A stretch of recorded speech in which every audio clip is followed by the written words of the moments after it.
Welcome to ladies singles final day here at Wimbledon. We're getting all set here at SW19 for the penultimate day. Finals galore here. The match coming up at about 4 o'clock this afternoon, UK time, but plenty more to look forward to throughout the day. Let's head back over and join Wimbledon Radio and see what's happening around the grounds at Wimbledon. Some of these iconic elements of Wimbledon into young people's everyday lives. I think that's one of the things that's so special about technology, right? There's, what, 500,000 people that will get to go through these gates, but there's millions that want to be connected. And so through these platforms, we're able to get people more tied and connected to the brand of Wimbledon, which is so unique and special. So do you guys, like at the end of every championships, do you sit down, and I want to ask you numbers in a minute, but do you sit down and kind of analyse the things, the moments or the things in and around the championships that really caught the imagination and think, okay, we need to make sure we've got an extra this or that next year, or another way of accessing this that's different to last year, or is it more kind of the sport element that's always the key? No, it's everything. And we actually have people that have been around the grounds using the maps, actually experiencing the app and reporting back on it the entire time. So we're actually live testing in the entire championships, but also we'll do a deep dive and decide, you know, what we've seen. You know, Match Chat's a great feature because we can actually see what people are asking questions about too. So it's a way for us to collect all of the data and then decide what the enhancements are going to be. We've got a long roadmap for what we want to do together, but every championship's a learning. And you big meetings about it after? Always. Always. My team actually, we have IBMers that sit here all year long delivering the championships. So it's a year-long commitment. A commitment and adventure, but that's why this partnership works so well, I say, because we've been together for a long time. And you talk about the history and the tradition of Wimbledon. IBM understands that we're a 115-year-old company too, but the only reason that either one of us is still alive and thriving is because of our dedication to innovation. So it's a really great partnership where we have the same commitments and the same challenges.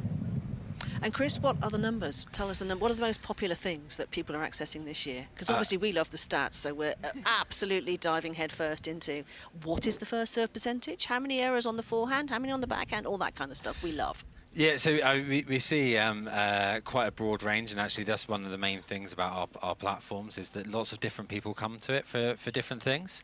So we will quite often find, for instance, that the most read article on our website will be the Royal Box roll call. But equally there are those big moments that do cut through, and one of the other things which we're always looking at is when there are those big moments, how do we make sure that those are amplified as well? So it's about making sure that we're telling the stories early on in particular to generate the interest, but then when we do get to those big moments, we really are making sure that we amplify them as much as we can in various different means, obviously across our own platforms, but also across social media, and we're bringing in new audiences to tennis through that. So last push for the summit for you two these last 2 days. Are you enjoying it? Are you enjoying the tennis? I mean, it's been an amazing championships with stories. I got to catch the last point in the tiebreak of the ferry match, the first one, the one that was had a lot of drama, as you would say. Yeah. So yes, I've got to enjoy a little bit of tennis, but we're here really making sure that the championships are delivered flawlessly and that our clients who are on site are being inspired about what's possible when they work with IBM. But it's a long haul, and it's like I'm happy to get some sleep, but I'll be sad when it's over. Yeah. Yeah, it's funny how it flies by. I think it does. The first couple of days in particular. Yeah. You know, we're seeing these websites which, you know, go from tens of thousands of people using them each day to millions and millions of people using them each day, and it's always a little bit nerve-wracking. And I think me and Cameron spoke about this beforehand. How you know that lead up to day one, you're a little bit nervous to make sure everything's working okay, and we test it to the nth degree. But then, you know, after you get past day one and day two, and you see everything's working well, there's a relief, and you can relax into it and enjoy it. And it's been an amazing fortnight so far, and hopefully we'll get a couple of amazing 4 amazing finals, in fact. Well, even more. There's so many amazing finals. So many amazing finals. So many amazing finals. And just before I let you go, how many people have used the app? How many and the website? Do you have the numbers? So we've got some early numbers, but none that we can share quite yet, I'm afraid. No big reveals yet. No big reveals. But we can say what we can say is that, you know, hundreds of millions of people engage with the championship championships each year. So last year it was almost 750 million people that engaged with the championships in some way, shape or form, either reading an article about it, seeing us on social media, watching on broadcast, and we get tens of millions of those that will be using our products. So yeah, it's an amazing thing to see the scale that we managed to deliver from this little corner of SW19. He said only 750 million, so that sounds like an indication. Can I just, any insights of anything in the future? There are some big things that you're planning that you can give us an idea about? Tease. I mean, we've got all sorts of things that we're looking to work on. I think for next year in particular, we're looking at how we really elevate the in-person experience, so we can make sure that that's even more personalised to every individual that's coming on site. People have very different experiences of Wimbledon, all of them amazing, whether that's coming through the queue or coming into hospitality, and we want to make sure that we're finding ways to use our kind of digital services to enhance absolutely every one of them on site and around the world. Well, look, it's great to see you. Thank you for coming up and seeing us this morning. Yeah, You've thanks come for at a good time because you're now fully in the shade, actually, so you're not going to fry in the sun. The umbrellas are nice too. The umbrellas are really nice. They've done a great job this year, not for the rain, I might They're add. not virtual, they're real. They are, yeah. Thank you so much. Enjoyed the Thank last you. couple of days. Thank you so That's much. Cameron Thank you very Stanhope and Chris Clements on the roof on ladies singles finals day. It's just after 11:15. We're going to dart out to Lily Coleman, who's been scampering around talking to fans this morning. Good morning, Lily. I'm up on Hemon Hill and a lovely lady, Bhavna, caught my attention because she's wearing Wimbledon colours. She's wearing a lovely bright purple shirt and she's looking wonderful. So lovely to meet you. How's your day going? Really well. We've only just arrived and we're just walking around and come across Hemon Hill, and we just thought, let's just take a picture or two, and that's what we have been doing. You've got to take a photo on Hemon Hill. It would be Absolutely. rude not to. Now, what do you make of the atmosphere? I can feel like it's very buzzy today. It's buzzy, and I think today's weather is helping. The breeze, everyone looks so relaxed, and the atmosphere is absolutely marvelous. Now, you're very lucky because you are on centre court today, so you Yes. get to watch the women's singles Yes. final. Yes. So, of course, I've got to ask you who your money is on. It's going to be Karolina Muchova taking on Linda Noskova. I'm going to say Karolina Muchova because I watched her in semi-final. Is it with Coco Gauff? Yes. So now I wanted Coco Gauff to win, but obviously now we have Karolina. And it's a full Czech final. They're both from Czechia. Absolutely, yes. Bit disappointing. I would have preferred it to be between two different countries, but hey, come on, these are the two best girls right now. So we don't have a choice. But yeah, I'm sure it'll be a great match. So obviously you said you watched the semi-finals. Yes. Were you here for the semi-finals? No, I was not. I was watching it at home from my TV. Fine. Now, because you have mentioned that you watched the semi-finals, you're dressed in Wimbledon Yes. colours, I've got to ask you, are you a big Wimbledon fan? I am indeed. I am, but obviously you can't always get the tickets. Oh, I know, but you got tickets today and it's the women's singles final. What better day to get?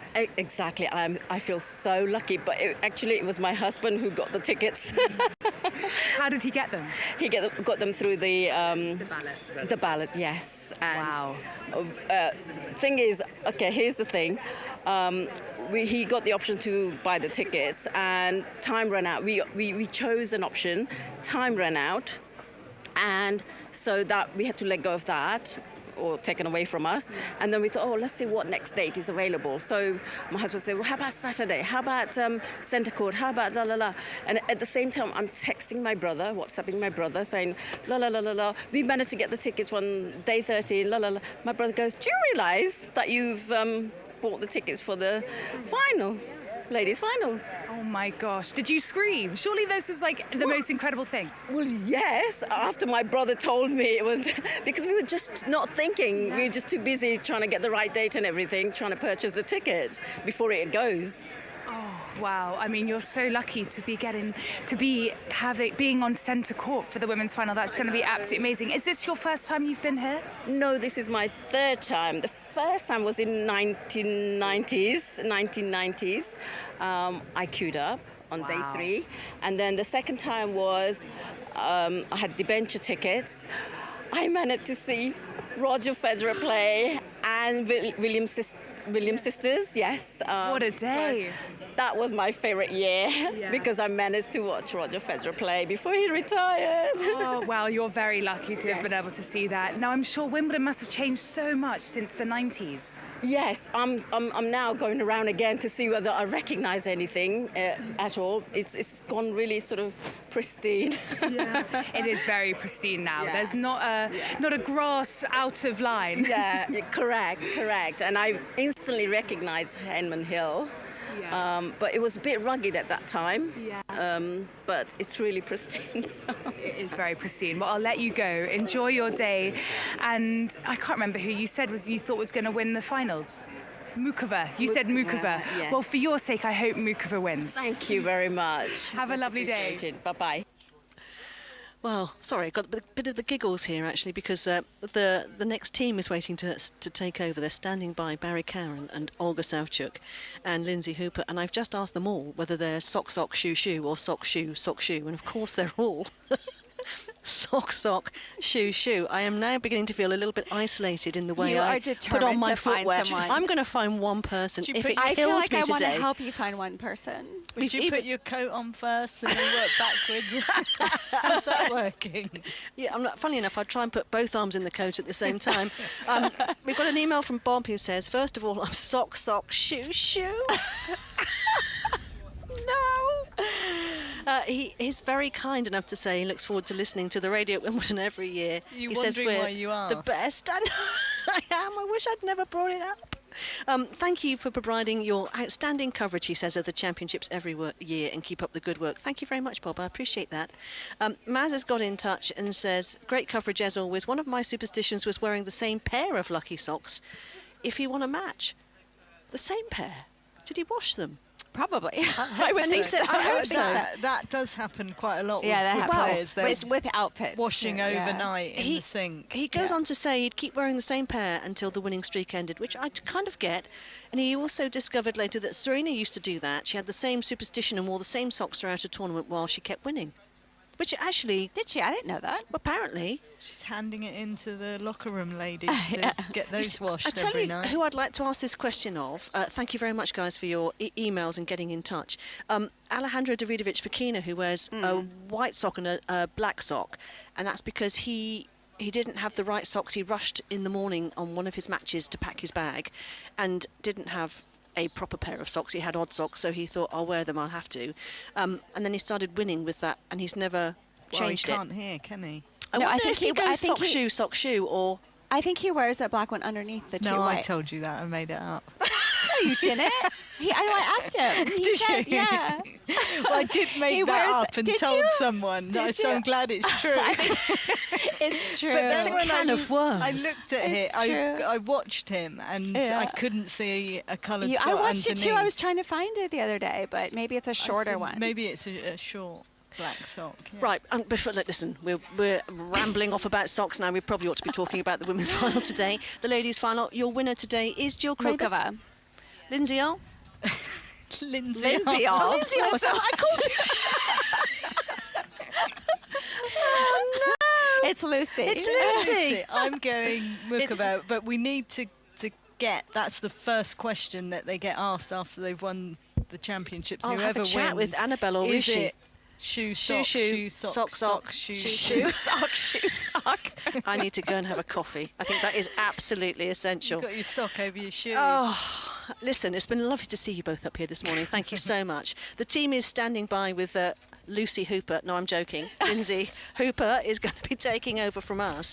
And while they do a hot seat change, I'll say cheerio, but we'll also go back over to our colleague Barry Cowan, who's been with another guest. Baz, it's over to you.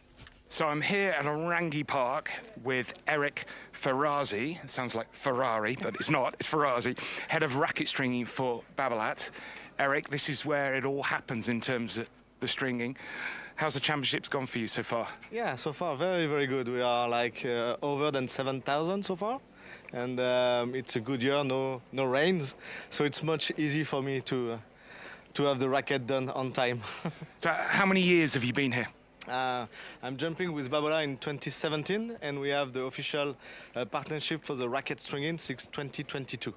So in terms of, you said 7,000 rackets being restrung, how does that compare to other years? We are 10% up than last year, actually. Any reason for that? The weather, or just one of those things? Yeah, this year there's hot weather, so that can explain a little up. And more is like globally, players understand more how the string and the racket is working with the ball. So on every tournament on the world, the numbers is going up. So we need to string more racket. It's linked with the ball change on every 7 game and 9 game after. And players understand the difference and the losing tension on the string. So they ask for more racket to be more accurate on every shot with the balls. So with the weather being as hot as it is, are players having it tighter or looser? Tighter tension. Because? Because the elasticity and the plasticity of the string will be more affected by the temperature, and they lose tension faster. So they tight the string first, and like this there are more control and there are less elasticity because the weather affects the elasticity and they are more powerful. So they need to tight more to have more control. You say that the players change their rackets often with new balls, either the game with new balls, the game before or a game after. Why is that? Why do they not use the same racket for the whole match? Because every time you hit the ball with the racket, the string bed is lose tension. And the ball, when you have new ball, there are a lot of powerful, so you need a tighter string to control this powerful. And more you play, more the ball is less powerful, and so the string give you more power because the ball is less powerful. So just a mix in between, and they find this solution to like compose with a new racket, with the new ball. Like this you have control on the racket and energy from the ball, and more you play, the ball is like less powerful, so the string come more powerful. That's just a balance in between. That's so fascinating. So there's a lot of technology behind it. So the research that you've done, well, not necessarily you, Eric, but maybe Babolat or research around the world, is there an optimum amount of shots or time that a racket with fresh strings has? No, it's just linked with the ball. We can't calculate all the rallies and so on. So just like when you have new balls, players understand we need better tension, so they take a fresh racket. So that's why they're asking like between 4 and 8 rackets for one match. And if there is a problem during the match, we have the services to make like match on court. So they can just send back the racket, and we just refresh the string at the tension they want, and they can follow into play. Got to ask you this question. There's a lot of discussion at the moment about injuries, arm injuries, wrist injuries. Alcaraz, obviously, unfortunately, he's out with a wrist injury. Jack Draper's had arm injuries. What's the shift, or maybe there isn't a shift, of players moving away from all polyester, mains and crosses, to going back to a blend of polyester and gut? That's a part of our job. We are following our players, and we try to help them to find a better setup for them. There is no link directly with the injuries. I think personally that they are at the top of the playing actually, so they are pushing the limit of the bodies, and we try to help a little, but we can't say that the gut is better for you. There is no link actually. We are trying to search a link between the bodies and the string and the material, but there is no evidence of proof that it's linked to the material. But yes, sometimes by using a natural gut, for example, that helps a little to absorb a little more vibration. But again, we are still working to find what is the vibration make damage of the body or not, and why. And they are played so many times a day, so we need to figure out. But again, that's the weight of the racket can be helped. The string can be helped, but there is no like evidence of this for the moment. But we're still working. In terms of the weight, what weight now do most players have? It's a little light actually, so we try to push our players to have a little more weight, because weight is absorbing vibration, and we know that. So it's just like, because we are jumping more earlier on the players actually, they have contract very early and they not adapt the racket so fast. They are not. We try to be close to them, but most of the time it's like they are always coaching on the bubble of the team, and we don't have the access to the players to help them. So it's sometimes a little late. So we try to be more involved on the team especially for Babola. Here at the Arangi, we are offer for all the tournament, all the player, the customization, but we are not close for all the team. So just for Babola, we try to be more close for the player to help them, of course, to be a better player. It's so fascinating. A couple more questions, because I know you are very busy. In terms of the strongest tension, or the highest tension, should I say, and the lowest tension. Yeah, I presume Manarino. No one can beat Manarino. It's crazy stuff. And who has the highest tension? So the highest tension, and I will not give name, and it's a player data, so I don't want to share that. But highest, it's 40 kilo. That's the maximum of my machine. 40 kilos. So that would be in pounds. Where are we? 88 pounds. My goodness me. I mean, I just need to hang at Arangi. That I will hunt out that person, because I know their arm will be in a bandage. Typically, a player wants to control everything. So she wants something that nothing move in this racket, and she control everything. I say she, so you can maybe find a way. Yeah, I'm already still like anonymous. Yeah. I say nothing. And for male players, exactly, there is someone play very, very low. Yeah, it's Manarino. Right. And question that I'm always asked, because we're talking about 7,000 rackets with the very best tennis players in the world, amateur players. Question I'm always asked. So I'm sort of throwing an amateur player. They go to a shop, they buy a racket off the shelf. What tension should they have? What would be the best tension for them? They maybe play once or twice a week. Tension is linked with your ability to push the ball, and when for your game you want to push the ball over the net. So for me, tension, globally, if you are like average, is 24, and your ball is close to the set point, the serve lines. If you want to add 1 or 2 meters, you going down from 1 or 2 kilos. And with the same generation of power from your bodies, you will have a longer ball. So you need to, for the tension, you need to go on court and see the player how he's play like 90% of the time and on a good stroke, and say, okay, on this stroke, it's maybe missing 2 meters, so I will reduce your tension. And globally, polyesters and multifilament, you can tight 2 kilo more for the same length on multifilament than monofilament.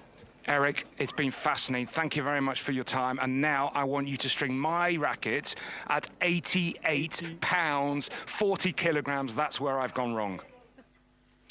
Lindsay Hooper with you for the next couple of hours, taking over from Sue Thurl with that warm-up show. Thank you to all of them. Let's catch up and introduce you to all of our reporters on the courts, starting with Barry Milnes on court 3.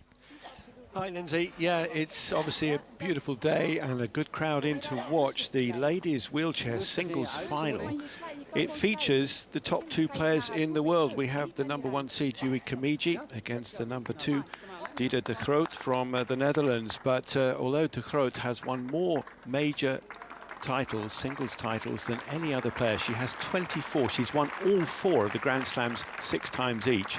She hasn't won a game yet, and they've been playing for 28 minutes, and she lost the opening set 6-love. It's an incredible performance by Kamiji, who is really troubling her with her left-handed game and slicing and dicing and hitting the ball deep as well, and just moving the Dutchwoman around into difficult spaces for her.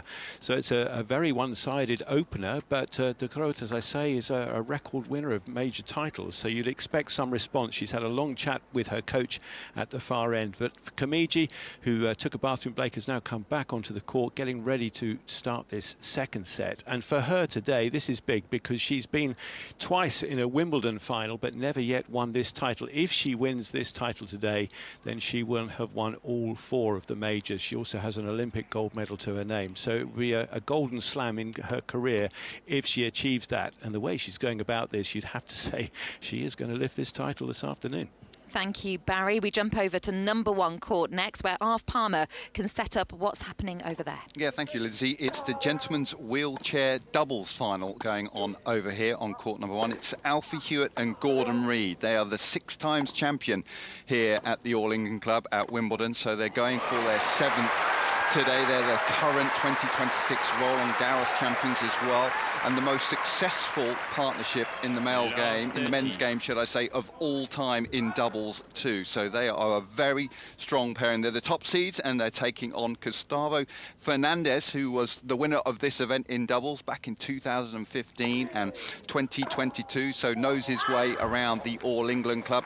He's playing alongside Takito Oda, a two-time finalist here in doubles, 23 and 24, so two very good pairings. The pairing of Fernandez and Oda are the current Australian Open champions, so both pairs in good form. I can tell you it's Fernandez and Oda that have got off to a lightning start here in this final. Only 25 minutes played, and they are already 5-1 up in this first set and not too far away from closing it out. So they got off to a really good start. Oda, just 20 years of age, hugely successful in singles. He's a busy man today and tomorrow because he's got the final to play here and finish off, and obviously got the singles final tomorrow as well. He's playing against Alfie Hewitt in that final, but it's the team of Fernandez and Oda very close to winning this opening set. They lead 5-1.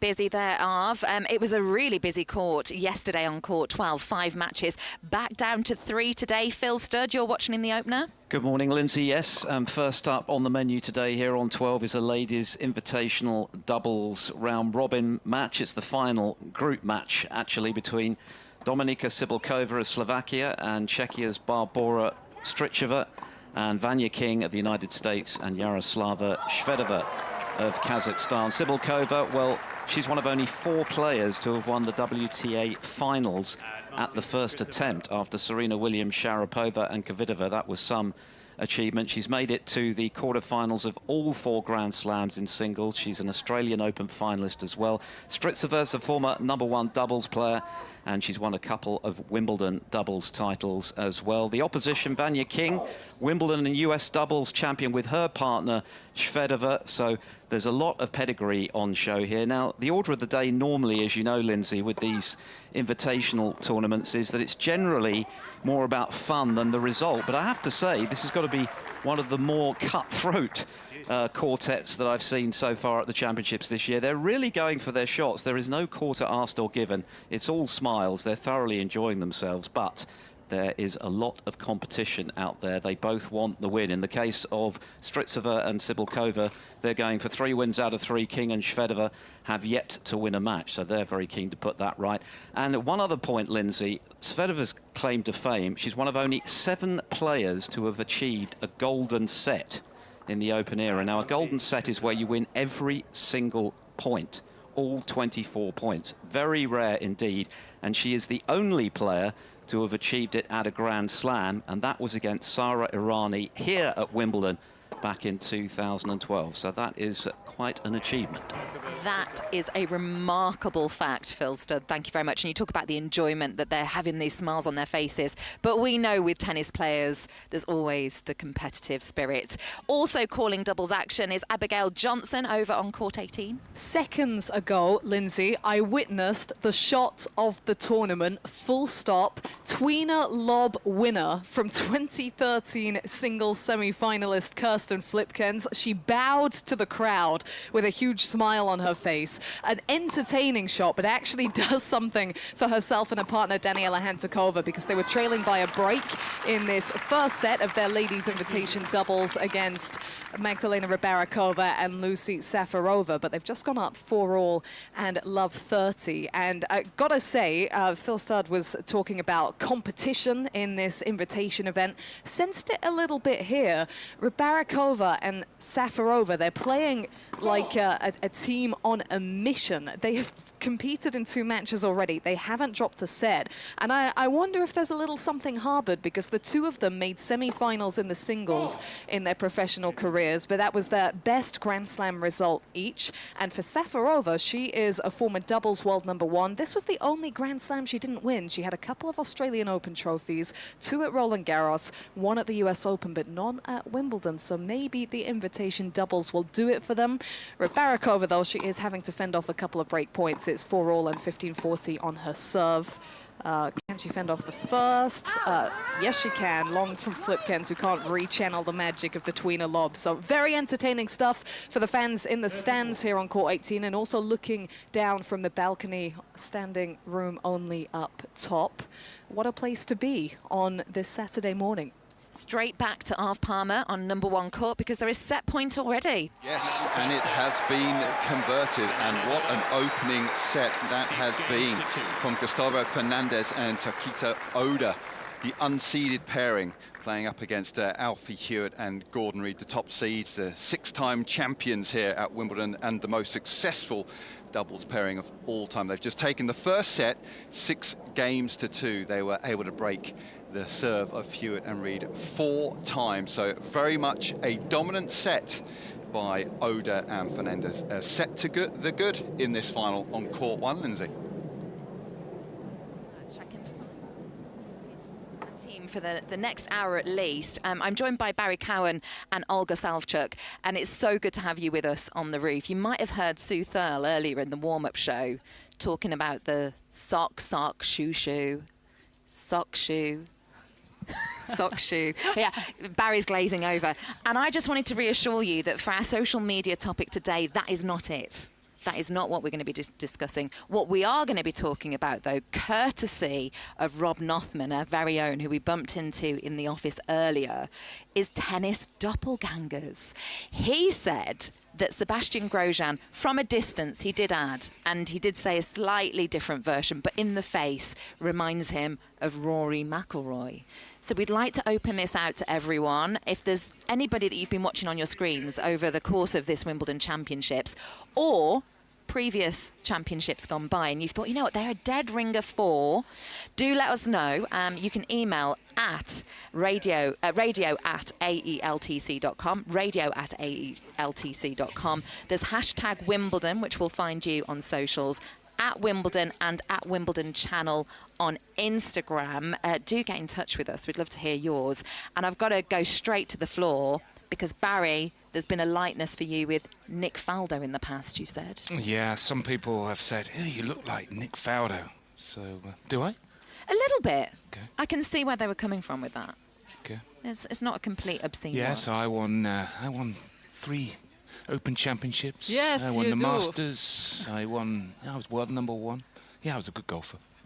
Oh wow, you do look Do I? like. Yes, I'm just looking at the pictures. Yes, you are. Who does Olga bit. look like? Well, Olga, first of all, before we get on to Olga's herself, she was mentioning for her dream of Jason Statham. What were you mentioning, Olga? I said that my husband looks like Jason Statham because they're both bald, but I mean, I don't know. Can you see the parallel there, Barry? Yes. Yes. Yeah. At least that's what I wanted to see. Jez needs. Do you like a man with a beard? Yes, that's what I'm. Actually, he asked me yesterday before final, shave or no shave. I said totally not. No, just keep that. Talking about hair, is Zverev going to cut his hair if he wins the women's final tomorrow? Because he's threatened to cut his hair after Roland Garros. He did? Because I kept asking him this question and many of the other members of his team, but there's never really a clear answer. Okay. Yeah, it's a mystery. I mean, if he is, I want it done on the centre court in the interview afterwards. Would be a first. Yeah. Get the clippers. That'd be, and then we could see if he has a doppelganger with a bald head. One of mine in the tennis world, Katie Bolter and Jodie Comer. I think there's a real likeness between those, which might be inspiring other people to get in touch with theirs. And we'll also ask our reporters out and about as well who they think. Have you been mistaken for anyone, Olga? Yes, I actually constantly been mistaken for Alicia Molik. Yeah, and I can quite see that. often Amélie Mauresmo when she played. I don't know. I guess I had the same scrunch on my hair when I played, and I don't know. Maybe when you're in a tennis gear, some similarity. But yeah, I didn't see that. But with Alicia Molik, more. I can see that. Yeah. But I was constantly asked that. Oh, you look like See, there's lots of tennis doppelgangers. I think this is a really good one. That's going to be our social media topic for the day. We're also going to have actor Al Petrie joining us very soon. A reminder that you can listen using the website wimbledon.com. We're on the official app of the championships in the local area as well on 87.7 FM. If you are in the United States, SiriusXM and the SiriusXM app. Later on, we will also have a dedicated ball-by-ball centre court commentary feed that you can listen to as well. I'm setting the scene up here on the broadcast centre roof. Yesterday when we were here, it was windy. The wind has remained. It's still got a little bit of breeze in the air. Not so many film crews today, but they haven't heard that Al Petrie's with us. If the film crews knew that, they would be here. We'd have boom mic over us. Al, great to get you on board again, joining us on Wimbledon Radio Channel. I understand you and Barry know each other well. We do. Oh, have we got you there on mic? There we go. I'm on. There we are. Barry and I do. Yeah, Barry's obviously we know he's a very fine tennis player, but also a very fine golfer. And he's kicked my rear several times. And then he moved, and so we didn't see him for a while. But anyway, it's lovely to see you all, and it is brilliant to be back at Wimbledon, especially on a day like today, which it sort of feels more intense, slightly less crowds, with two other matches, of course, but the sort of the headline matches, which is obviously the men's doubles at 1 and then the women's final. For those people thinking that voice is very familiar, Al Petrie, let me place it. The night manager, Sex Education, you were the headmaster in that. That's right, yeah. You've been in lots of different things, but also Sherlock, which was a big favourite of my mother-in-law's. Sherlock, yes. Good. It's a great show. It is a very good show. And in fact, I knew that I actually sent a text message yesterday because I was watching at home the centre court match, obviously the semis, and I saw both Ben and Martin Freeman in the Royal Box, Sherlock and Watson reunited. And actually I texted Martin because I said I was complimenting on his very good fan action. He was doing very good fan acting, and he texted back and went, yes, I did restoration comedy at Central, so he was very qualified to do good fan work. But they had a brilliant, I mean, obviously what a brilliant day, but I know that everyone was very hot. And in fact, it was weird looking at the Royal Box yesterday, because I was going, there's my mate, there's Hugh Laurie, right, there's Ben. It was Showbiz Central. Oh. It was great, but I'm hugely looking forward to, I'm here actually primarily to watch Henry play in the men's doubles final. And yeah. What is your link with Henry? Well, Henry and I met very recently at the Boodles event at Stoke Park. We were sort of slightly messing around on court, and as a sort of a pro, in inverted commas, celebrity stuff, and obviously Jason Isaacs was there, Jason Fleming, and I was sort of a hapless sort of commentator, generally got in the way, which was huge fun. But we managed to have a chat afterwards, and then it sort of snowballed, and my son Brody and I, who's here with me, he said, "Oh, come and see the semis," because obviously their quarterfinal match was phenomenal, and it was the first time I've been on a tennis court as a spectator with Henry's entire family, who are phenomenal, watching an incredible match and living and breathing every single point. And that was obviously a brand new experience, because you're sort of, don't really have any skin in the game apart from being a fan of tennis, and then to sit and watch Henry play at every point, sweaty palms, yelling loudly, trying not to embarrass myself. We should remind everyone at this juncture that Henry Patton, first up on centre court today, gets that centre court experience, and play getting underway from 1 o'clock. There's a new start time for finals weekend from 1 o'clock on centre court. Just interestingly, observing tennis in the way you do, you love it so much as well. What are the skills that you really admire? It's, oh gosh, so many. Apart from the sort of the blindingly obvious, which is, the hand-eye coordination, the power, the athleticism. But I just think the nuances of it, and what I absolutely love about watching doubles was it's such a delicate sport combined with enormous power. And obviously tennis is that, but watching, the work at the net, the communication between the players as well. It is a team sport, and you think, God, does it get frustrating if your partner is just suddenly dropping a bit? As we talked about the other day, it can ebb and flow. But again, tiny, tiny margins, and so many of these matches seem to go to tie breaks. Which means just how close and delicate it is. And it is such a fantastic sport. Doubles tennis is such a fantastic sport to watch live. And I mean, I know there's rumblings and it's about sort of diminishing the nature of doubles, but I would sort of urge people to watch it. And also, I love the fact that they've switched it around that it's not a warm-up, it's a Wimbledon final. It is its own piece of brilliance and importance. But I love the fact that hopefully the crowd will come in knowing there's a British player, obviously the home crowd, but also to watch an extraordinary just dexterity. You've got to be good at so many things, but I love that notion of communication. It's a crass comparison, but it's kind of like being on a stage. You have a scene partner. You have to be able to communicate. You've got to listen to each other. You've got to sort of preempt what the other person may or may not do and respond in kind. It's why doubles is such a wonderful thing to watch. Bringing Barry and Olga in on this chat, and I know there's a lot of experience in doubles for you. I wanted to ask about the reason that sometimes the world's best singles aren't necessarily the world's best doubles players. It's all to do with that and the understanding, is it?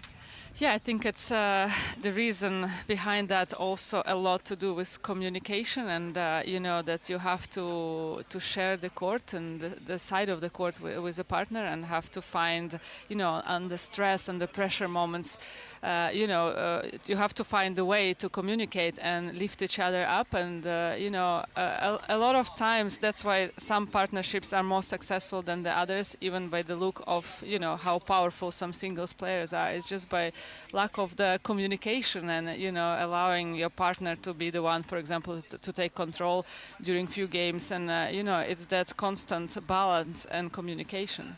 Yeah, I mean, obviously the top singles players, certainly in the men's, they don't play doubles. But it is I've seen Federer on the doubles court, amazing. I've seen Nadal on the doubles court, amazing. I've seen Djokovic on the doubles court, terrible. Now, you would have thought, well, Djokovic he returns unbelievably well and he serves unbelievably well, but he just doesn't have the imagination to, if that's the right word, to be in the right place on a double. He doesn't anticipate, there's the word. He doesn't anticipate. Obviously, incredible anticipation in singles court because obviously he hasn't practiced it. So the doubles players, they perfected the art. I mean, Louis Kaya, who coaches Henry, who coaches Harry, who coaches all the British players. I mean, there's no secret. The British doubles success over the last decade, 15 years, is astonishing. Louis has a formula, and those guys stick to that formula. And that's why when they communicate before the point, it's if you serve there, the net player will move there. So they're very much playing the percentage game. And that singles players, when they just turn up on the doubles court, they don't have that. And that's why excellent doubles players who play and practice week in, week out will generally beat even the very best singles players who just rock up and play that one doubles match. We heard that yourself and Al have been on the golf course. Have you ever tried doubles together? I would do that in a heartbeat. Should we do it? Yes.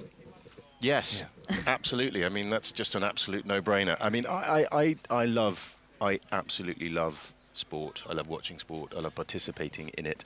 But to see that sort of high level of sport and coming obviously to Wimbledon is quite something. But I think that Baz and I could achieve great things in the sport. Just going to hold you there because I think we've got match point on court 3, Barry Mills. We have championship point, Lindsay, in the ladies' wheelchair singles final. Yui Kamiji serving for her first Wimbledon title, 2 times a runner-up here. And this would complete her Grand Slam collection, winning all 4 majors. This for her 12th title against Dida de Groot, who is completely out of sorts today and has been double bageled here in just 47 minutes. Dida de Groot, who has won all the major titles 6 times over, so 24 in total. But she now taps her strings and then shakes hands with Kamiji, the 32-year-old left-hander from Japan. What a moment for her, an exceptional performance. She'd knocked out the defending champion in the semi-finals and really had to work hard to do that. This was their 70th meeting for these two, and de Groot had a 49-20 head-to-head record against the Japanese, and she's now in tears, but tears of absolute joy and getting a lovely ovation here on the court. As for Dida de Groot, well, what a day. It was a nightmare for her, unfortunately, but she just couldn't cope with the power and precision of her opponent. She was frequently being passed down the sides of the court. And for the Japanese star now, I mean, just turning to her team and friends and supporters very near to the commentary box here, tears in her eyes, but just absolutely enjoying the moment. A very special moment. You feel for de Groot, who has suffered really what Amanda Anisimova did, of course, in a Wimbledon singles final last year on centre court. Here on number 3, though, the day belongs to Yui Kamiji, who has triumphed absolutely 6-love in 47 minutes. Oh, double bagel, 47 minutes. Barry Milnes, thank you very much. Yeah, just actually carry on with Alan and the advice you would give a young actor or actress. And I reckon they might be the same words that Louis Kaya I spoke to this morning, actually walking in, who coaches Henry and Harry. I said, right, what are the 3 keys for your boys to win later on? Anything tactical? Well, I didn't, but nothing tactical, nothing technical. He said the 3 keys: positive energy, number 1, offensive mindset, number 2, and stay in the present, number 3.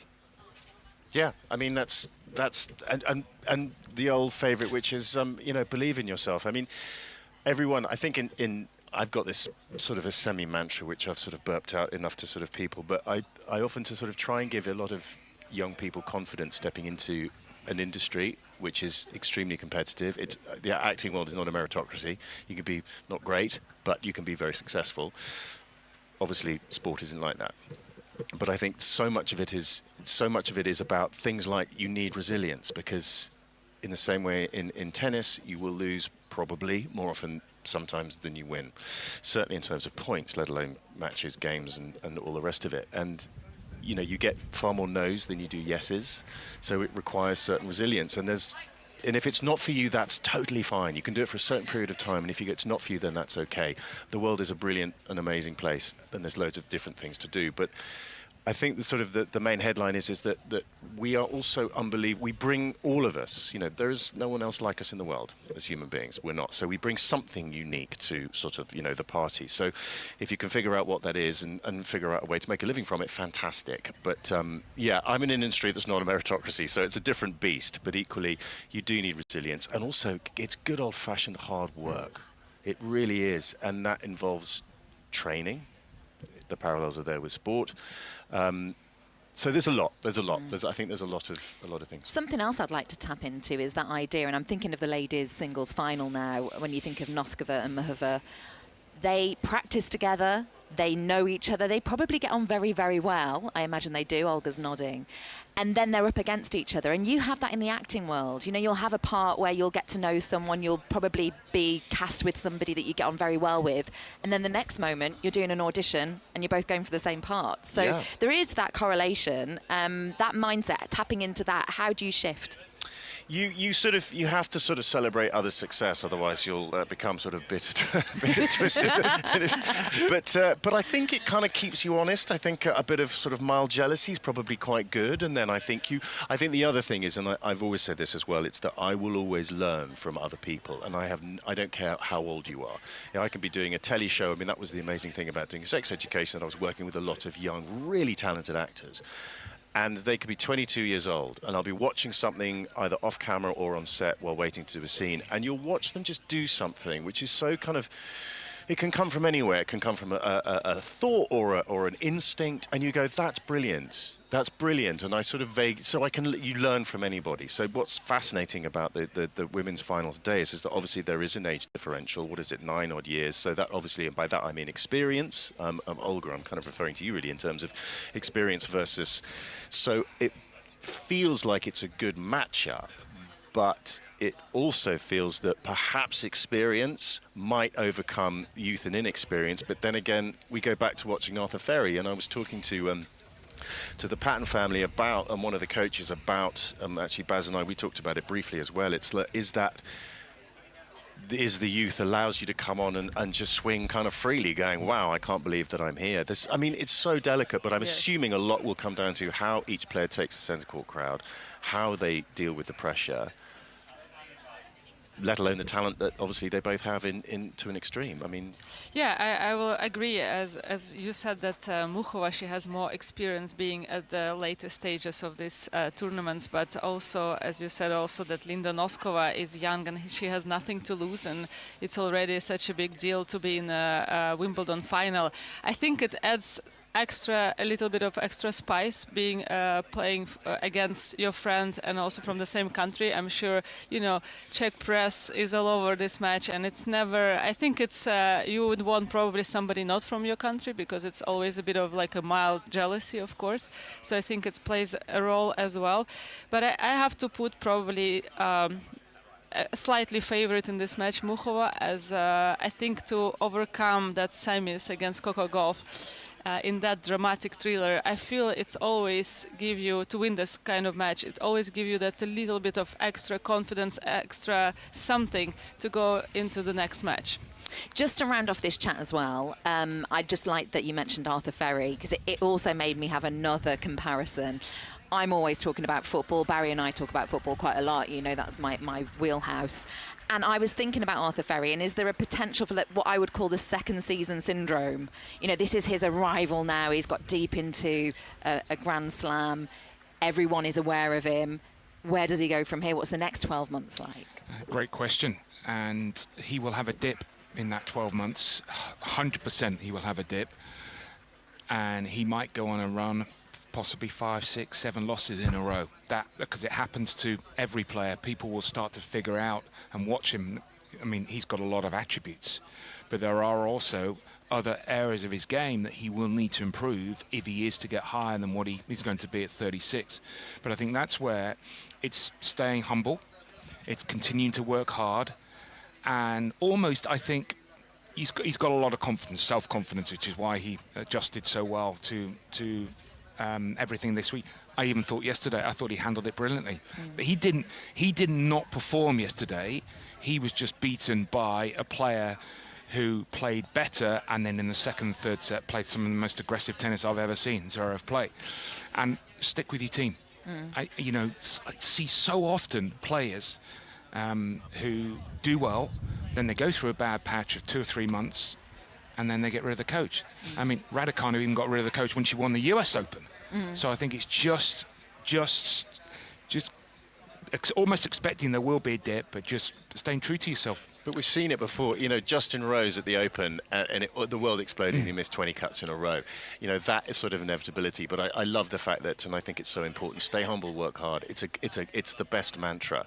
And but also actors do it. If they, it's a business of the ebbs and flows all the time. And the first sort of button you want to press is, well, I'll fire my agent. It's like, well, don't. I've been with the same person that's looked after me brilliantly since drama school, and I'm a rarity, but it's because I've got someone in my corner who has always been on my side, and for which I'm hugely grateful. So. And handling the fame aspect, I mean, he's now a household name.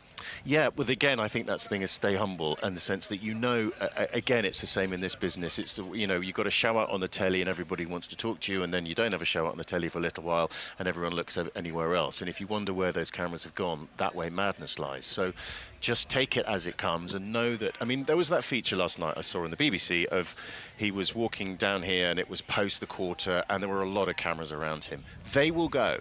They will disappear. And there was a very good moment, I think it was Jonathan Overend who made a sort of a quip, and it was featured in this bit, and he said, oh, it'll probably just be you and me, you know, before the first round of the US Open, which I thought was absolutely right. That is probably what will happen, but don't start looking for the cameras, because that will come and go. Stay humble, work hard, and try and improve.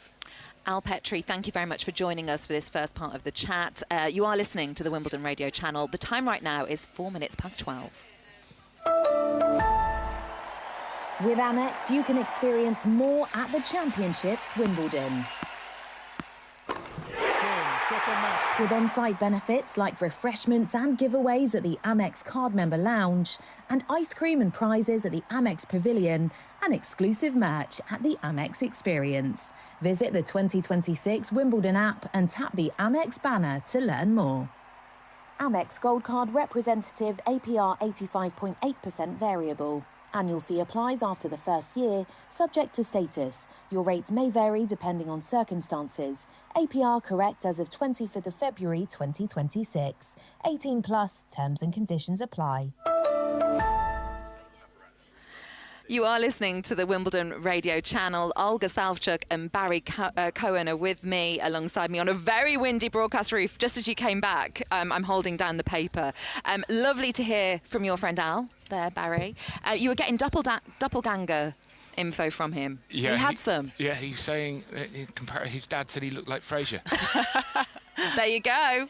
Yeah. Fraser, one of the most well-known. He wanted a Bond though, a James Bond, and it's actually Rob Nothman who said you sounded like a Bond girl. Olga.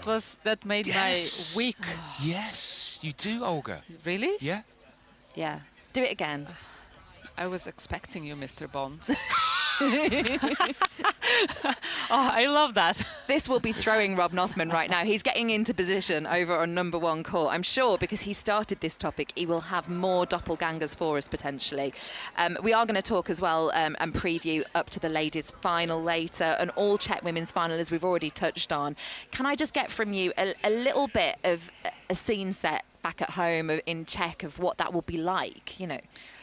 Yeah, I think, you know, in Czechia, it's a huge interest to tennis because they have so many successful tennis players, males and females, and so many past winners in Wimbledon and finalists as well. So for them, it's not a surprise, but it's going to be a lot of media. And they're a bit like a British media. They're quite, you know, on top of their stories. So I think it will add a bit of spice to the final for sure. A bit of pressure on, maybe a bit more on Muchova probably, because, you know, she has more experience, she played longer on the tour, so I would think so.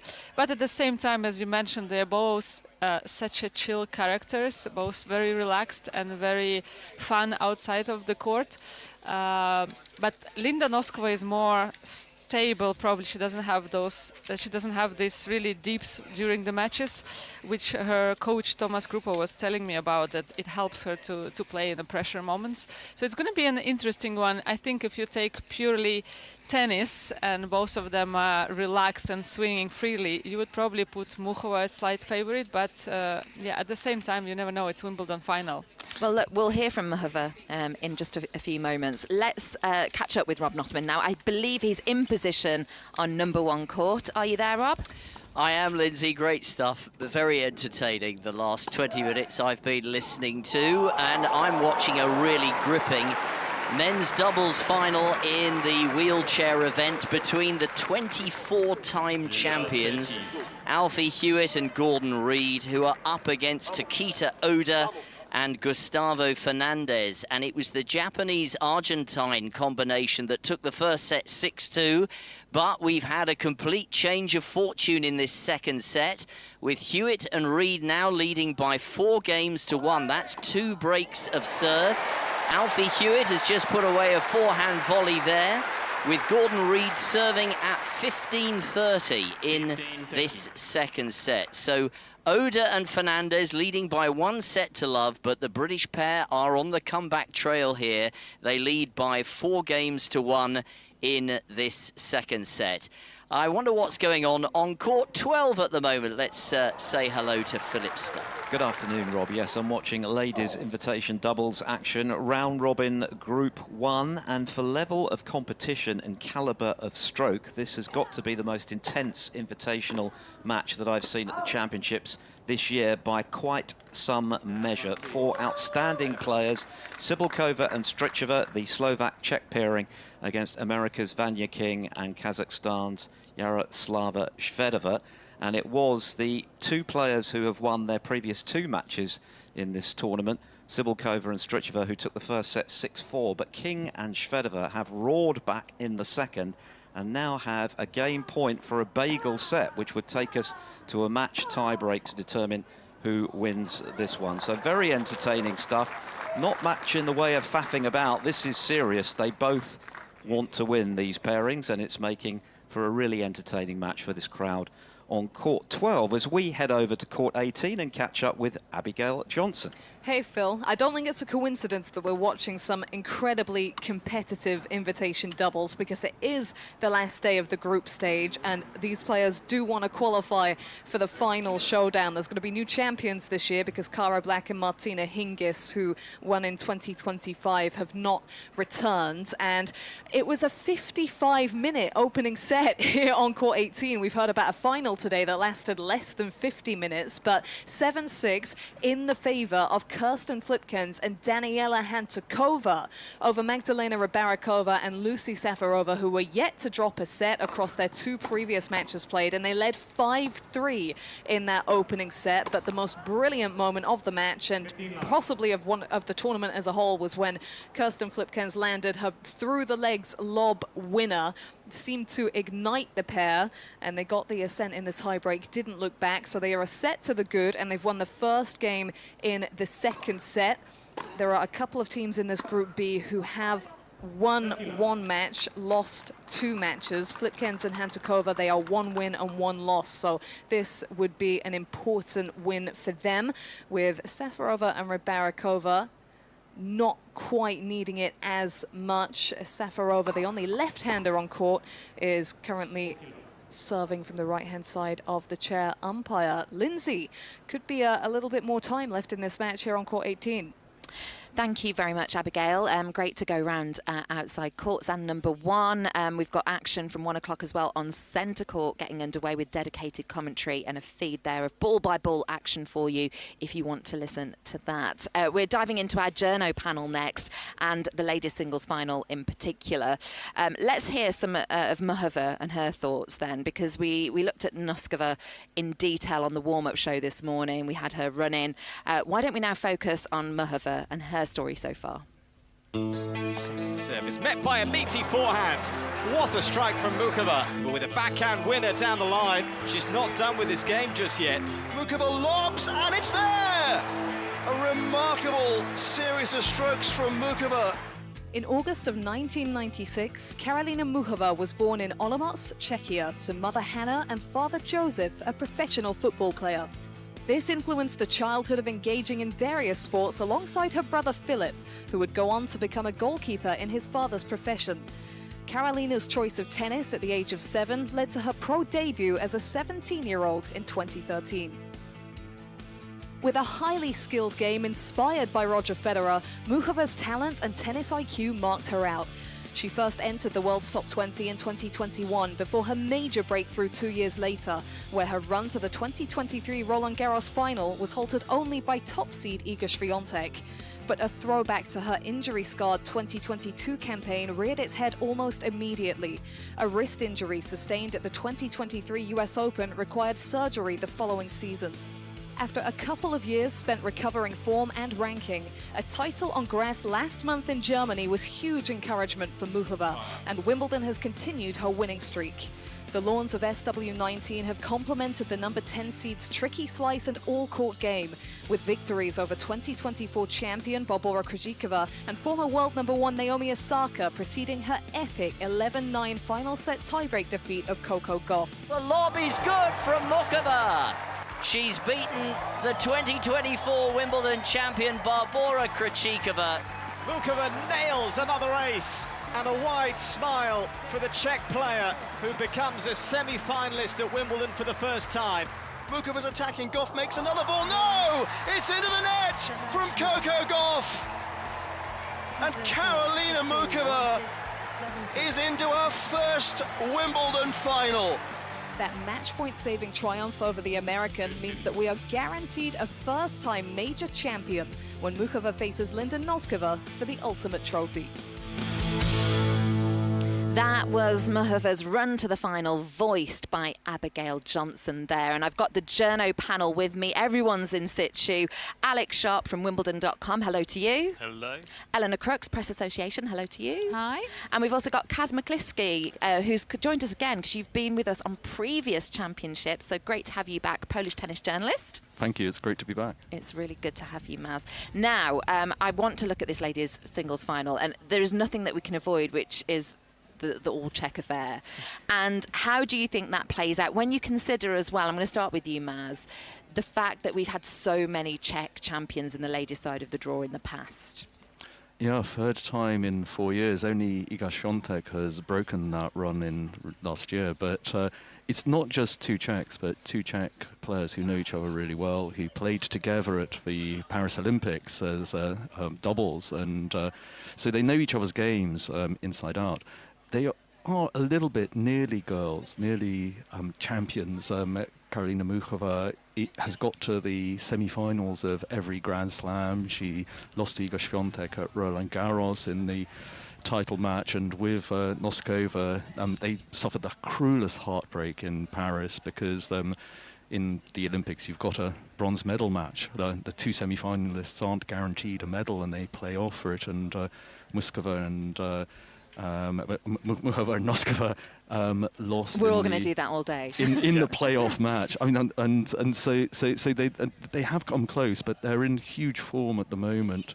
And Noskova, more grass court wins than any other player in the last couple of years, 19. 12 out of 14, more than anyone else in this year, yes, on grass. But Karolina, also 10 wins in a row. Bad Homburg title winner against the Berlin title winner. It's beautifully set up. I'll defer to my colleagues as to who's going to win that one. Well, yeah, I think from another point of view, Alex and Eleanor, what you can do here is also do that comparison of experience and where the pressure is lying. I mean, where do you see it at the moment? Is it more in Muchova's camp? Yeah, I feel like she has to be the favourite, right? I mean, she's only marginally higher ranked, but in terms of the experience that she's had, I think that could be significant. I mean, doesn't always play that way, does it? Obviously, if you're the one who's reached a Grand Slam final before, then maybe the pressure's on your shoulders a little bit more. And obviously, she's significantly older than Noskova as well. So I'm just going to pause you there because we've got set point on court number 1 with Rob Nothman. We'll come straight back. And this is for Alfie Hewitt and Gordon Reid to level up the match at 1-set-all, the men's doubles final. Reid with a forehand return, now with a stop volley, which is good enough for the British pair. Just listen to the #1 court crowd, many of whom are on their feet as the British pair have levelled up this match against Gustavo Fernandez and Tokita Oda. The Japanese-Argentine pair took the first set 6-2, but back have come Alfie Hewitt and Gordon Reid. They've taken the second set by 6 games to 1, and we're into a decider. Eleanor, we'll let you pick back up. Yeah, I was just going to say, I don't actually see either of them as players who are going to freeze on the big stage. They're both quite cool characters, level-headed. Muchova coped really well, I thought, in her first Grand Slam final at the French Open. You know, that was a really, really good match, and she could have won it. And I think from what we've seen from Linda Noskova this fortnight, she's just handled everything really well. It is interesting that they both won titles on grass going into this. I think that's quite significant. It does show, doesn't it, how actually this surface, if you are comfortable on this surface, it does make a huge difference. Is there something to be said, Alex, about being the underdog going into a final like this? For Linda, does it feel more like a free shot? She's got more freedom, potentially. We've seen on men's and women's side, as you say, players that are frozen, and I agree completely that I don't see either of them doing that. I think it's really interesting that they're close. So, as we've mentioned, the Olympics, they hit on centre court as a practice just before their semi-final. So they were having pictures together in the clubhouse, next to the Roll of Honour, next to the trophies. So there's that dynamic of, for me, how they deal with the occasion, you know, the huge crowd, the kind of pomp of the walkouts, the photos, all of that stuff. So underdog, I see it pretty evenly, actually. So I can't see Noskova freezing. It's interesting, though, because when we talk about Noskova and that last interview that she did on court after the semi-final, and she revealed that she's very superstitious around 30 different things she has to do, and she has to do them in her own mind. I wondered, Eleanor, whether we factor in the fact that they practice together. She isn't going to be able to do that. Yeah, no, that's true, I suppose, yeah. And obviously, I guess a final, however much you try and make a final just like any other match, a Grand Slam final is never going to be just like any other match, is it? So I think it is also always going to be different. But I do think if you have got those little routines, whatever it is, what do you eat for breakfast? Or, yeah, you know, she was talking about, I don't know, like which shower you use in the locker room and things like that. I guess anything like that that just makes you feel a little bit calmer, makes things feel just slightly more like any other match, then psychologically I can definitely see how that can help you. I wanted to ask you, Maz, about the rankings rise of Noskova in particular. You know, she was the youngest to be in the top 100 at one point, the youngest then to be in the top 50. It felt like it was all rankings, but now it's been backed up with wins. You mentioned Berlin. And I wonder if it reminds you of any other player's progress, the way that she's shot quite quickly from a young age. Yeah, she's still very young, 21. And actually, there's a little coincidence there that she's reached her first Grand Slam final just after Maja Chwalinska of Poland reached her first final at Roland Garros as amazingly as a qualifier. They've had slightly different trajectories. Maja is 24, Linda is just 21. So Linda's done it earlier, but they've actually been members of the same tennis club because Linda came across the border into southern Poland, and they both played at the Bielsko-Biała tennis club. So they're juniors together. They know each other really well. They've played a lot, and to a certain extent, this one little club from the southern tip of Poland is taking a lot of the credit now, not just for Maja Chwalinska, but for a Wimbledon finalist as well, which is a lovely little story. But I think that helps Linda as well, because she's got Maja in her corner to advise her, to help her with what her experience of the occasion at Roland Garros was. So she's got someone else there who's just been there and who can tell her, well, do this, do that, and that might just help her in a little way. From a journalist point of view, it's always crucial that you get some more of the backstory behind the scenes, something about their personalities. From a Noskova point of view, we know that she spends her summers volunteering. At times she went to Tanzania, didn't she, and volunteered at a school in Zanzibar. And it all plays into this keeping calm, keeping humble. I wondered what else you found out along the way of either of these stories. Yeah, well, my colleague Matt Majendi interviewed Noskova during Media Day and found out that, obviously, like a lot of players, Serena Williams is an idol, but also 2 WWE wrestlers. Oh. So she's, the kind of calmness, maybe she kind of, I don't know, deep dives into other sports and... or performance factor. Exactly. So I think there's different avenues of relaxing, but yeah, she's a big fan of WWE wrestling. Well, I can't top that, I'm afraid. Yeah. No, I was just going to talk about the Tanzania volunteering because I thought that's so interesting. You know, That's at a time great. when most players are, well, it seems like the entire tennis playing cohort decamps to the Maldives from what you see on social media. And here's, Linda Noskova going off to Tanzania to teach in a school, not telling anyone she's a professional tennis player, you know, living in a dormitory. I just think that says an awful lot about her character, doesn't it? That I guess she's not afraid to be a little bit different and to take her own path. She said that her team didn't want her to do it, but she did it anyway. So yeah, I think that can stand you in good stead in a Grand Slam final in a way, even though they're obviously completely different, different arenas. How about Karolina Muchova, Maz? What's she like off court? Do you know much? I haven't got much from her, but I just wanted to add about Linda. There's one other thing, because her composure in the media spotlight just after a semi-final, which was really her first time in the spotlight to that extent, and her calmness and her assurance and her sense of humour. So one of the questions she was asked was what the secret of Czech tennis was. Why are you producing so many good tennis players? And her answer was 2 words: Czech beer. And there's a really Czech beer. We've got some here. Yeah, exceptional. No, we don't. We don't. That's a joke. Everyone keeps bringing us drinks. I have to keep saying no for everyone listening, and for my bosses in particular. There is no drink here. And she, you know, obviously she laughed. Many a true word is spoken in jest. But and then she went on to say it's the inspiration from the other players who've gone before that. Her inspiration was Petra Kvitova. Karolina's inspiration was Jana Novotná, both previous Wimbledon champions. And there is a feeling that in Czech tennis, those previous champions do come back and want to give back to the sport. And they go into the clubs, and players to every level, including juniors, have got that connection with them, have coaching sessions, etc. And so success tends to breed success, and that I think is a big component of why they're here. In your opinions, do you think there's this never-ending loop now because of the history? And they both mentioned that in their media theatre interviews, the history of the Czech winners, going back as far as Navratilova and even previous to that. You've got all of this experience being passed on in the Czech tennis world, and it has produced this factory, it feels like, of brilliant, brilliant female players in particular.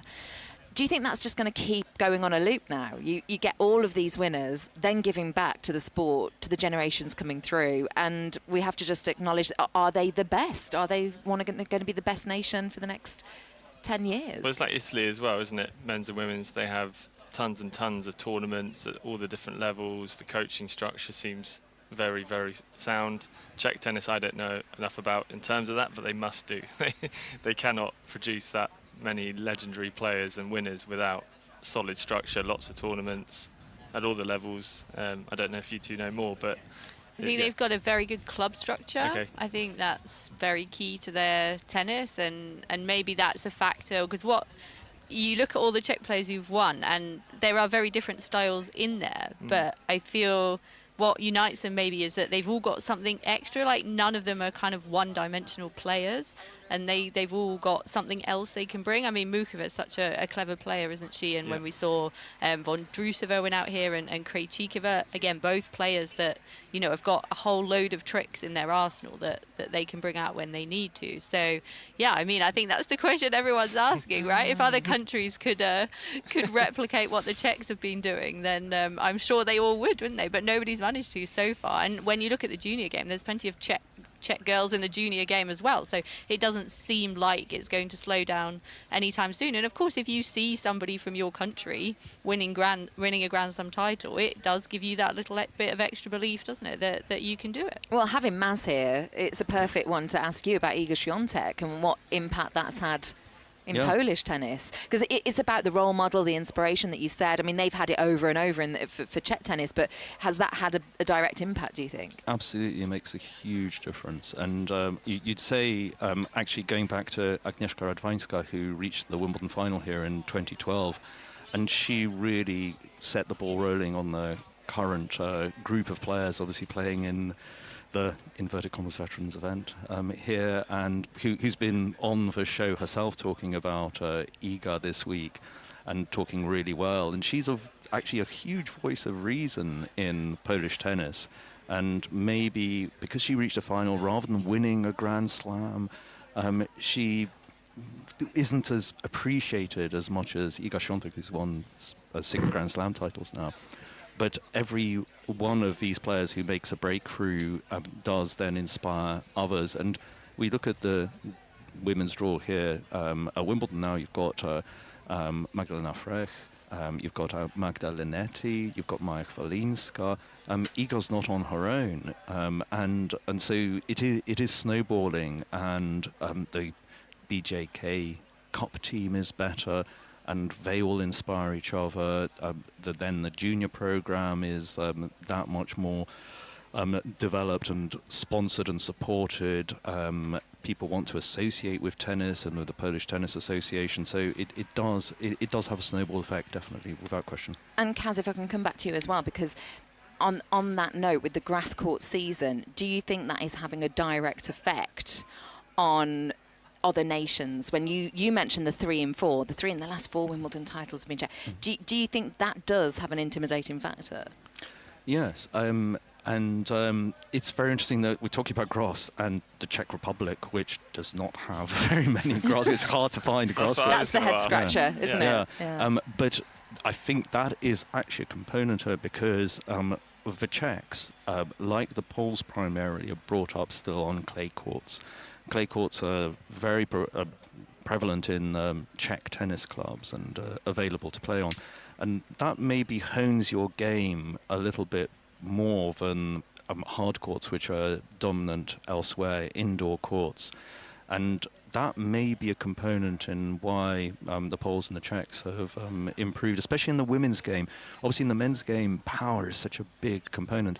But the thing that distinguishes Linda and Karolina is that they've got these skill games. It's not just about power. It's about finding shots which work really well on every surface and varying their games. They're lovely to watch. Both are lovely to watch, but who's got the most variety? Mukova, I think. I mean, Noskova, I thought she used a backhand slice really, really well the other day against Marta Kostyuk, but, you know, her power is her big her kind of big weapon, isn't it? And especially the serve, whereas Karolina Muchova, I mean, she's just a magician. I absolutely love watching her, all the different kind of skills that she brings, and just the behind the back shots. Yeah, love those. Yeah, and just the way that she constructs a point as well. I think it's so clever. So as we're getting our other guests ready to come back in, it brings me to that point where I'm going to put you on the spot and ask you which way is it going and why. I need some justification for these choices. So should we go with Alex first? Oh, wow. Well volunteered. Well, as we were just speaking about the variety of Muchova, the versatility, I just think she's got so many tricks up her sleeve. I'm going to go Muchova in 3. Kaz. Can I say that I'd like to see Karolina win, apart from anything else. She'd have been a champion from match point down, and the last time that happened was 2009, Venus Williams. But it's only happened 3 times in the women's singles since the abolition of the challenge round. And in 1922, Novak Djokovic is the only man to do it in the men's singles in the Open era. It would be just such a historic moment. But she's also, there's the age factor, 29 versus 21. Who's going to handle it better, the older player or the younger player? So, but Karolina probably for me in 3. Okay, and then finishing off with Eleanor. Well, I'm going to be really boring and say the same thing. I'm not copying, I promise. It was my own original thought. But yeah, I think the variety that she has, I think the fact that she can play in different ways, she's not dependent on playing one particular way. I think the experience is a factor. I think if you've been to a Grand Slam final before, I feel like that will help her. Yeah, so Muchova in 3 as well for me. Are you bringing in a caveat here? Yeah, just a slight caveat is that she was holding the... that is true. I mean, she downplayed it, didn't she, and said she was just trying to get breathe. In the 3rd set. Obviously not great for me on radio, but it's a kind of a You're holding your area. rib chest area for everyone. Didn't look too comfortable in the decider. Obviously adrenaline in the tie-break, got through, amazing tie-break, but it's maybe how that has recovered, or, is it that bad? Well, thank you for your predictions and for that build-up. Our journo panel. So Alex Sharp, Wimbledon.com, thank you very much to you. Eleanor Crooks, Press Association, and Kaz Maklinski, Polish tennis journalist who's joined us before. Thank you very much to all 3 of you. Thank you. I really appreciate it. We're going to go round the grounds because our reporter Lily Coleman has been catching up with fans. I'm still over at Hemon Hill, and 2 lovely ladies have brought my attention because they're wearing their Wimbledon whites. They're in long white Wimbledon dresses, looking gorgeous as always. It's Karina and Claire. Lovely to meet you both. How is your day going? It's going really great, yeah. We've just got here, we've perched ourselves down on Hemon Hill, and we are now going on our photo scavenger Wimbledon hunt. Wow, so you're here for the photos, not the tennis, by the sounds of it. Exactly. Tell me a little bit about this photo hunt. What are you looking to do? Okay, so we've got to get a photo of strawberries and cream. Of course. A giant Wimbledon screen. Okay, it's the Hemon Hill. That's easy. Yeah. You've already perched yourself there. That will be fine. Someone wearing a Panama hat. Oh, is that a Panama hat that you've got, Claire? I'm looking for a big one. Yeah, we're looking for a big one. Someone dressed from head to toe in purple and green. Oh, that's a good one. Surely there will be someone. Where can we find them? Maybe on Hemon Hill. Maybe. The biggest sun hat that we can find. Okay. Someone wearing an official Wimbledon towel. Oh, well, maybe you just need to go to the shop and buy an official towel and then take a photo of yourself in it. Someone with outrageous sunglasses. Oh, yeah, that's a good one. I see a lot of outrageous sunglasses. But what's outrageous to you? Because the fashion nowadays, lots of people wear all these really fashionable, trendy sunglasses, but they might be outrageous to you. Yeah. No, someone who is practically Elton John for me. Fine. Okay, I know what you mean. Yeah, you know where I'm coming from. I got the vibe, yeah. And just someone celebrating a point on the big screen. So. I did also just see you've got a bee on a flower. That is very niche. How on earth are you going to find a bee on a flower? Goodness knows. So, but yeah, we are up for the challenge. We're here all day, so yeah. And you said that this is your first time here at Wimbledon, so I need to know, what do you make of this place? You've walked through the gates. How amazing is the atmosphere? Well, that's it. As well as obviously Karina saying about the photos, it's about the atmosphere. We've never been before, watched it on TV, but yeah, we're here with 2 of the girlfriends. yeah, it's just like a nice girly weekend. So nice. I can't believe you've never been here before and you got Court 1 tickets. Obviously, it is the women's finals on centre court, but you've also got the doubles, the wheelchair doubles on Court 1. Who's your money on? And don't forget, 2 British people are playing in that. Of course, I was going to say a Brit. Of But course. If they're both Brit, we'll go in alphabetical order, so the one with the first net. Fair enough. And then, of course, for the women's final, it's a full Czech final. We've got Noskova taking on Mukova. Who do you think is going to win? I don't know. I can't call it. Let's hope it's a close one. Whoever doesn't grunt the most. Okay, that's Yeah, a good the answer. silent one, Okay, the silent one. Well, it's lovely to chat to you both. Thank you for giving me your time, and I hope you managed to get all of those photos. Yes, we did. Thank you very much. Thank you. I'm glad that they got all of those photos. I am now joined by Claire Curran and Barry Cowan for the remainder of this show, back on the broadcast centre roof. They were listening in to the journo panel. You like that, Claire? I've loved the whole show all morning. I've learned a lot about tennis, things I didn't know. The journalists were fantastic. Barry's interview earlier on with the stringer was fascinating to me, because stringing has moved on and tensions have moved on so much from when I was playing the game. And yeah, it's just that everybody's on finals weekend on top form, the whole team. Right, we have got one other thing to grill you about. Whilst Barry is finding his numbers, he's told me that he's got numbers for this ladies singles final, and he can point us all in the direction of who is going to win. So we want to hear about that. But we also have the minor topic of our social media experience today, which is doppelganger experiences. Have you ever been mistaken for someone else? Yes, I have. Yep. Who? Well, different stages of my life. I should probably stick with the one person. I like how you're removing your glasses now, so I can inspect it properly. Unfortunately, when I was young, I used to get called Macaulay Culkin a lot. Macaulay Culkin? Yeah, when I was young, and I don't know, when I look at Home Alone with not my what kids. I was expecting. You're not expecting that. You're expecting me to say some absolute supermodel, hopefully. But no, I that feel didn't like happen. We need to get Izzy on our social media team to now put a photo of you and Macaulay Culkin next to each other for our social media channels. That happened a lot. Okay, and it sounds like there were others. It's got better. It's got better as the years have gone by. But yeah, I think that one still is fairly traumatic for me. But I have to thank my mum for the short hair she gave me when I was a child. Still short, but. And how about the tennis world? Any tennis doppelgangers? Because Rob Nothman was talking about looking at Grosjean and thinking there was a bit of Rory McIlroy there from a distance. Yeah, I think Rory McIlroy is a bit like the McDonald's guy when he first came out there, Ronald McDonald, when he had his hair.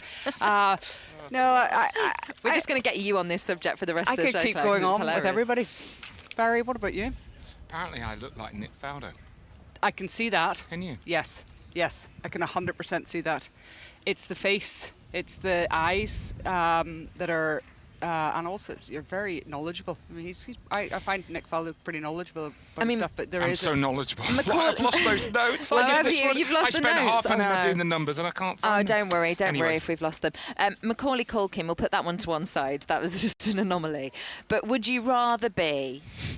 Can't believe I told everybody that. Would you rather be a better looking version of someone or a worse looking version of someone incredible as a comparison? Because I used to get... I guess if they're someone incredibly famous, just being linked with them. Because I used to get one, but I'm definitely a worse looking version of this person. So can I tell you the best one? I was in, years and years and years ago, I was playing at a satellite event in Zimbabwe, and I was in the Harare Sheraton, and we always used to do doppelgangers.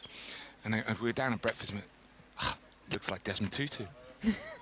It was. It was. It was actually Desmond Tutu at breakfast. Did you go and say you look just like Desmond Tutu? Desmond Tutu. So who you think actually is a doppelganger that turns out to actually be the real thing? That must happen all the time as well, and people must have gone up to tennis players and said, like, out of context in Sainsbury's or somewhere, and gone, "You look just like Arthur Ferry. you look just like Tim Henman." Oh, I am. I used to get, and I was telling Ollie downstairs, I used to get Cameron Diaz when I was younger, but clearly a worse version by far. But I think it's just the blue eyes. Just been linked Cameron Diaz. It's just the blue eyes, but I'll take it. If anyone's going to throw that out there. No worries, I'll take it. We have got Lily Coleman out and about in the grounds. If you see her, if you've got any doppelgangers, let her know. She's our reporter out on the grounds, and we'll continue with our reporters and teams on the courts. Just as we get to set point or any match points, we'll go out for some updates. But we are building up to the ladies singles final, an all-Czech affair. I haven't got your opinions on this, but we're just talking about it with the Journo panel about the Czech takeover. That's how it feels in women's tennis in recent years. You mean the Czech grass court supremos, the specialists? I've never heard about grass court specialist in a country before, but they're that doesn't over. have grass. That doesn't have grass. Is it good for the game? I guess that's probably the question in terms of one country. It's such a small country. I think it's been coming for years and years, and it's a little bit like Italy. Italy with the females especially, and I think it brought the male players on. Their dominance of what used to be called the Fed Cup, their dominance in the 90s of that competition, where then you started to have a team of people all playing together, the coaches working together. It was an incredible, for those players when they were going to Grand Slams, they weren't isolated, they weren't alone. They were playing kind of with each other throughout the year, really, as a team. First thing on their diary was, let's play Fed Cup. And I just think the winning bred that winning mentality. The Czechs then followed suit. And they've had so much success as well in that competition. And I think that the former players, they give back a lot, don't they, to the current players. Jana Novotná is a great example of a player who was really giving back. And I just think that whenever you're kind of comfortable with success and people aren't, you're pulling each other up in a way. I think that's really what they do, and you can see that within them. It goes a long way. And the Americans currently, I think, they're led by Pegula and Coco Gauff. I think success breeds success, and what they have is a lot of them come from almost the same clubs. So if you are a 12 or 13-year-old boy or girl, and you can see on the next court an 18-year-old who's top junior, or a 20-year-old who's 10 in the world or 15 in the world, and one day the coach says, well, why don't you go and hit with them for 15 minutes at the start of the session? To me, it's so obvious that that's what should happen, because if you're 12 or 13, you have no clue what hard work is. You have no clue. Why would you? Because you're inexperienced. But if you're seeing someone, the application, the dedication, leaving no stone unturned every single day, that's going to rub off on you. So, for me, it's just they have that, and it cannot be luck that they keep churning out great player after great player after great player. But it's not just great player after great player; it's great player with a great top-handed backhand. Yeah, and variety. They all have great two-handed backhands. We're talking about variety of shots. I'm going to ask you both about that in a moment as well. Let's go over to court number 1 though. Rob Nothman's got an update for us. And a key moment in this men's doubles final in the wheelchair event, because Alfie Hewitt and Gordon Reid are at deuce, serving at 3-1 on number 1 court here, up against Gustavo Fernandez and Tokita Oda. Fernandez and Oda took the first set 6-2. Back came Hewitt and Reid, took the second set 6-1. They lead 3-1 with a break in this deciding set. Alfie Hewitt has just had a point serving at 3-1 to make it 4-1, but served a double fault.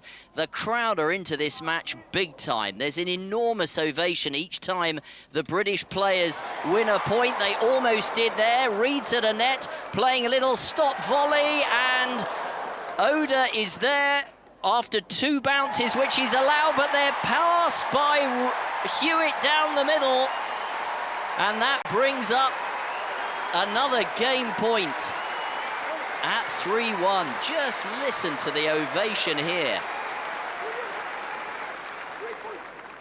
So a big moment this for Alfie Hewitt, serving from the far end. He and Gordon Reid have won 24 Grand Slam doubles titles, 6 of them at Wimbledon.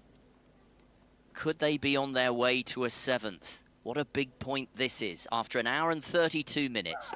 A point for Alfie Hewitt here, and a good serve. Fernandez nets his return.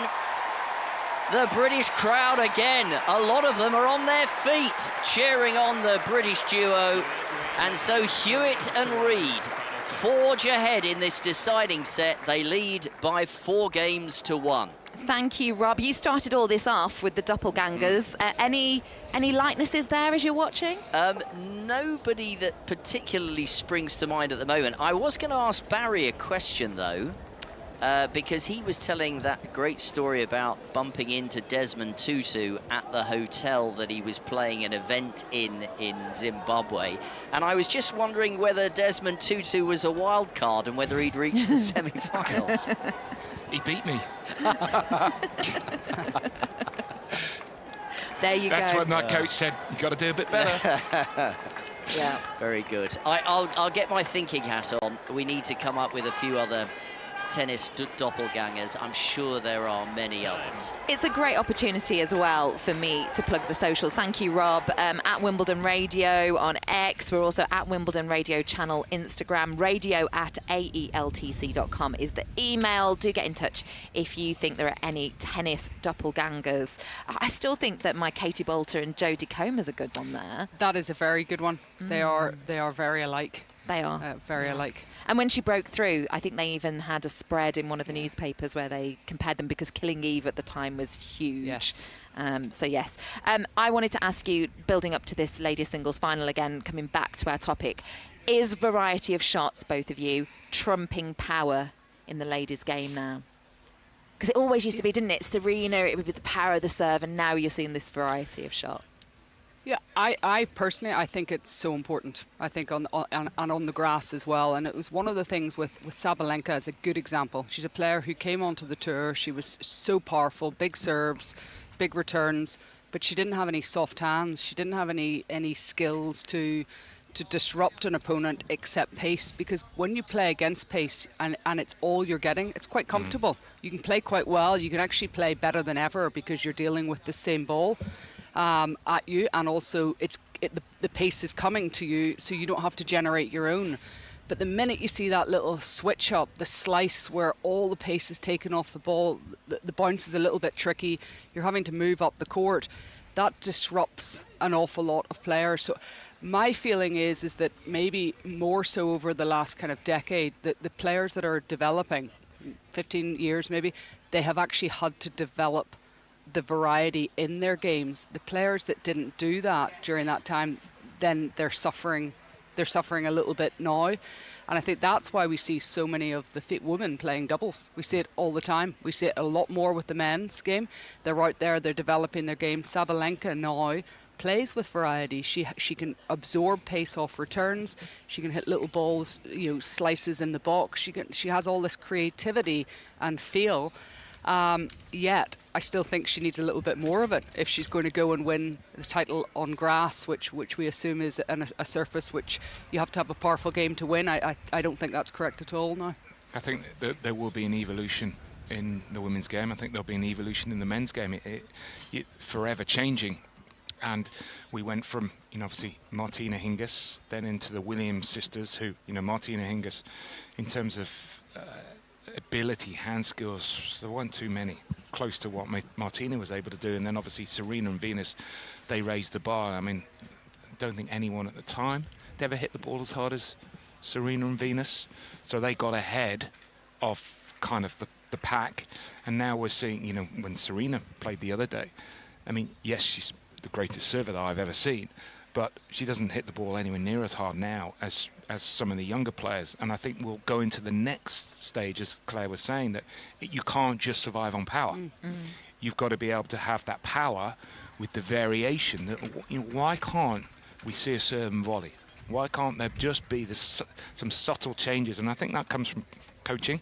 I think it's really important that when you're younger, you've got to find different ways to win those points. Arthur Ferry, he's small, 5'9". Let's be honest. In men's tennis, elite men's tennis, at 5'9", he has a disadvantage. But that disadvantage he's turned into a positive, because he's a great mover and he's got really high tennis IQ, and he's caused problems to guys who hit the ball harder than Arthur. I see in terms of the coaching of variety, I see that less from a coach perspective about going in and actually teaching a child how to hit these things. I see that as them experimenting with their game and having the freedom to go out there when they're young and play and be creative and go on a match court and don't think so much about winning here. Let's think, we want to see you play 2 drop shots in the first set. We want to see you chip a couple of returns of serve.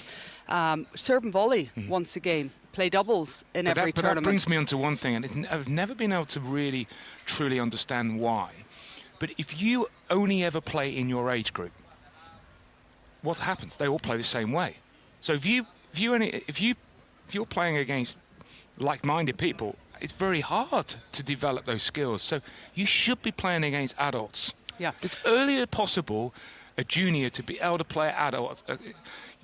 I think all for the better, and that's why I think brilliant these under-14 tournament here, and it's brilliant the ITFs, but I don't feel you should be travelling around the world playing ITFs because it's restricting your development in terms of having that all-round game. We'll pause for a moment for Abigail Johnson, who's on court 18. And Lucy Safarova in this ladies' invitation doubles has match point on serve. This has been one of the lengthier clashes of the week. She is alongside Magdalena Rybarikova. They are up against Kirsten Flipkens and Daniela Hantukova. And there it is. The conclusion of this clash, the 10-5 final set tiebreak triumph for Magdalena Rybarikova and Lucy Safarova. They led by a break in the opening set. They had to pull it back after losing that set on a tiebreak. We saw all-court tennis. We saw some really close games, actually, but just an hour and 44 minutes here for Rybarikova and Safarova to make it 3 matches played, 3 matches won, and we will see them in the final match here in the ladies' invitation doubles. They'll be looking to notch the Wimbledon trophy that was missing in their singles careers. They both made the semi-finals here, but also Lucy Safarova, Grand Slam titles in doubles at all 3 other majors, never Wimbledon. This would be a nice consolation prize at the 2026 championships. Any tennis doppelgangers for us, Abigail? Any tennis doppelgangers? This is, let me get this right. Okay, well, has Casper Ruud and Niall Horan been mentioned? No, that's a good one. Because I think that one's quite common, but it's true. But actually, back in the day, me and my sisters, when he was a little bit younger, do you remember the Canadian Milos Raonic? Yeah. We actually said he looks a little bit like Harry Styles. There's a bit of a One Direction theme here, and no one was really kind of vibing with that. But I still, to this day, I look at pictures of Milos Raonic in his 20s and I think, yeah, I see it. The hair was the same and the face was a little bit similar, so I stand by it. The Casper Ruud and Niall Horan one, I definitely see. Yeah, That's that one's closer. I'm going to whisper this next one. I know that Barry's going to want to hear it, but I've just taken a look at our social media responses and doppelgangers, and there's one for Marcus Buckland. I'm hoping that Marcus isn't listening, because we'll never hear the end of it if he is. Oh. But guess what someone said? Oh, it's Marcus himself. Oh, of course. It's Marcus himself. I've just been given a note, and then I've looked at who sent it in. It's actually Marcus saying he looks like Bradley Cooper. Oh. I thought someone else had said that, and then we were never going to live it down. It's typical. Yeah. Just lost for words, aren't we? We are. Davidovic Fokina. Yeah. Boris Becker. Did you see that? That's from Nathan in Ireland. I can see where Nathan's going with that. I hadn't thought of it. He does go on to give a bit of justification to say it's even in his muscular body type and the way that he dives for volleys that they're very similar. I think he looks very like the guy out of Karate Kid. Have you watched Karate Kid, Karate Barry? Kid, yeah. Not the guy who fights in the original one, the blonde Johnny. guy. Johnny. No, you don't see that? Not so much. Just having to digest it. Yeah. On an aside, we have had other tennis news today. We will dive back into the ladies singles final build-up as well. But we talked about this. Auger Aliassime splitting with his coach. Lehechka has also split with his coach. This is news that's sort of surfaced earlier today. And it is a general theme, isn't it, that Wimbledon can be one of those Grand Slams that at the end of, you part ways, you start again, you try new coaches. Is it quite a theme?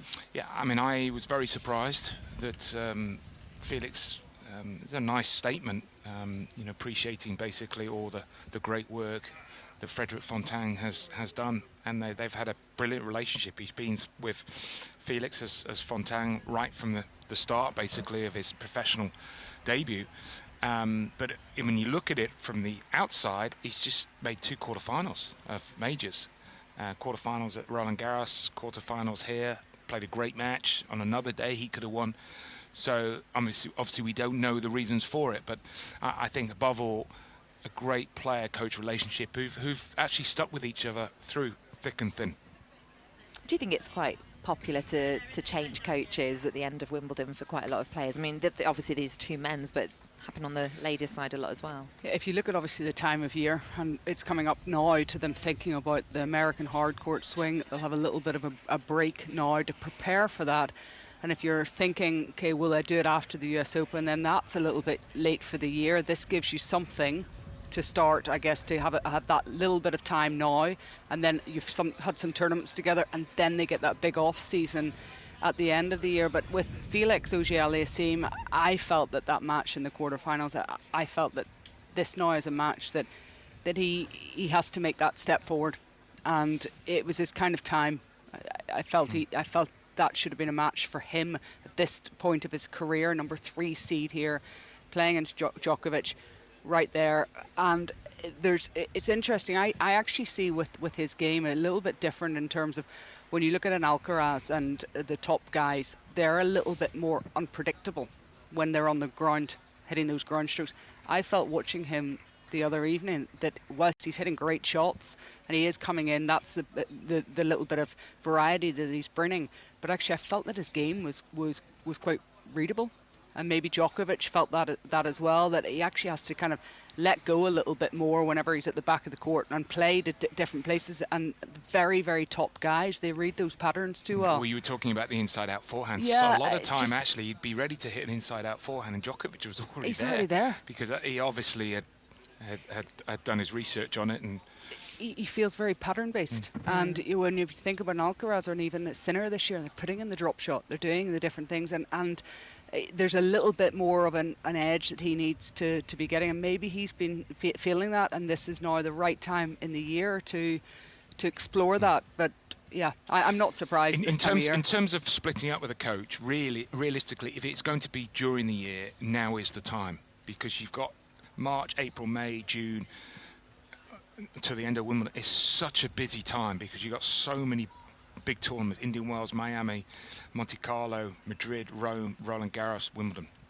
So naturally now would be the perfect. You've got one more major left, and then you've got the big final push going into the Asian swing and then the ATP finals. So if it generally is, if you are going to split with a coach, generally it's after Wimbledon, because you've had 3 of the 4 Grand Slams. This feeds into our earlier chat as well, doesn't it? When you were talking about evolution and the evolution of players that we've seen, the coaching comes as part of that. I mean, the coaching teams they've got nowadays, much younger, many more, and the rotation seems to be a lot more than it used to be. Yeah, I mean, I don't like it when players split with coaches. Not when they're in their most important stage of development. I think you really need to try and get the same. Generally, coaches all think the same. It's like in football, but they'll come at from a different angle. So if you're a player, then you're getting mixed messages. It can confuse you because you need that consistent message for it to really bear fruit. We'll halt you there because championship point, number 1 court, Rob Nothman. And a point for Alfie Hewitt and Gordon Reid to win the men's wheelchair doubles for a 7th time at Wimbledon. Gustavo Fernandez serving at 2-5, 30-40 in the deciding set. Forehand from the Argentine. Back goes Alfie Hewitt behind the baseline. Reid now hits a backhand slice, and Fernandez goes long. Gordon Reid tosses his racket into the air. The British players embrace. The number 1 court crowd are on their feet. And for a 7th time, as Alfie Hewitt plants a kiss on Gordon Reid's forehead, for a 7th time, Reid and Hewitt are Wimbledon doubles champions. What a moment in the Wimbledon sunshine as they come forward to shake hands with their opponents at the net. Warm embraces. And an hour and 47 of real drama here on the number 1 court. Hewitt and Reid have done it again. 2-6, 6-1, 6-2. Listen to those cheers. It's lovely to hear over on number 1 court. We're having championship points all over, set points as well. We will be out to reporters around the grounds as those happen. And of course, earlier start on centre court today as well of 1 o'clock. So we've got action underway there. A dedicated commentary channel feed is available on Wimbledon Radio if you'd like to listen to that. Claire Curran, did you agree with Barry about that? Were you talking about not liking the transition of coaches too frequently? Yeah, I think it's all changed completely. When I looked at it this year at the championships, when you look at Yannick Sinner's box, that's what's changed. The coaches it's a team. It's a little bit like Formula One now, being part of a Yannick Sinner team or a Novak Djokovic. You're all branded in the same clothes.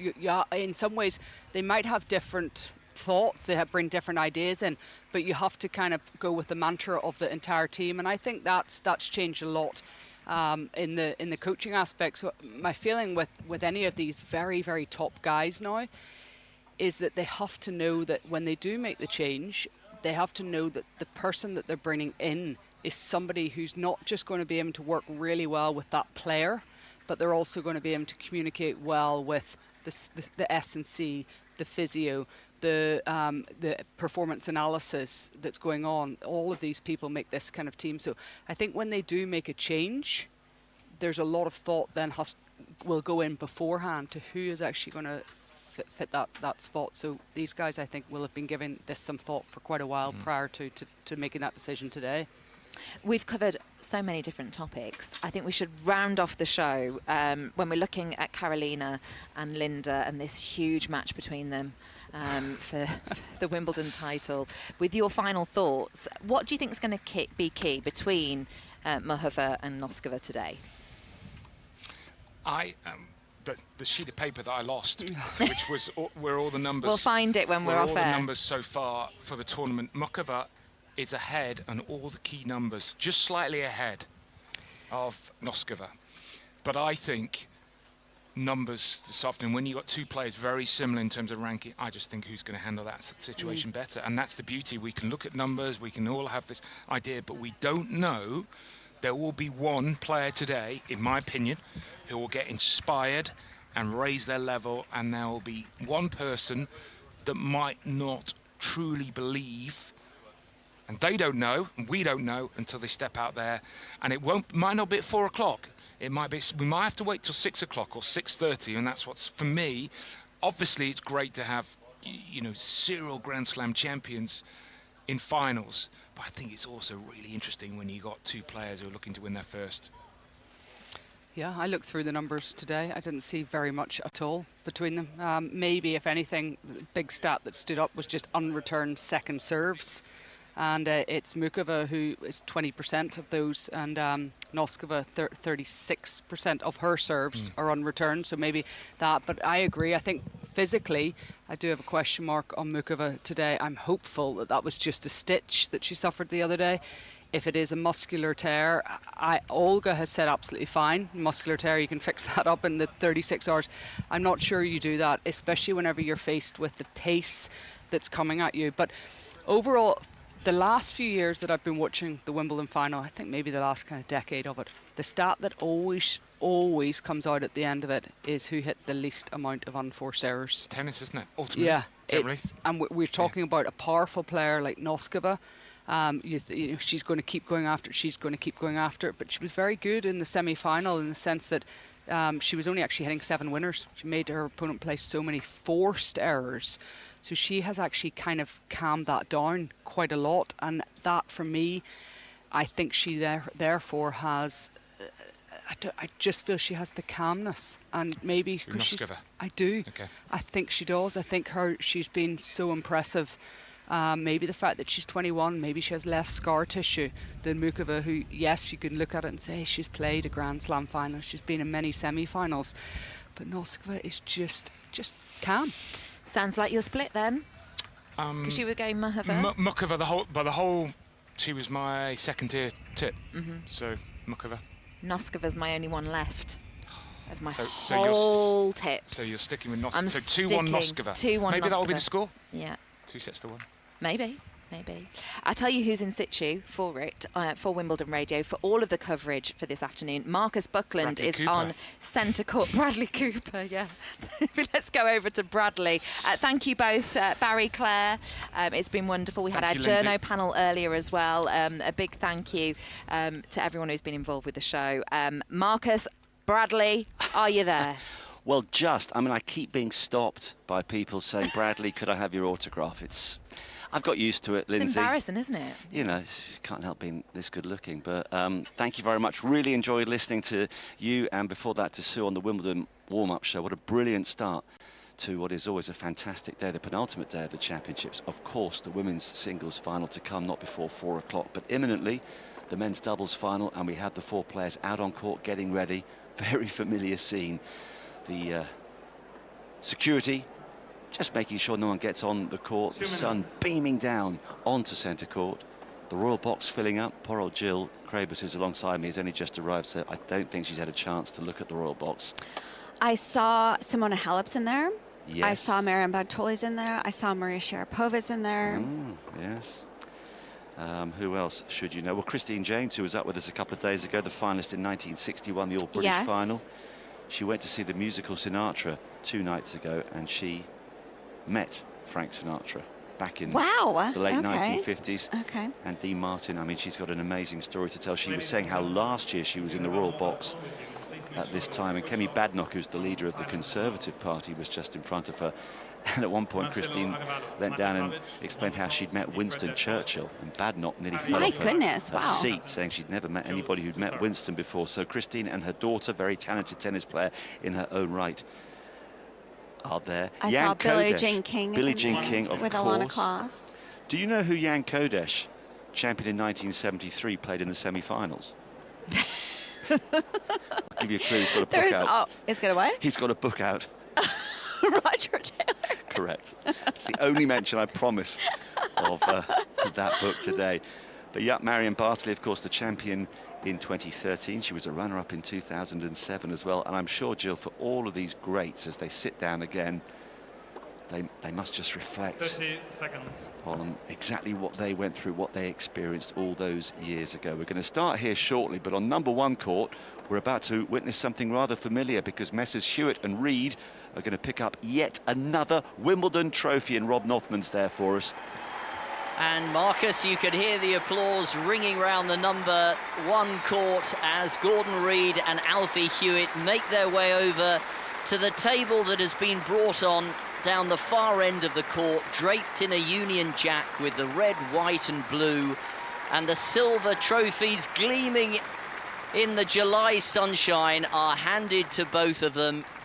A 7th Wimbledon doubles title, and they will now make their way over to the microphone, and they're going to be interviewed by Jenny Drummond. Guys, what a final. That was incredible tennis. Let's start with the fact that this is your 7th Wimbledon doubles title. That reaction at the end said so much. Just what does this mean to you guys?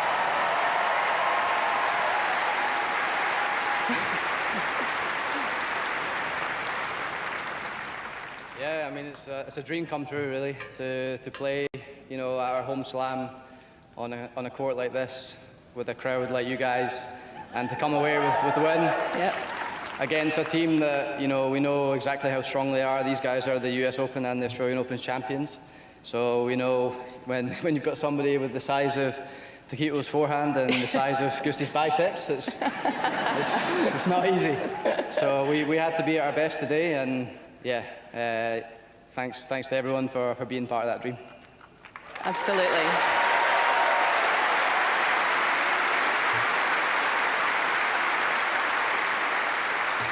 Alfie, your wee lap of honour there was quite special as well. What does it mean to you as well at home slam? I mean, this crowd was unbelievable. The atmosphere was electric. Yeah, I mean, I think the lap of honour is the least that we can do to repay the support that you gave us out there today, because that first set was extremely difficult. I think these guys played some of their best tennis, and you know, when you're on a court like this and everyone wants you to win, it can be a little bit of soul-destroying when you lose that set. But It means the world. We've obviously had so many finals here, and 10 years ago we won our first one. So who would have thought 10 years ago we'd be sat here with 7 titles?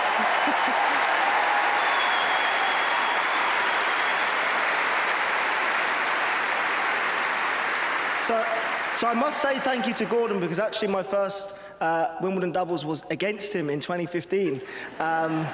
And he beat me, so the next year he decided to play with me, and I think that was a smart choice, Gio. I agree. Well said.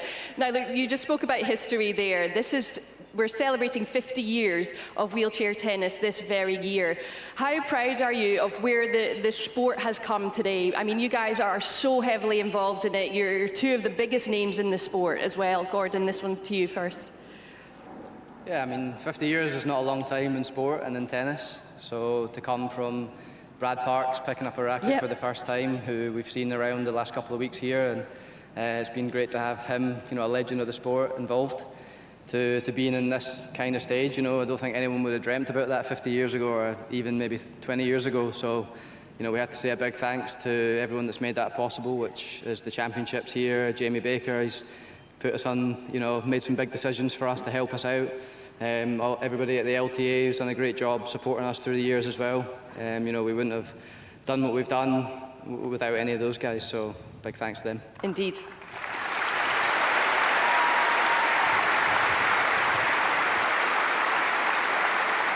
And finally, I'm sure you both want to thank your teams as well. Alfie, do you want to start?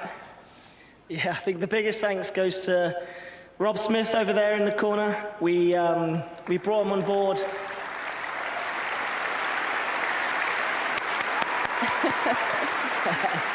We brought him on board post-US Open, and even in the short journey that we've been on, it's been a really enjoyable one, and this was always the goal, to get our hands on this trophy again. So a very big thanks on behalf of us for all the work that you've done behind the scenes, and also the LTA team and our individual teams that have all played a huge role.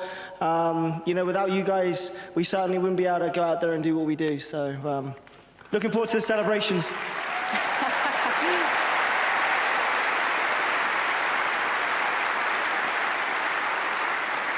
Alfie, you can't celebrate too early. You've got a singles to play tomorrow.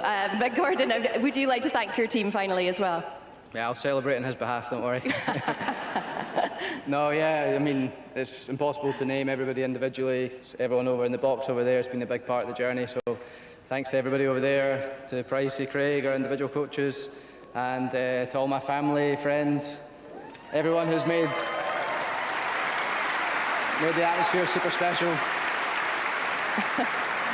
I don't think my brother's going to have any voice left after the chants this week, so great job. And to my top fans, Ailey and Struan, thank you guys. We'll see you soon.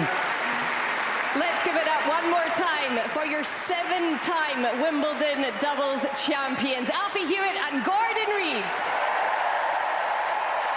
Well, what a wonderful scene this is on the #1 court. Both players waving to the crowd, wreathed in smiles, those silver trophies in their laps at the moment, glinting in the sunshine. And for a 7th time, Marcus, Alfie Hewitt and Gordon Reid are Wimbledon doubles champions. Magnificent stuff, Robner. Thank you very much indeed, and great to hear the enthusiasm of the crowd. They love Messrs Reid and Hewitt, and well, year after year they do the business. Back here on centre court, the men's doubles final is underway. We've had 2 games, we've had 2 holds of serve.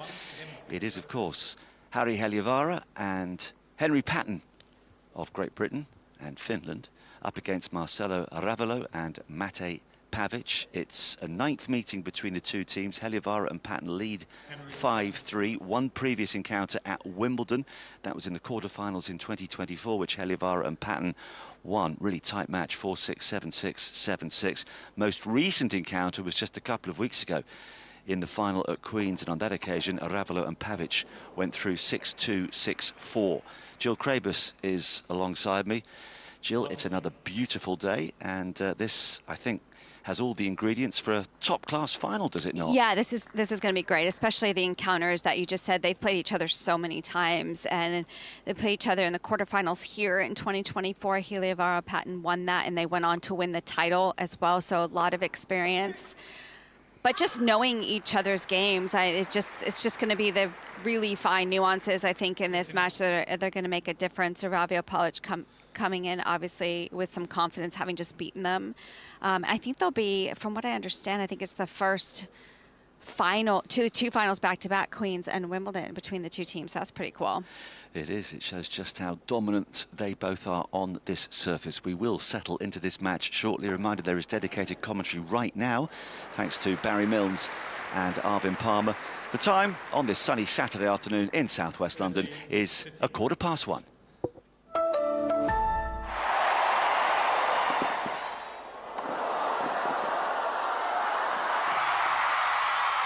Experience more at the Amex Card Member Lounge just behind number 3 court. You and up to 2 guests can relax, enjoy small bites, sip signature cocktails and get in on exclusive giveaways. Visit the 2026 Wimbledon app and tap the Amex banner to learn more. Amex Gold Card representative, APR 85.8% variable. Annual fee applies after the first year, subject to status. Your rates may vary depending on circumstances. APR correct as of 25th of February 2026. 18 plus, terms and conditions apply. 1-1, 30-15 here on centre court. Henry Patton, the tall British left-hander, is serving from opposite the royal box. And he's coming in behind his serve with an awkward little volley. But he does enough to force the error on the other side of the net. And Jill's absolutely right in terms of that stat that she came up with just a few moments ago. Arevalo and Pavic attempting to become only the 8th team in the Open era to win the men's doubles title at Queen's and Wimbledon in the same season. If I was feeling really mean, I'd immediately now demand Jill to name the previous 7, but I won't. But some big teams: Bob Hewitt and Frew McMillan in 1978, Ken Flack and Robert Seguso 1988. The Woodies, Todd Woodbridge and Mark Woodford 3 times as Patton holds to 15, 1993, 1996 and 2000. Daniel Nestor and Nenad Zimonjic, what a team they were. In 2008 they managed that. Of course the Bryants have to be on that list. Bob and Mike did it twice, 2011 and 2013. Pierre-Hugues Herbert, who is still playing, and Nicolas Mahut, who will ever be remembered in these parts for his incredible singles battle with John Isner. They won both Queens and Wimbledon in 2016. And last year, actually, Julian Cash and Lloyd Glasspool, the Brits, what a year they had then. And they've had another very good year as well. How are you today, Miss Grobers? I'm great. You're going to be kind to me today, I guess. Well, I am. Why? Why are you in it? Well, I'm just going to check, first of all, that you've remembered Sachin Tendulkar's Test match batting average. 53.8. Brilliant. In that case, I want to be kind. You know, I had that email from Terry yesterday who suggested I was a little cruel to my co-workers. And thanks for all your emails and texts this morning on the subject of doppelgangers in particular. Red Sox Devil, he's always getting in touch, fantastic. The King of Falcon, he lives 1 hour south of Perth. He says he thinks that Zizou Bergs has more than a touch of Luka Modric about him. The brilliant Luka Modric, what a footballer. That's a good shout. Did you come up with a doppelganger of your own? I didn't know about this, actually. This is the first time hearing about it. Well, yeah, I forget who suggested it. Well, it must have been Lindsay. Just looking for... Initially, it was tennis players who have a doppelganger, and we thought we'd just spread it out, and a lot of people quite rightly suggested that I look just like Bradley Cooper. What's that look, Jill? Silence. What is that look? So if you can have a thought. I mean, Barry Cam was claiming that he looks like Nick Faldo, and then even more outrageously suggesting he plays golf like Nick Faldo. But it's always a good conversation. There was one, and I'm trying to now wrap my brains. I've gotten one before with just my eyes. Comparing my eyes to Barbra Streisand. Oh, absolutely. I'm covering my face now so you can just see my eyes. That's what people tell me. You are a woman in love. Yes. The brilliant Barbra Streisand. I mean, that's just one part of my face, so I don't know if that's a complete doppelganger, but... No, I see. Now you are Barbra. I've not realised that before. Do keep your suggestions coming. We're looking for doppelgangers. I mean, tennis players, anybody really. You know, we'd like to just compile a little bit of a list. And we will continue to build up to the women's singles final. If you are joining us now wondering why we're not really building up to it, well, of course, there's been a change in the timings come finals weekend over the last year or so. And the 2 Czech players, I wonder what they're doing right now, will walk out at 4 o'clock for the women's singles final. And that'll be the situation tomorrow as well for the men's singles final. What do you reckon, Jill? So 20 past 1, we've got another, what, 2 hours and 40 minutes or so if everything goes according to schedule. What would you be doing at this point if you were preparing for the Wimbledon final? Well, actually, I did just see them finish their practices not too long ago, probably about 20 minutes ago. They were both practicing next to each other at Orangi, the practice facility not too far away. And they're both practicing side by side, and they finished around 1 o'clock, so they'd probably just be cooling down, maybe cooling their bodies down, probably get some food for lunch just to make sure they get food in significantly in amount of time so they don't have to worry about it when they step to the court. So, and then just be relaxing probably and going over some strategy with their coaches. Can you relax 2 hours and 40 minutes before a final? As much as you can, yes, as much as you can. So. Well, it's going to be intriguing. We know 2 things. We're going to have a 10th different Wimbledon singles champion in the women's draw, and they're definitely going to come from Czechia, but that's about as far as we can go. Just on the subject of doppelgangers and tennis players, I've always thought that Robin Haase looks just like Ruud van Nistelrooy, the footballer. I'm not I don't know the footballers. No. Yeah, I know Robin Haase. Yeah. Well, you know, any suggestions of tennis players who look like somebody else? And now we know that Jill Krabus and Barbara Streisand have never been seen in the same room. Pavic is serving here at 1-2, 40-30, and there's a big overhead smash that works perfectly for Henry Patton. It's really good control on the return from Heliovara, just noticing that opening right away, and it was such a good move from Patton, took advantage of that low return from his partner. Hello to Gabrielle, who often gets in touch from a very hot Fort Worth, but is Fort Worth as hot as Wimbledon? As Pavic comes up with a good swinging serve that isn't returned. Do you know where Fort Worth is? It's in Texas. Yes, very good. Yeah? Well I'm not done. a complete buffoon. Not everybody knows where Fort Worth is. It's hot there, though. It is very most of the hot. time. Yeah, especially this time of year. Well, Gabriel says, thanks for a great fortnight, and thanks for calling the doubles. Let's hope doubles remains the same at Wimbledon and at the other majors. And she puts in brackets, US Open, please go back to the 2024 format. That's with reference, of course, to the mixed doubles, which now takes place a week before the main event. Returns into the net. It's a hold. It's 2 games all. What were your thoughts on the new style mixed doubles last year? I wasn't sure. I don't know, when I initially heard that they were going to change it, I got super excited about it, but it was very popular, and even walking around the streets of New York, it was amazing just the amount of fans, random fans I heard on the street saying how excited they were to go see the mixed doubles. And I don't think you can argue against the massive amount of crowds that were there. It was very popular. I think people were very excited to see so many of the top singles players play, and so many of the top singles players get excited about it. So you can't argue with the fact that it seemed like a very, very big success. Well, I think the point that Gabriel's making in general, though, is such a good one. We were discussing in detail a couple of mornings ago, Project 28 and plans from the ATP to cut back on doubles, to give more of the prize money to singles players. It's a very emotive issue. Henry Patton in particular has been quite outspoken about that, as you'd expect from a top-class doubles player. I can imagine. I think that's very... I would love to see the doubles, stay as it is. I absolutely love watching it. It's such a fast game. How quick these players are on both the men's and women's at the net. I really want it. I really want it to stay.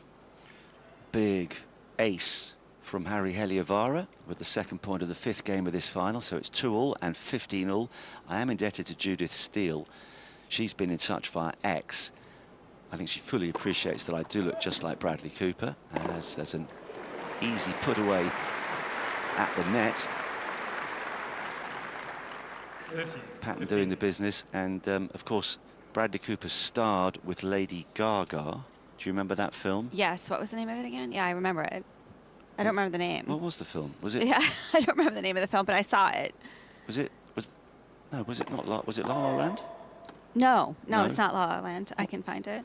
They sang La La together. Land had Ryan Gosling Oh, yeah, you're right. and Emma Stone, I think. It was a very, very good film, and they sang, and very kind of you, Judith. She reckons that if I got together with Lady Gaga, we'd be great.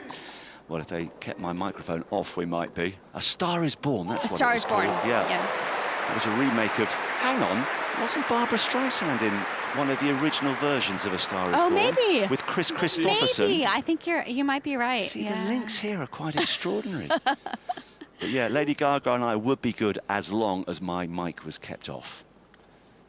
40-15 now. Heliovara serving from the Royal Box end. Looking to go down the middle. He's got the cap on. Henry Patton is the only one of the quartet not to have any headgear. Big return. Oh, goodness me. Big return straight at the server. And Heliovara opened his legs. I mean, I have to say that's what he did, and let the ball go through them. It's quick thinking. Got to get out of the way with the way how hard these guys hit the ball. Yeah, pretty straightforward already in these first 5 games. Not much pressure on any of the serves so far. Very quick points. I think we all expected that this match was going to be pretty tight overall, but all 4 looking comfortable on serve. Let me just cast my eye over our scoreboard to see what else is happening. Mansour Barami and Eva Maioli playing against Thomas Johansson and Barbara Schett. Thomas. And, well, that's tight. Barami and Maioli are serving to stay in the first set at 5-6. We'll go, in fact, to court 12 because Philip Studd has the pleasurable task of watching those 4 on court. Is it as competitive, Philip, as some of the earlier matches? I heard you saying that the match you saw before may have been invitational, but it was almost confrontational. Hello, Philip. Time. Talk to us, Philip. Philip. Shocking from Philip Studd. He's there, but he's not there. He's so absorbed in the match that he can't bring himself to open his microphone. We will go to him in a moment. Liam Sharkey, the young Brit that we spoke to a couple of days ago, playing in the 14 and unders. He's up against Anastasis Mozaikos of Cyprus, and Liam has just lost the first set on court 5 by 7 games to 5. But I do love that event, the fact that it's round robin, all these youngsters. Okay, they may lose their first match, they may lose all of their matches, but they get so many opportunities just to get used to this unique atmosphere. Now, Philip Studd, hopefully he's put down his cup of coffee and his sandwiches and everything else. Are you in a position to actually talk to us and do your job, Philip? I must confess, Marcus, I do apologise. I was talking to the lovely Sophia, who had brought me a charger cable because I had run out of puff. But now I am re-energised, and I can tell you about the mixed invitation doubles. Invitational hijinks, Marcus, continuing unabated on this court, entering the fray. Surely the undisputed king of this genre, Mr. Mansour Barami, whose tennis box of tricks is extraordinary. He's still delighting the Wimbledon crowds at the age of 70. He got a huge hand from the crowd when he arrived on court, partnered with Eva Maioli. Now, Maioli produced one of the more remarkable performances in the history of the game, I think. The 1997 French Open champion. She was only 19. She was a massive underdog when she took on Martina Hingis. It was a huge upset at the time. Hingis had won 37 straight matches coming in, and it was the only Grand Slam loss of that year. She won the other 3 slams, but Maioli won the title. They're up against Thomas Johansson of the Wimbledon radio channel, of course, and Barbara Schett. It's a lot of fun out here in the sun, and for the record, the first set has gone the way of Johansson and Schett. Well, I'm so glad that you haven't completely run out of puff, Philip. I mean, I must say, Jill alongside me said that happened a long time ago. Very harsh. Very harsh. That is harsh. You're Miss switching. Oh, no, you said that. You're starting to switch. You're starting to get mean again. Well, anyway, Philip, he's a wonderful worker. There's a lot of work to be done here, I think, between these 4 players before we know which pair of them will be crowned champions, because it's very tight in the early stages. Arabalo is now serving at 2-3, 30 love. Oh, Patton launched absolutely everything with that return, but it didn't find the court. Yeah, he had decided before that serve that he was just going to try and hit it as hard as possible. It was a good body serve from Arevalo. It really just sliced in there in Patton's body, just couldn't get out of the way, couldn't control the return. It's worth noting that Arevalo is wearing white leggings, and on a baking hot day such as this one, I'm not sure how comfortable that would be, but I guess there's a medical reason for it. Sun protection, I would think, yeah. Really? I think I would do the same right now as well. I think when I go on the court, I always wear leggings now because I've just had too much sun damage. Don't really want to be in the sun anymore. But, I mean, without getting too graphic. No, but the material now is just so good that you wouldn't, I mean, it helps. Some of this clothing is designed now to cool you down. Okay. Yeah. Well, he's got the white leggings. Just for a moment, I thought he had the whitest legs in the history of professional tennis. And, he's got a good serve of that, there's no doubt. It's an ace, and it's 3 games all after 24 minutes. Again, another straightforward service game. So if you want to get in touch with your suggestion of doppelgangers, you can find us on Instagram at Wimbledon Radio Channel. That's at Wimbledon Radio Channel. We're on TikTok at Wimbledon Radio. You can X us at Wimbledon Radio. That's at Wimbledon Radio. And you can email us as well, radio@aeltc.com. That's radio@aeltc.com. Let us know if you've got an obvious example of doppelgangers, and we're spreading the net quite far and wide. Jill Krabus and Barbara Streisand is but one example. Marcus Buckland and Bradley Cooper, a very obvious one. We'd also like your thoughts ahead of the women's singles final. Who is going to triumph? I've been umming and erring. Izzy, our social... Who did you pick? Well, I mean, Izzy came round, as you know, yesterday. Yes. She's put out a really good video on social media. It seems to me that based on that video, the majority of our team are backing Mukova, but I'm going with Noskova. Okay. You? I went with Mukova. Why? I think of the experience of being in a final before. She was in the finals of the French Open and multiple semifinals as well at Grand Slams. I think that could potentially end up being a little bit of a factor and maybe get her over the line. And I think just getting over that tough match against Goff was unbelievable. So I'm going to go with Mukova. Well, it looks as though, in fact, one team has just got over the line on number 3 court. Back to Rob Northman. And it's victory in the quad men's doubles for the remarkable Dutchman Niels Vink and his Israeli partner Guy Sasson, because they have won conclusively here on the number 3 court against Sam Schroeder and Jin Woodman, 6-2, 6-1. And Niels Vink is one of the most remarkable sportsmen you could wish to meet, because by the age of 23, he has now chalked up his 15th Grand Slam doubles title. Together with Guy Sasson, the Israeli, he's won the last 6, and he completed it with a very conclusive service game from this near end. He's now punching the air and signaling to his coaches and his family who are in the stand. A wonderful achievement for him. He's such a humble fellow, but also with a wonderful glint in his eye and a good sense of humour. Having chatted to him a number of times over the years, he's really, really good company, and now he's tossing a couple of balls into the crowd. So victory for Vink and Sasson. Vink's 15th Grand Slam doubles title here in the quad wheelchair doubles, and all achieved. And he's only 23 years old. He's beaten Schroeder and Woodman here, along with Guy Sasson. He's beaten them 6-2, 6-1. Robno, thank you very much. Players sitting down here on centre court. A reminder, as always, the choice is yours on the Wimbledon Radio Channel. If you want ball-by-ball commentary on this men's doubles final, then select the dedicated centre court feed, and you'll be in the company of Arvin Palmer, the former British Davis Cup player, and that wise old owl Barry Milnes. Or you can stick with me, Marcus Buckland, and Barbara Streisand.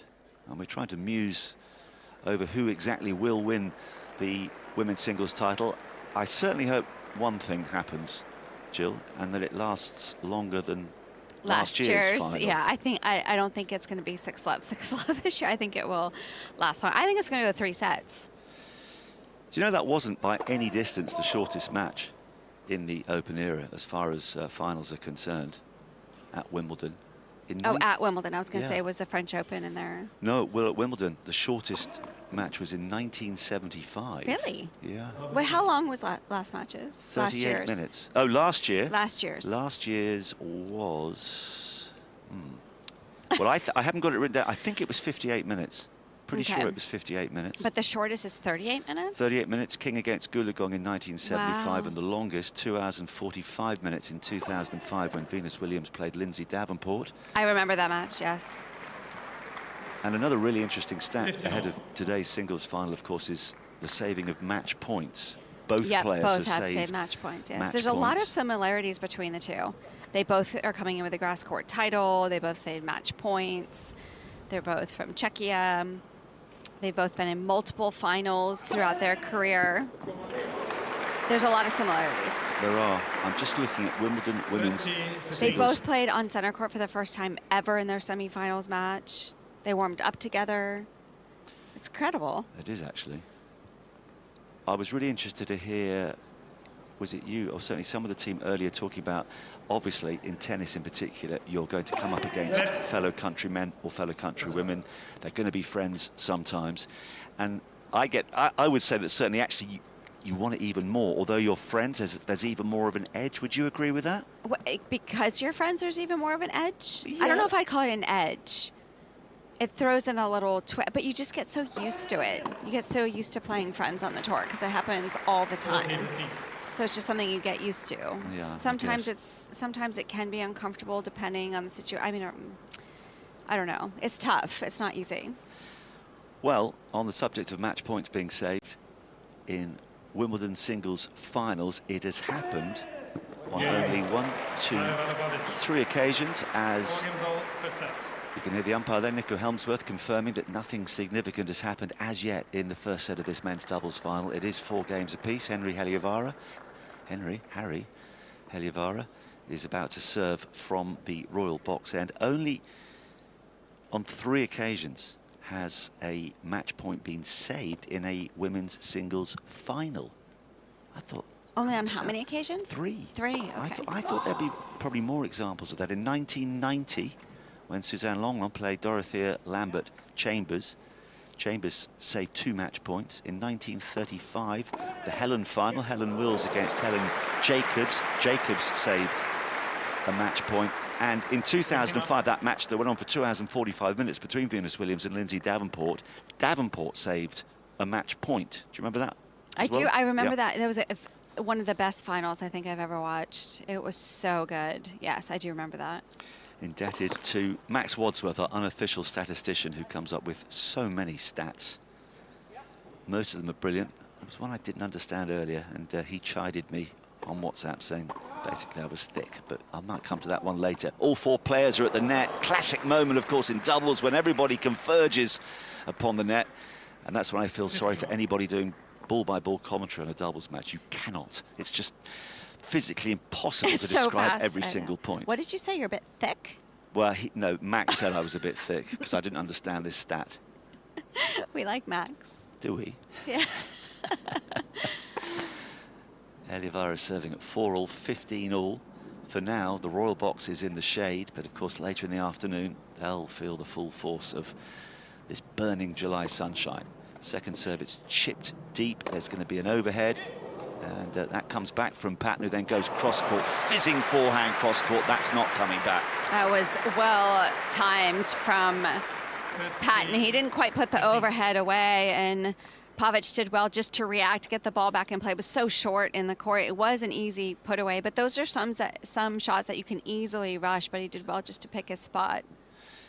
Gerald, who's a dedicated listener, has been in touch, suggesting that I tweeted the connection between Bradley Cooper and myself, if you see what I mean. That's a pretty wild return. Gerald, as if I would do such a thing.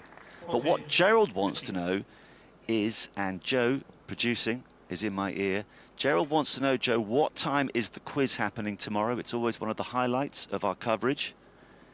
And Joe actually, controversially, you know, Joe normally always produces the quiz, but because he's been gallivanting around America doing the World Cup, it's another hole, by the way, it's 5-4. We will join our commentary team shortly.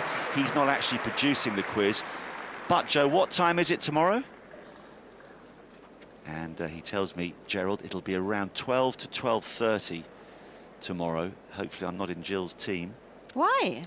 Well... Because I don't know anyone in the Royal Box. Exactly. But it's great fun, and we will have... Well, actually, it's a bit like the invitational doubles earlier. Well, I hope I'm not on your team either. Well, thank you. You know, it's meant to be a bit of fun, but actually it gets quite competitive, doesn't it? Of course it does. We're competitors. Well, yeah. I mean, it's terrifying. So thank you, Gerald. And anyway, everyone keep some doppelganger suggestions coming in. Tennis players who look like somebody famous. You can Insta us at Wimbledon Radio Channel, You can X us at Wimbledon Radio, and you can email us radio@aeltc.com. That's radio@aeltc.com. Heading towards the business end then of the first set of this men's doubles final on serve after 9 games. So let's head next door and pick up the action with our commentary team. Oh, actually, before we do that, Lily Coleman has been working very hard in the sunshine. She is out and about looking for celebrities. Let's join her. I can't believe it. I've bumped into Bella McLean, who's looking absolutely gorgeous. Bella, how's your day going? Well, it's great. We are worryingly late, so we're going to run in a second, and we're really overexcited and hungry, and are going to have a Pimm's in our hand in 2 seconds flat. Have you been to Wimbledon before? I have. I've been a couple of times, and it's just the best day out ever. It really is. Now, obviously, you said Pimm's and a pint. Is that what you said, a pint? Well, Pimm's and probably some food. I don't know about a pint. Maybe Rose and my friend will be doing the pint. Okay, what about the strawberries and cream? Oh, yeah. I love how I'm only talking about the food, which is brilliant, but that is probably me coded. Well, fair enough. Okay, and just lastly, obviously, you've been in Rivals. Who do you think would make the best doubles partner? Oh, I feel like Alex, because in the show he already plays tennis. Oh, that's a in good the one. nude. Fair enough. Well, thank you so much for chatting to us. Have a lovely day. Thanks so much. Lovely. Lily, our debutante this year, she's done a fantastic job out in the heat. I'm waiting for confirmation, Jill, but this has to be cumulatively the hottest Wimbledon ever. Richard Evans, the doyen of British tennis writers, was with us a couple of years ago. He's been coming here since 1960. I feel like he would know the answer to Yeah, this. he says he can't remember a hotter one for the full 2 weeks. But well done to Lily. And guess what? I think Philip Studd might be able to contribute on our subject of doppelgangers from court 12. Philip. Yeah, well, this one might be a little bit obscure for some, Marcus, but I'm sure you're familiar with the film Fargo. Yes. Which is one of the great modern films, in my opinion, and that led to a TV series which was based on a similar theme. There were lots of different episodes, lots of different individual series called Fargo. The very first one starred Martin Freeman of The Office fame, the guy who played Tim, who was actually in the Royal Box this week, I believe. Yeah, he was now, yesterday. His brother in that first series of Fargo was a Canadian actor called Josh Close, who also happens to be Yuri Lehechka. And if you don't believe me, have a look online. Wow. I mean, Phil, you're obsessed with this. Has he mentioned this before? We were watching... No, Jill, I am not obsessed. It's You are. just We're the same person. It's When the Josh same Close is not acting in Fargo, he's playing tennis at a very high level. I was watching in the Grand Slam. I was watching Phil bring up a picture on his phone and running to the television every time Lehechka's face came on the screen, saying, look, they're the same person. Yeah, you know, he was sent a charger up a few moments ago by Sophie. I think he's overcharged himself again. Thank you, Philip, though, for the contribution. We will be joining commentary at the next change event. It's now 5 games apiece, such an evenly fought final. 34 minutes played. Slider's been in touch confirming that Barbra Streisand was in one of the versions of A Star Is Born. There have been 4 remakes, apparently. The first version was in 1937. The second featured Judy Garland. Then came Barbra Streisand and, of course, most recently, Lady Gaga. And Slider finishes off by saying, a star is going to be born on centre court today. Wow, Wish that's I thought great. of that. Very good. All right, well, I think Phil set a very low bar in terms of our doppelganger conversation. Oh, the sharpness at the net there. That was an amazing reaction, because that was a really good return from Revelo. But Hilivara just all over the net. So quick, a very planned play. He went right away, very committed to the volley. Well, good doubles is fabulous to watch.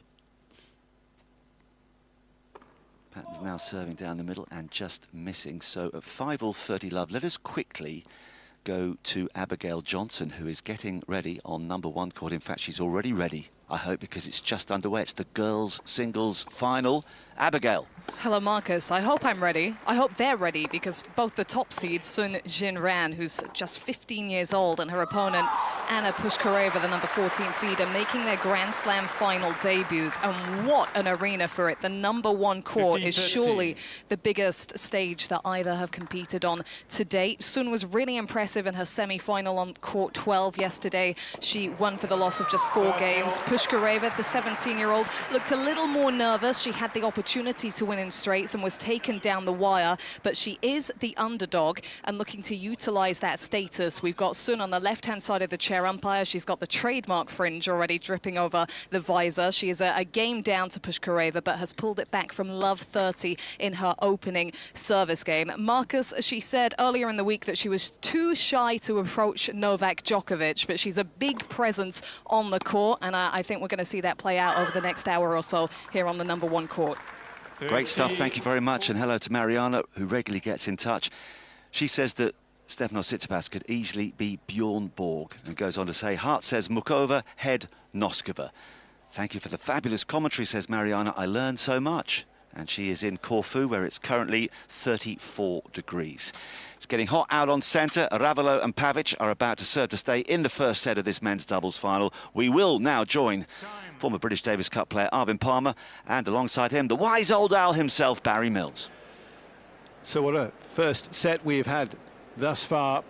Can Pavic and Arevalo take the match now into a first set tiebreak? It wouldn't be a surprise if they did that, because they have not dropped a point on their first serve. We've had no break points for either team in this first set. It's been a quick fire, very precise, a lot of power, but also a lot of great reflexes and reactions. And it has brought us to this moment now. It is the left-handed Croatian Mate Pavic serving from the far end, a man who's won all 4 major titles in his time. 15 left. And he starts the game with a good serve that is returned by Patton out of play. 5-6, 15 love. Arevalo jogging up and down in front of Pavic. They're having a team talk. Now Arevalo will come up with those long white leggings of his and now crouch down in front of his partner in the I formation. Serve is a boomer down the middle. That time it was a straight one from Pavic at 124. Of course, he has the banana-shaped serve that he uses so well as a lefty, particularly, that has certainly troubled the opposition at times today, as it has throughout the course of the championships, and did at Queen's when they beat their opponents today in the final there a few weeks ago. And it is incredible that we have 2 teams. Think of all the years of the Open era since 1968, to have 2 teams meeting as they did in the Queen's final, in the Wimbledon final the same season as well. Patton and Heliovara looking for revenge today, and they get an exchange of volleys with Heliovara, who eventually loses that exchange with the other 2 over the other side of the net by putting the ball into it. Yeah, that was one of the longest rallies, longest points we've had in this match so far. Also a bit of cat and mouse there towards the end. It's been pretty much power tennis up until now. I think it'd probably be the fairest way to decide this first set, a tie-break. Bearded figure of Mate Pavic. Again, really winds up, uncoils into that serve, but it was a fault. Big stride to his left, serves now. The return is difficult for Heliovara. It came into his hip, jammed him up. And we are indeed going to the tie-break. No surprise that, really, the way they've been performing. And in terms of tie-breaks, they played against each other over the years. Their first meeting was here in the quarter-final back in 2024, that Heliovara and Patton won from a set down. They won 2 tie-breaks to clinch that match and go on to win the title. They've won the majority of tie-breaks between the 2 teams. How will it go in this one? It's a roll overarm from Patton, but he then retreats. Pavic lifts one down the line, back to Patton, but then Pavic puts the ball in the net. Oh, what a big point to win, because Patton looked as if he was in trouble there, getting back to that smash, and then he was in that baseline rally. Every point is huge in a tie-break. Have to get off to a good start to build that confidence and put that pressure on. So it'll be Marcelo Arevalo to serve now from the far end to Heliovara, but there is Pavic to pop up at the net in the centre and just volley that ball on the short angle winner. Very good control, because he was crouched down. He was almost on his knees playing that volley. Easily lost control of that.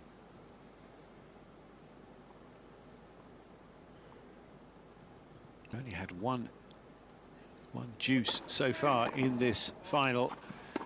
And then all four players getting involved. And it's Heliovara who splits the opposition with a volley from on left close to the net on an angle. And they have a mini break now, the top seeds and former champions. Good return, and you could just see from Arevalo, didn't know what to do with that ball. He was waiting for Patton to, Heliovara, excuse me, to cross, make a move. It didn't come. Played into his hands right at him in the end. Gentle breeze around Patton, who's quite wide of the centre mark to serve from the ad side now. Down the middle, just missing that tee. Arevalo hoisting the bottom of his shirt to just wipe his face down, and then bobbing up and down on his toes, sets himself with his bright green yellowish frame racket. Return cross court, Patton with a left-handed forehand volley, and then an interjection there by his teammate Heliovara, who again finds the ball to split their opponents and claim another point, 3-1. He's volleyed really well in this first set, Heliovara. Solid volley, got the ball out in front of him. That makes the volley a lot more easy. You can control it.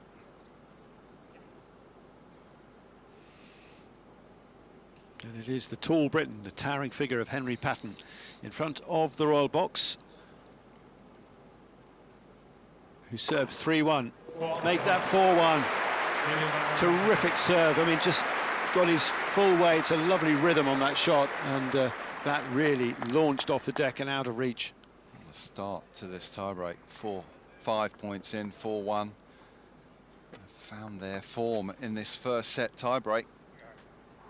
Standard tiebreak, 7-pointer.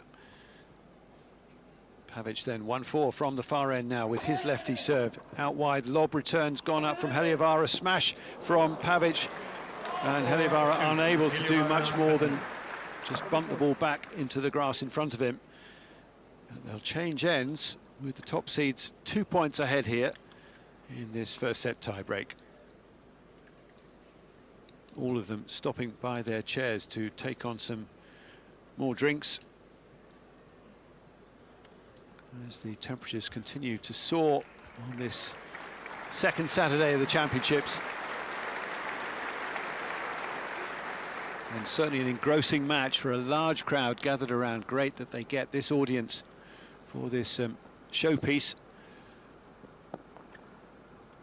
Team talk between the 6 seeds, and it will be Pavic with another service point, this time from the Royal Box end towards Patton at the far end. And he's missed that mark, and he just looked up a little disappointed as he came in behind the serve that he's got to go back and now use the second serve. He hits that long, and that's making things even harder for Pavic and Arevalo now, because they face a 5-2 deficit here, and it will be Heliovara to serve next from the ad side at the far end. It's tough for Pavic. Just waiting, I think unfortunately somebody in the stands low to the side of the court in front of us has been attended to. Again, the heat just so intense, as we've seen, and tries everybody can to protect themselves, hydrate. That will bring a pause here, so we're just waiting to see, and there are more members of the security staff coming out. Yeah, there's not much air out there, is there? There's no breeze, so those seats at the front to the side of the court, they're so exposed to the sun. Well, the person who is suffering out there is actually being helped, assisted. They're able to walk at least off the court from their chairs, I should say, to the side of the court. So this interruption won't take too long, but we wish them a cool and speedy recovery. Steward and a member of the armed forces helping that person away. And the players still out on the court, just waiting for that spectator to be assisted out of centre court, and then we will continue in this first set tie break. I mean, considering how hot it's been these 2 weeks, we haven't had too many of these, thankfully. Touch wood, it continues. I think for me, it's been the first one that I've kind of been on court commentating, and it's happened. I've had 3 or 4. Oh, wow. Thank you, ladies and gentlemen. Right. Well, as I say, we wish that person well as swiftly as possible. So, security leaving the court now and allowing the players to resume their positions. And what a strong position. Heliavara and Patton are 2 points to come on Heliavara's serve. 5-2, it could be sufficient for them to take this first set. And it is the Finn who serves down the middle. He kind of rolled that one in, and he missed the mark as well. Patton giving him some instruction. They're in I formation. And that serve's gone in the net, so 1 point back against the serve. Well, perhaps he was just disrupted by the interruption. It's not easy. Yeah, it's not easy. You're in a flow. You've got the lead, a big lead. Lose your concentration. Patton had a quick word with him. See if he can help him out. I formation now. He's missed that serve as well. Now this could be a significant moment. If he fails to land this one, needs to get this right. He does get it right, and somehow Patton has managed to volley that. It was a huge return from Pavic. It was a framed volley from Patton, but it landed in wide, and Arevalo trying to rush across to his left, just can't bring the ball back on the far side. Such an instinctive volley that was from Patton. In all honesty, it could have gone anywhere, but it dropped in. Arevalo tried his very best. It was a full-on dive to try and get the ball back into play. Puffed down his cheeks, Patton, after that. Can't quite believe he managed to win it in the way he did. But now they've got set points, and it's Arevalo serving against these set points, with the British-Finnish pair leading 6-3 in the first set tie-break. Arevalo served down the middle, long. Back to his mark. Can Heliavara come up with the shot to win the set? Forehand return, just too low from him in the net, so a set point saved. 6-4. Heliavara, Patton. But 2 more to come. Arevalo will have another point on his serve here. But if they save this one, then it'll be down to Henry Patton to try and clinch it on his serve next. I formation on this side as Arevalo serves over Pavic down the centre. Forehand return is good from Patton, and that has forced the error off the volley from Arevalo, and the set is taken in that way. A big roar from Henry Patton. Tremendous play from him, in fact from both of them over the course of that set, and they've managed to squeeze through to take it on the tie-break by 7 points to 4. And there will be dedicated commentary of the second set and a third, if required, with Barry Milnes and Arvin Palmer. All week, of course, we've been talking about King Arthur, with reference to Arthur Ferry. But could the week end with references to Henry the Great? This is not the only doubles match taking place at the moment that's a final. On court 18, we have the girls' doubles final. A short time ago, the first set ended like this in front of Lucy Earle. Out here on court number 18 for the junior girls doubles final. We've got the top seeds, Barros and Lema de Silva, who have had a set point, but now facing another set point against the 5th seeds, the team from Czechia, Kovačeva and Zajikova, and that backhand from Lema de Silva has gone into the net. So the 5th seeds have taken the advantage here, managed to take the opening set by 7 games to 6. They are in fact on a 14-match winning streak, having run the lead-up event at Roehampton and the junior doubles at Roland Garros. So they have taken the first set. They lead 7-6. Thank you, Lucy. And the girls' singles final is taking place on number 1 court, and they are level after 4 games at 2 apiece. Liam Sharkey, the British junior, has lost 7-5, 6-2 to Anastasis Mosaikos of Cyprus in the 14 and under event. That match was played on court 5, and we know that Philip Studd's watching Barami and Maioli against Johansson, Arman Johansson and Shet. Good news. We're strictly neutral, but if somebody from our team is playing, we're not. It's that Johansson and Shet won the first set 7-5. They're level at 5 games all in the second. 4 o'clock this afternoon, of course, we've got the women's singles final, and we do know there's going to be a Czech winner. Just a question of which one. We have a guest now up here in our presentation booth to hopefully answer that question. Stanislav Kuchera, good afternoon to you. Hello, thank you for your invitation. It's a pleasure to be speaking here. Great to have you. And by the way, on the subject of doppelgangers, and thanks for all your suggestions, and here's just one actually that's come in from Tessa, who says that Mike Feist, I hope I've got the pronunciation right, from the film Challengers in 2023 with Zendaya, looks a bit like Yannick Sinner, which prompted some quite ferocious debate in the studio as to the quality of that film. But anyway, that's a suggestion. And Stanislav, when you walked in here for a moment, I thought Daniil Medvedev was joining us. Has anyone ever said you look like Daniil Medvedev before? No, it happened to me before, but I hope with a little more better behavior. But yeah, could be. I can see there some similarities. So yeah, Well, maybe. listen, hopefully both Czech players are going to behave well today. Very simple question for you: which one's going to walk off court the winner, and why? Very simple question, very tough answer. I don't know.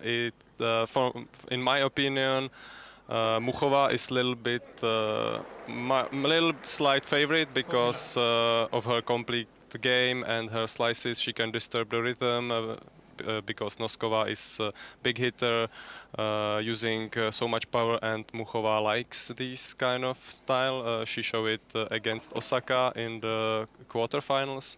So yeah, but the big question is Muchova's physical condition, because she is very common known because of many injuries, and she looked a little tired at the end of the second final, semi-final with Coco Gauff. So yeah, her serve is gonna be crucial, and yeah, if they are both playing their top level, I would say, then I think Muchova has little slight advantage.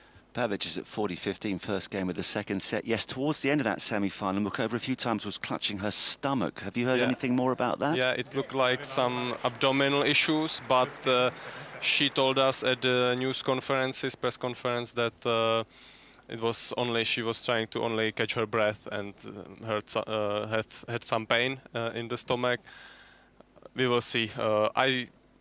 I saw her practice yesterday, nothing special. She played normal, she served, returned. I think she's used to it, used to deal with these small problems during the tournaments. She has good physio, good team around her, so day off yesterday, so I think she's gonna be 100% ready. Well, that's good news, obviously.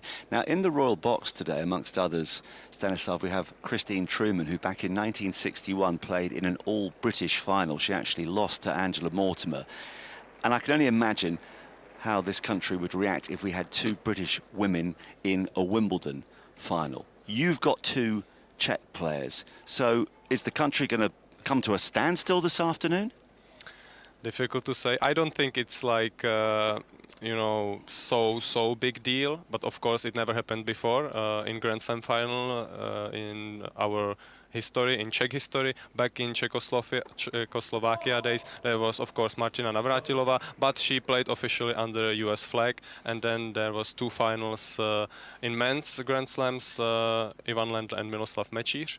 That was Czechoslovakia times. For sure now it's unprecedented achievement, so big, but I think we have other more popular sports in our country, like for example ice hockey. So if for example, if we are playing ice hockey Olympics final, then the whole country shuts down and watch, like I can imagine England soccer this evening, or maybe in the later stages. I think for sure people is gonna enjoy it.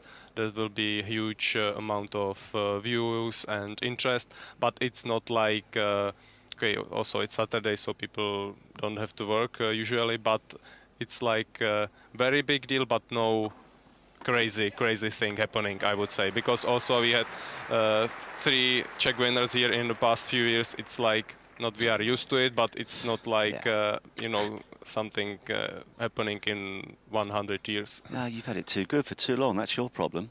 Just come and be British for a little while. Although, to be fair, actually, we've had it pretty good over the years as well. Petra Kvitova is in the royal box today. She definitely captured everybody's imagination, didn't she? Yeah. We spoke with her yesterday. She's here for the first time as a retired player. She had twins born in March, I think, so she's now mother of 3 and she's enjoying her new life. It's really wonderful. And yeah, also Linda Noskova said earlier this week that Petra Kvitova was her inspiration when she won 2 titles in 2011 and 3 years later. So yeah, of course, it's helping a lot.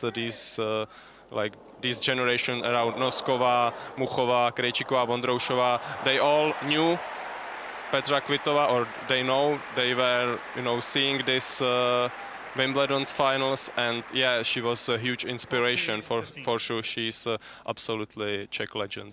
Terrific little exchange at the net. That's why you just heard the roar of approval and applause from a very large crowd inside centre court as Heliovara and Patton go to 40-15, their first service game of the second set, having taken the first in the tiebreak. Jill, I think it's worth actually mentioning, oh my word, what a pickup from Patton there to close out the game. Hand skills extraordinaire. That was ridiculous. That was just good reaction from Patton. He was actually in a really vulnerable position in the court as well, but just had such good wrist action, good control on that half volley.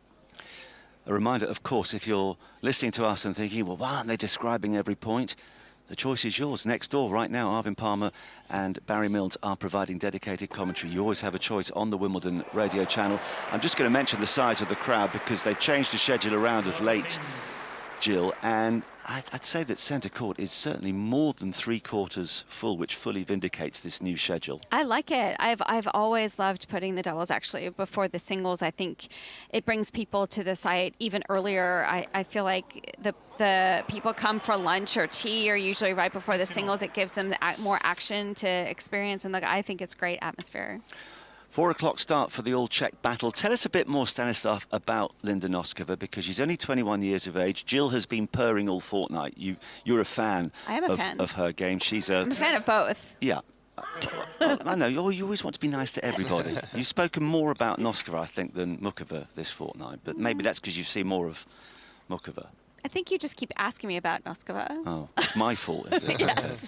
What she seems to be, I mean, she gave a charming interview after her semi-final win. What kind of a character is she? Like, I spoke with her very good friend who is supporting her directly from her box last year, and she said that off court Linda is totally different personality than off court. She's very funny, she makes jokes, because on the court she looks not so much emotions, not so huge celebrations, you know what I mean, you've all seen the images or the videos. She's in disbelief for sure. She didn't expect it. She's not how to say, she doesn't have ranking goals or trophy goals. She just want to enjoy, but she's really smart as a person. She's interested into charity, nature, environmental problematic, human rights. Last year during off-season, all players went to Maldives, and she went to Zanzibar volunteering with poor girls, and it was amazing what she did, and everybody was so amazed. And yeah, she's really nice. And of course, tennis-wise, she's also one of the best. But don't be mistaken, she's very funny personality off court. I mean, that's so interesting. And I did see some of the pictures of the charity work that she did. And listen, so many tennis players do an awful lot of good things, but it seems that she goes the extra mile in that regard. And she does that totally off her own back. Yeah, it's really amazing. Her friend told us that she's also checking, cosmetics, whether it was tested by animals, and she's choosing, the the right way for our planet. Also, she wants to be. Because she was born in really small town. She's basically from a village, so she has a good connection with nature, and yeah, it's really amazing what she's doing. Well, listen, Stanislav, absolutely fascinating insight. We don't know what's going to happen, but we do know that you guys are going to have a party one way or another. You're on a roll, and hopefully the nation will settle down and appreciate what you've got, because often you don't appreciate what you've got, Gillian. It's gone, That's true, do you? yeah. I think it's going to be a great final. I think it's going to be 3 sets, but I'm going to go with Muchova, right? Muchova. Yes, can we actually, I mean... Yeah, because we've been going back and forth. It's Muchova. Muchova. I mean, I woke up this morning, I mean, a brilliant breakfast show, and everyone was performing magnificently, including Barry Cowan, but he just says Muchova. Like, Muchova? I mean, not Muchova. It means, Makova means in Czech like poppy. Mak is poppy. Poppy. Yeah. If you say Makova, it's like poppy. Puppy? Oh. Puppy. Yeah, like you know like this. Puppy. Yeah, like a puppy. No, poppy, like. Poppy, a flower. A cake no. with pop. Oh, poppy seed. Poppy like poppy seed. Yeah, seeds. like poppy okay. seed. Sorry. Okay. So it's also difficult. Czech language is so. hang Barry Count at the back of the box now, Stanislav. So for his benefit and indeed all our benefit, just very clearly and slowly, the correct pronunciation of Karolina. Whatever is. It's Karolina Muchova. Muchova. No. Muchova. Muchova. Muchova. Muchova. Muchova. Yes. Muchova. I think you're still saying it wrong. Well, Muchova. at least I'm not saying Muchova. Mu. You put a... Oh, Olga's really helping us now. She's scrawling net figures and what on earth? I mean, I don't know what that's meant to be. Some sort of No, he just corrected Olga. Yeah. All right. Muchova. There we go. Listen, thank you so much for trying to educate us. Thank you. I don't think you're on a winning battle in that regard, but that is Stanislav Kuchera, who will be cheering on Karolina. Did he say your last name right? Muchova, Okay, good. Muchova, and Linda Noskova. Noskova, yeah, that's easier. There we go. Thank you so much. Lovely to chat with you back here on centre court. We're into the second set of the men's doubles final. If you are just joining us, Howdy Heliovara and Henry Patton won the first set in a tie-break. We're on serve in the second, with Heliovara about to serve at 1-2 and 40 love. Now, let's go back to Philip Studd on court 12. Everything crossed to find out if our man won in the invitational doubles. Philip. It's another glorious triumph for the Wimbledon radio channel markers. Yes, Thomas Johansson, in partnership with Barbara Schett, have got the better of their opponents Mansour Barami and Iva Maioli in this mixed invitation doubles match. Barami is a revelation, isn't he? He's in his 71st year. His skill set is extraordinary, and he's had the crowd, as usual, in the palm of his hand. But ultimately, Johansson and Schett have come through 7-5, 7-6. In fact, arguably, the shot of the match markers came from Thomas running to the baseline, back to the net. He flicked a forehand lob over Maioli for a clean winner, and all of the other players on court applauded him. However, this result is actually academic in the grand scheme of things in terms of the mixed invitationals, because Mark Philippoussis and Cara Black are through to the final in this Group B, having won all 3 of their matches. But it is Johansson, of course, of the Wimbledon radio channel, and Schett who have won this afternoon here on court number 12. There is never any doubting Thomas. And so to number 1 court, the girls' singles final, and Abigail is keeping us up to speed with that one. I am indeed. It's actually the lower-ranked player who's been achieving her service holds much more easily. That is 17-year-old Anna Pushkareva, who leads 4-3 in the first set. No breaks of serve to speak of, but Sun Jinran, the world number 10, the top seed, has had to fight off juice for every single hold, and her tenacity has been impressive. She's mixing in the drop shot, she's setting up for her forehand, but you wonder if that might just take its toll, the sustained scoreboard pressure. She's just stepping up now to serve at 3-4. I think I've got to correct a little slip earlier. I think I said neither of these two had made a Grand Slam final. Sun has. She was the runner-up at Roland Garros, which is what she was referencing when she said she was too shy to go up and speak to Novak Djokovic. It's something she wants to do, because even though she was born in Shenzhen, China, she's actually been based in Serbia for the last few years for training, and that's to progress her game and to be in a more competitive environment. It seems to have had a good impact on her over the last few weeks, but the underdog is playing with more freedom right now, and she has the first point on the return here. Abigail, thank you very much indeed. Now, there are some other junior matches taking place. Of course, if you want to know anything in terms of results, draws, reactions, interviews, the official app and the website are the two best places to go. I say this every single time, but the app is the best place to find us. Please pass that on to all your friends and relations. You could just press the live radio button, and then wherever you go, we can go with you. And the choice is always with you. We have dedicated commentary right now on this men's doubles final on centre court, which currently sees Matti Pavic serving at 2-all and 40-50. No real sign of a break in either the first set, which went to a tie break before Harry Heliövara and Henry Patton won it, or the early stages of this one. Right, from the girls' singles final, let's get a quick update on what's happening on court 18. That's the girls' doubles final, being watched for us by former British #1, Lucy Ahl.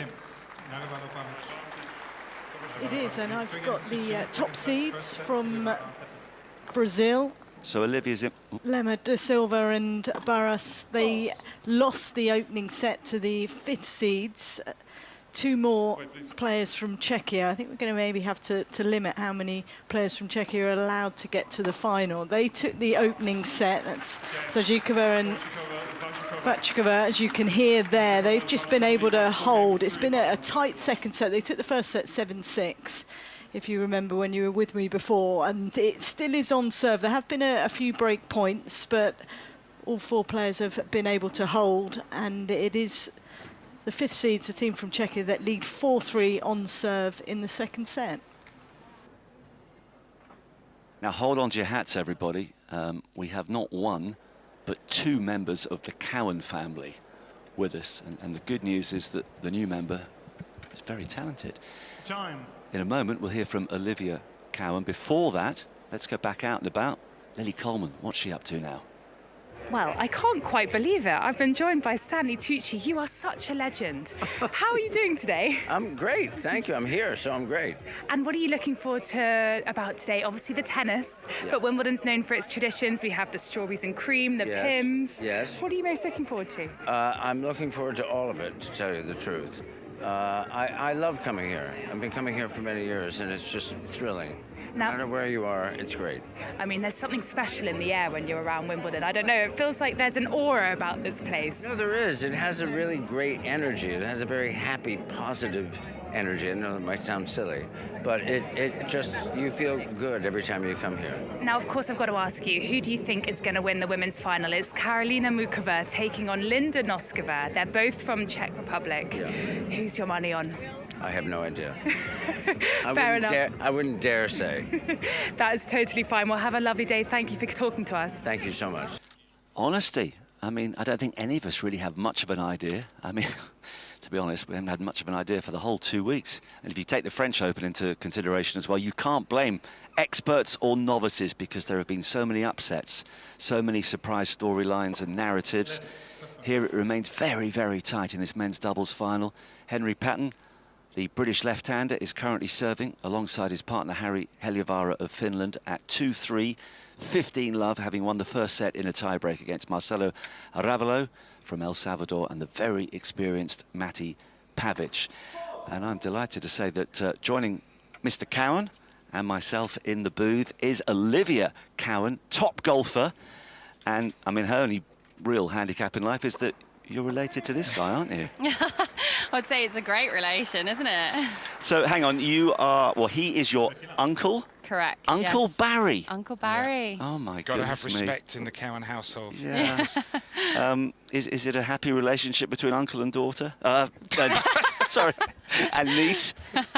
Yeah, I would say so. We have a good relationship, and it's always nice to catch up. Obviously, being in tennis and me in golf as well, 2 different sports, but it's great to collide.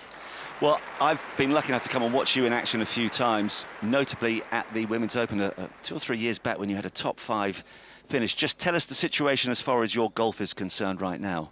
Golf is good. Playing a lot in America on the LPGA Tour, and I mean, I can't really complain. I'm playing against the best in the world, so that's what you dream of, and traveling always. So yeah, enjoying it.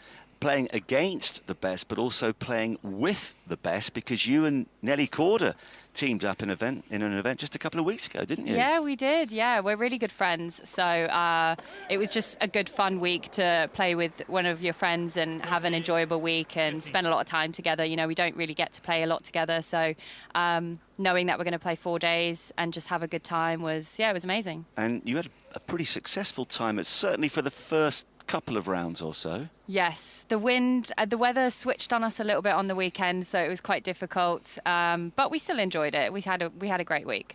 More in a moment from Olivia. Let's nip back to number 1 court. A set point for Abigail to tell us about. Yeah, generated by Anna Pushkareva, who did finally break the Sun Jinran serve in the 8th game that we were building up to when I last checked in with you, Marcus. So she didn't let that get to Ju. She is 5-3, 40-30. Second serve into the body of the top seed. The forehand inside in from Pushkareva. She's controlling from on top of the baseline. The off forehand, getting the Chinese opponent running across the baseline yet again. She's really looked to impose her power game. A little too much on her backhand, so we're going to rock back to deuce, but I will keep eyes on this on the number 1 court. Pushkareva looking to get across the line in the first set.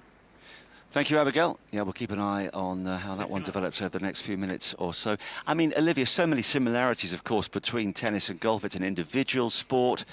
Do you enjoy it, actually, when you get involved in a team event, such as the one with Nelly Corder a couple of weeks ago? Yeah, definitely. I think it's a really nice change. Obviously, golf, tennis, it is very individual. You know, you're out there grinding it out by yourself, and sometimes it is nice to share it with someone and go through the emotions with them and just have someone there to just support you while you're playing out there. How do you deal with the ups and downs that inevitably come with being a professional athlete? I mean, we talk all the time that in tennis, obviously, come the end of the week, only one player has not lost. And in golf, if you've got 156 people in an event, 155 of them are going to go home having not won. You need so much mental resilience, don't you? Does that come naturally to you? I would say you hire a really good psychologist to deal with that. No, I mean, it's something you learn throughout the years. You know, I've been on tour for 11 years now, so it definitely didn't come to me naturally at the start. I'd say I have a good head on me, but you just learn with what you've gone through, you know. So a lot of years on tour dealing with a lot of different emotions has helped me a lot. I can imagine that sometimes you just want to throw your clubs away and do anything else, and then a week later, I'm back ready for it. I mean, do you set yourself specific challenges in terms of be it a ranking or winning something? How do you motivate yourself on a regular basis? Yeah, I think you always set yourself a goal every year. For me, this year it is to keep my card on the LPGA Tour. A win is always a goal, but you know, in golf it is very hard. You're playing against 140 other athletes at the same time, so it's not a one-on-one situation like it is in tennis. It is very different, but yeah, just little goals here and there I think will always get you through it. And can I just ask you about the relationship with other players? I was so interested when Aaron Rai won the US PGA title a few months ago. I remember Rory McIlroy, amongst others, saying not one person would begrudge him his success because he's such a down-to-earth sort of fella. He works really hard. He's never got a bad word to say about anybody. And that actually got me thinking, oh, OK, so Rory's saying that, which means that there are plenty of players who might win, and there would be people having a few bad words to say about them. What, in general, is the relationship like between the players for you? I would say on tour it is quite cliquey. On tour, you know, everyone has their like groups of people that they like to hang out with and they spend most of their time with. You know, it is very intense on tour, so surrounding yourself around the right people is a lot of the times the best way to just get through it on the hard days and the good days. So yeah, I would say it is you know, very cliquey, but everyone has their little groups that they stick to, and they have a lot of good times together. Was that the same for you, Basil, when you were playing, little cliquey group? Yeah, I think you always have that, don't you? And I think it's probably maybe more in the women's game than the men's game, because what often happened, as you know, Marcus, in the women's game is that they never used to practice with other women. They used to hire their own hitting partner. So that regularly happened. I think Serena Williams kind of bucked a trend this year at Wimbledon, that she actually was practicing with other female players. But and I think when you're out there on your own, I think it's important that you've got to have mates. You don't want to be too much of an individual, because then it's going to be a very lonely place. I remember Maria Sharapova once saying, "I'm not here to make friends." I thought, oh, well, I know, but you're going to be lonely if you're not careful. Quickly back to court 18, a match point for Lucy Earle. It is a match point. It's the girls' doubles final here. We've got the top seeds, Barras and Lemmy de Silva, who lost the first set 7-6 against the fifth seeds, the Czech pair, Kovacheva and Zajikova. That return went out, so that match point has been and gone. They're 5-4 up here. I think I'll hand back to you, Marcus. All right, Lucifer, we'll come back to you very shortly. They're back on serve in the girls' singles final. Jun in round, the #1 seed, has broken back, and she's now serving at 4-5, 30 love. Now, I've got to ask you a question now, Olivia. This is where it's going to get really tough. So we had a debate or an argument the first week. What was the hardest sport? Golf or tennis? Oh. So now is your chance, because I was very much tennis is harder than golf. So now is your chance to defend your sport. I'm going to have to disagree with you there. I do think golf is a little bit harder than tennis. It is just so technical in so many different ways. I feel like you can never stop learning. Whereas tennis, I think, correct me if I'm wrong, but I do think anyone can kind of hit the ball with the racket somehow. Whereas golf, there's so many elements to it that I think it is just, it's a patience game. It takes so long to get it right, and I don't think you ever do get it right. I mean, the thing I would say, Baz, on that, by the way, it's now 4 games all in the second set here. In tennis, you've only got to beat 7 people to win a Grand Slam title. In golf, you've got to beat the whole field. And just about, well, I wouldn't say everybody, but there's a lot of players. We look at the Open at in fact, we'll come back to this. Lucy Earle, very insistent that we go back to her on court 18. Lucifer. Sorry. It is a second match point here for Kovacheva and Zajikova in the girls' doubles final, as Lemmy de Silva serves as a volley from Barras. She's been playing well. It's been an exciting match out here. The Czech pair take the first set, as I said, 7-6. It's 5-4, second match point as the backhand goes cross-court. We've got a good backhand exchange here, and Lemmy de Silva goes up the line. The volley there from Barras is got back, and now we're back in the exchange from the back of the court. She goes up the line, Lemmy de Silva, and it's in. So we're back to Juice and back to you, Marcus. Honestly, Lucy, we keep coming to you for a championship point, and you can't deliver. We will return in just a moment. But yeah, going back to golf, say Birkdale for the Open next week, you could probably argue that there are 60 players who think they can win. On the other side of that, Olivia, and you can correct me here, in physical terms, obviously tennis probably presents more challenges, would you agree? Yes, 100%. I think tennis is a much more physical sport. You definitely got to be, cardiovascular has got to be good in that sport. But I would say, on the other hand, with golf, you know, one shot could ruin everything. Yeah. Whereas I think in tennis, you might hit a bad shot and you could still be in it.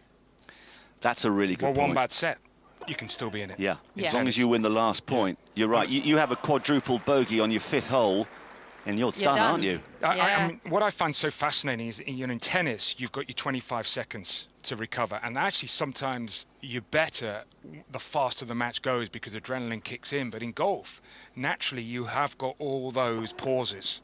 Yeah, you have a lot of time to think. Well, you must have too much time to think. You do. And changing your mind about what club to use.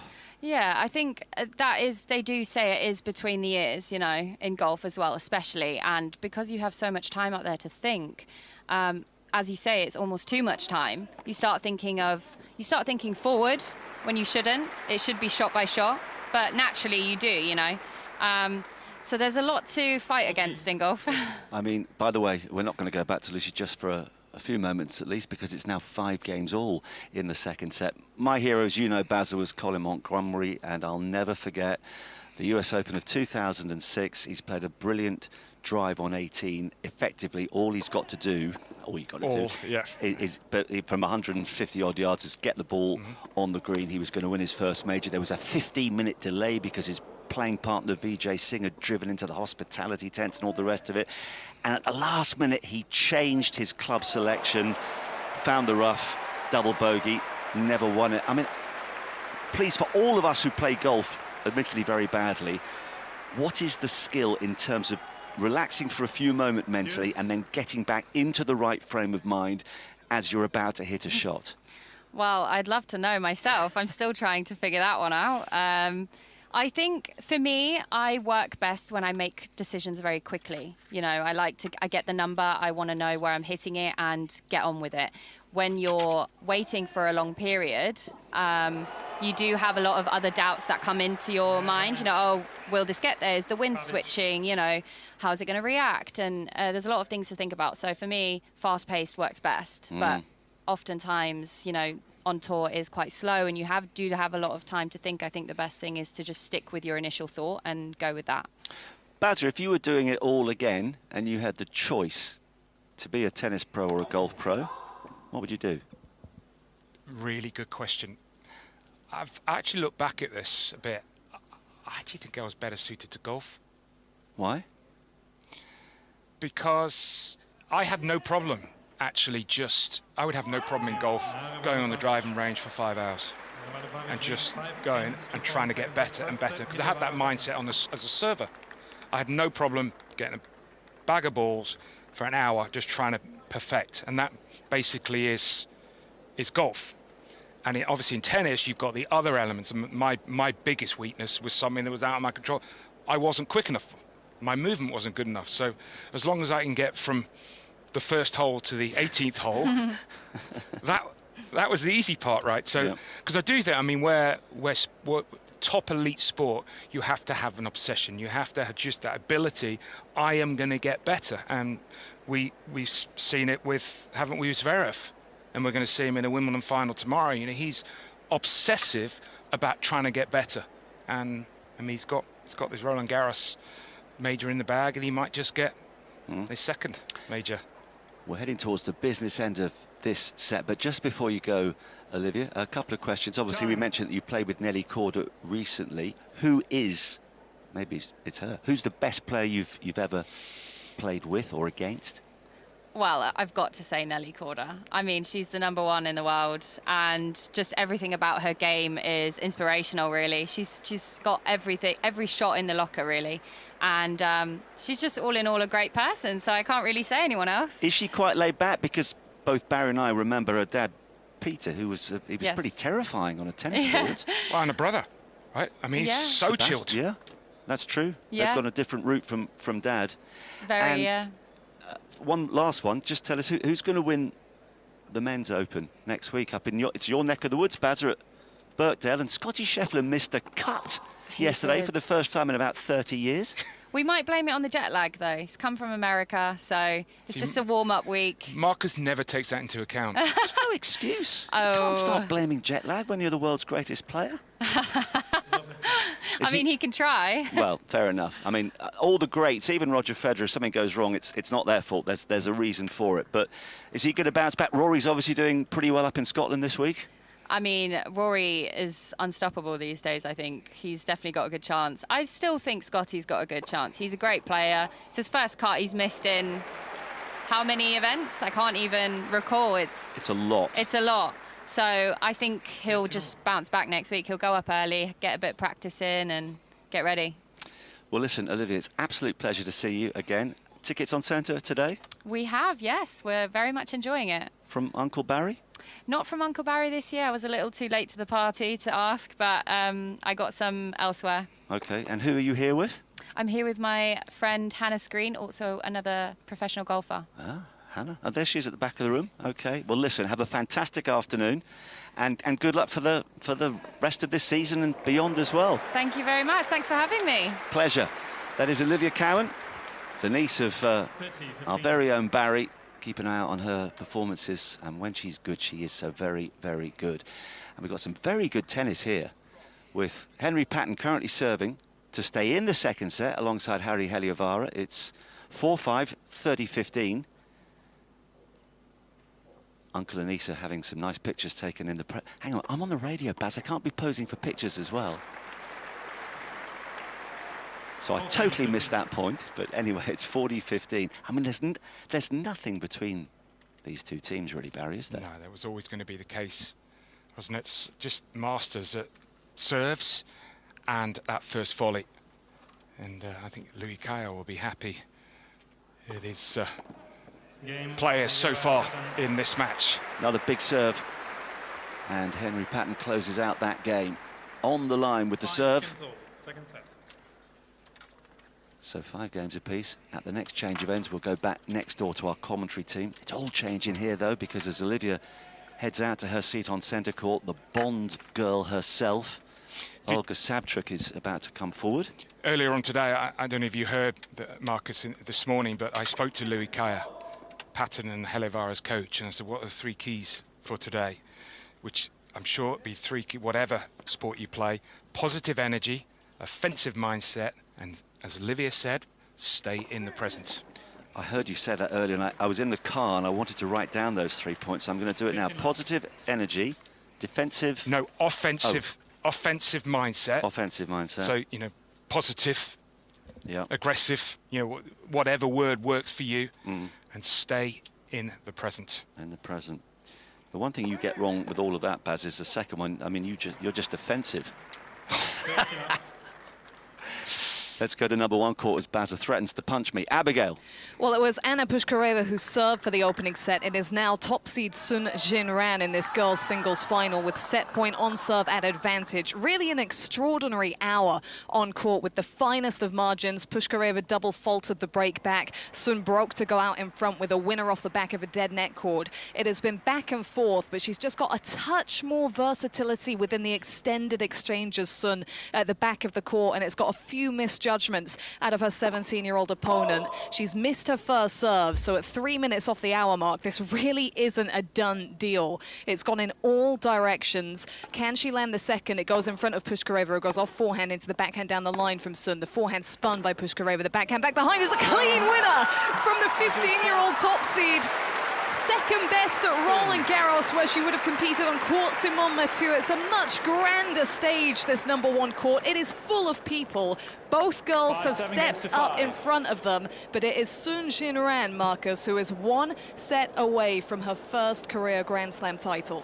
Great stuff, Abigail. Thank you. Yeah, the sun is shining for Sun, and we have another match point on court 18. Lucy. We do. We have a 3rd match point here on court number 18 in the junior girls doubles final. Kovacheva and Zajikova have already had 2 match points. This is their 3rd one. Can they get it done here? They're up against the top seeds, the Brazilians, Lemi da Silva and Barros. We've got another long exchange. The level has been excellent out here. We've seen a lot of movement at the net. We've seen some big hitting from the back of the court, and well, they haven't been able to take that 3rd match point. So we're back to juice. They lead 6-5 in this 2nd set.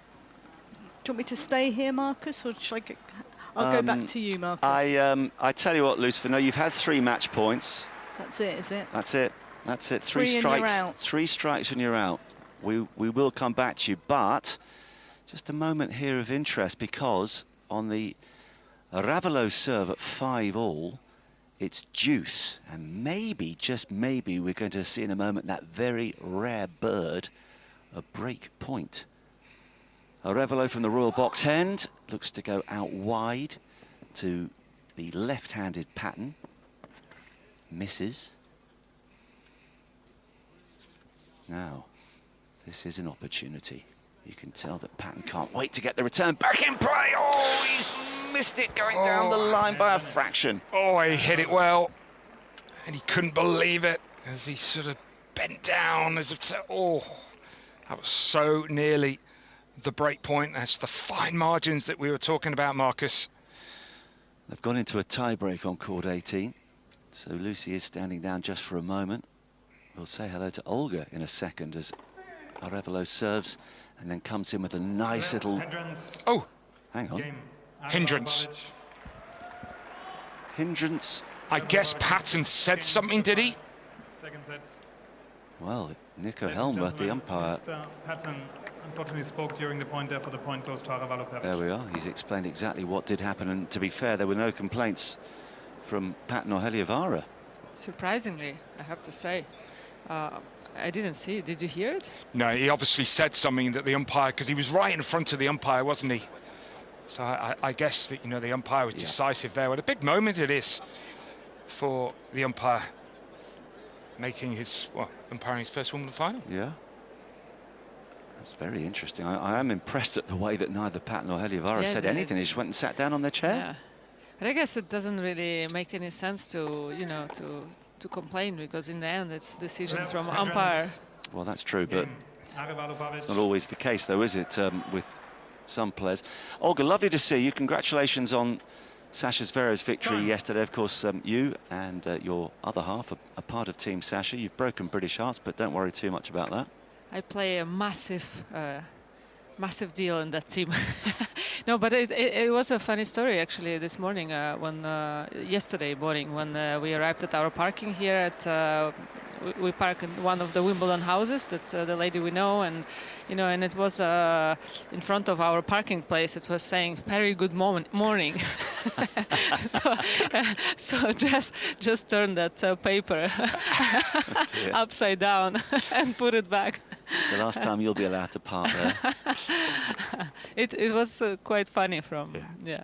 I'll tell you what was brilliant. I loved listening to you guys. Had a morning off, so I was listening, and you're the Bond girl. Hello. But my favourite Bond line, as we just watch Ardavalo at the net with a volley that is returned most impressively, first by Patton and then by Heliovara, and eventually it's Pavic who goes long. We've got Heliovara and Patton serving at 5-6-15 love. We look to be heading towards another tiebreak. My favourite Bond line, one of the villains says, "You know the price of failure, Mr. Bond." Could you just say that in your most devilish voice? Now that you're looking at me, don't look. Yeah, I won't look at you. Okay. Say it again. So you know the price of failure, Mr. Bond. You know the price of failure, Mr. Bond. Oh, she's got the part. Oh. She's Can I got be your the part. agent? Get Yes. some voiceover work. Devilish. Yes. Of course, talking of actors, Sue's favourite, Jason Isaacs, your favourite. Yes, where is he? I think he's coming up here. Really? Well, which means that obviously Sue Thurl will appear any Sure. moment now. But Jason, who loves his tennis, if you were listening a couple of days ago, amazing co-commentator. Well, not co-commentator, I mean, did commentary, lead analysis and everything else. He yes. was playing the match too. Another great exchange at the net. In comes Patton with a big forehand. Somehow some brilliant defending from Ravelo and Pavic, but in the end, even despite that mid-court brilliance, they had to accept the inevitable. Yeah, we haven't seen too many long rallies, and that was one of those rare occasions. Some great hand skills. And in the end, finished off by Heliovara. Going to make sure that the racket didn't touch the net as he hit that volley away. 5-6, 30-15. Heliovara serving from the Royal Box end. Oh, some brilliantly instinctive play at the net from Patton. But now they could be in a spot of bother here. Up goes the high ball. Oh, that is magnificent from Harry Heliovara. So calm, wasn't he? It's a really big point. As those are the sort of moments, if you don't make that lob, 30 all, but just brilliant feel. Two-hander. Beautiful technique. Got it up and down so quickly, landing just inside the court. Superb. 40-15, and there's an ace. So, another set, another tie break. And we'll join our commentary team in just a moment. It's 2:42.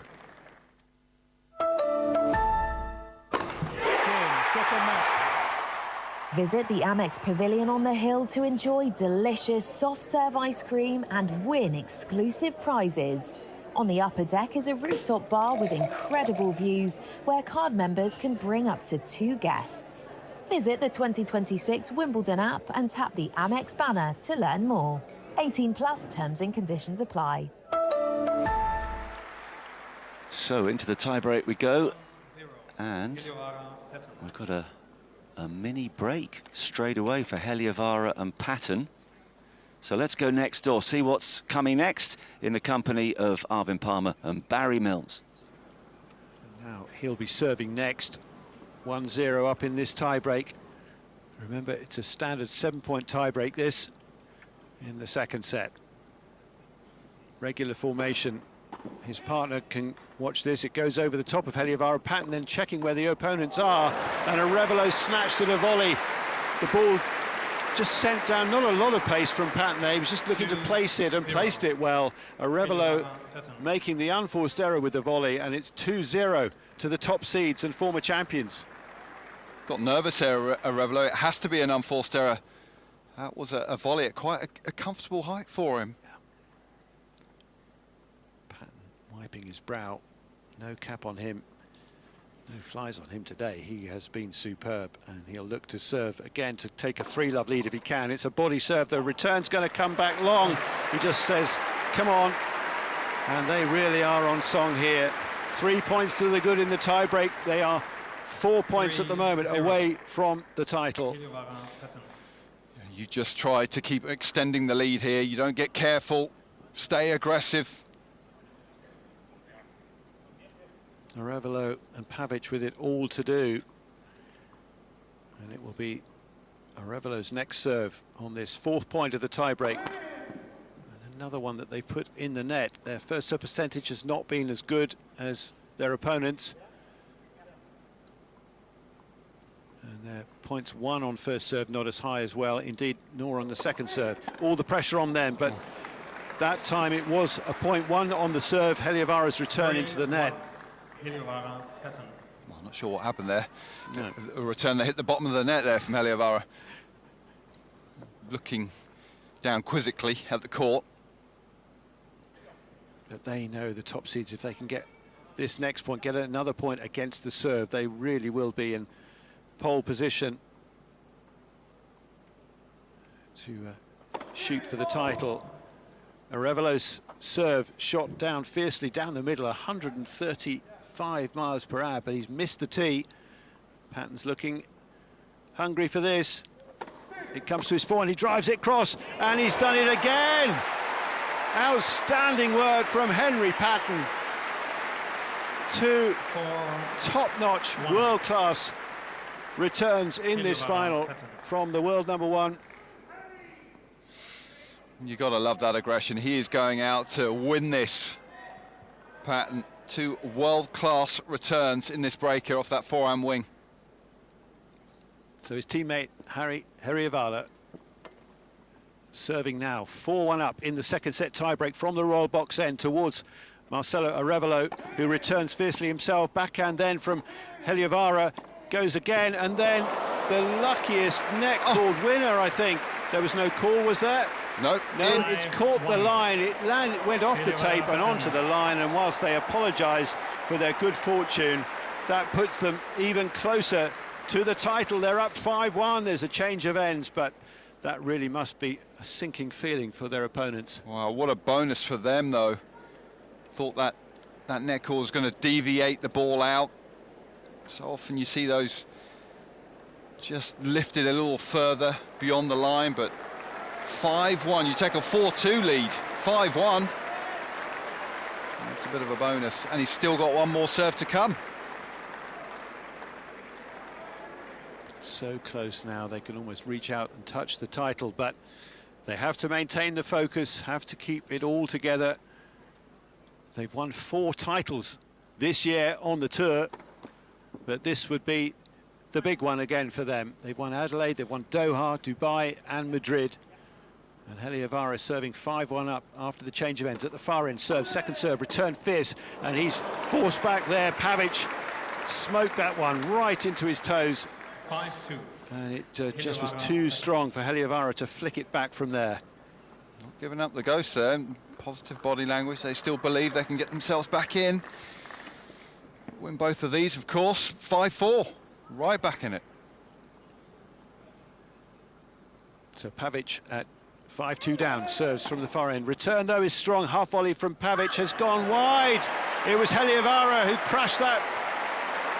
Having been forced into error on the previous point, he forced one back. And listen to the crowd now. They know this moment brings championship point in the gentlemen's doubles final to the Finn and the Briton, and it will be Patton who will look for the finish now. Pavic serves. It's a serve that's a fault.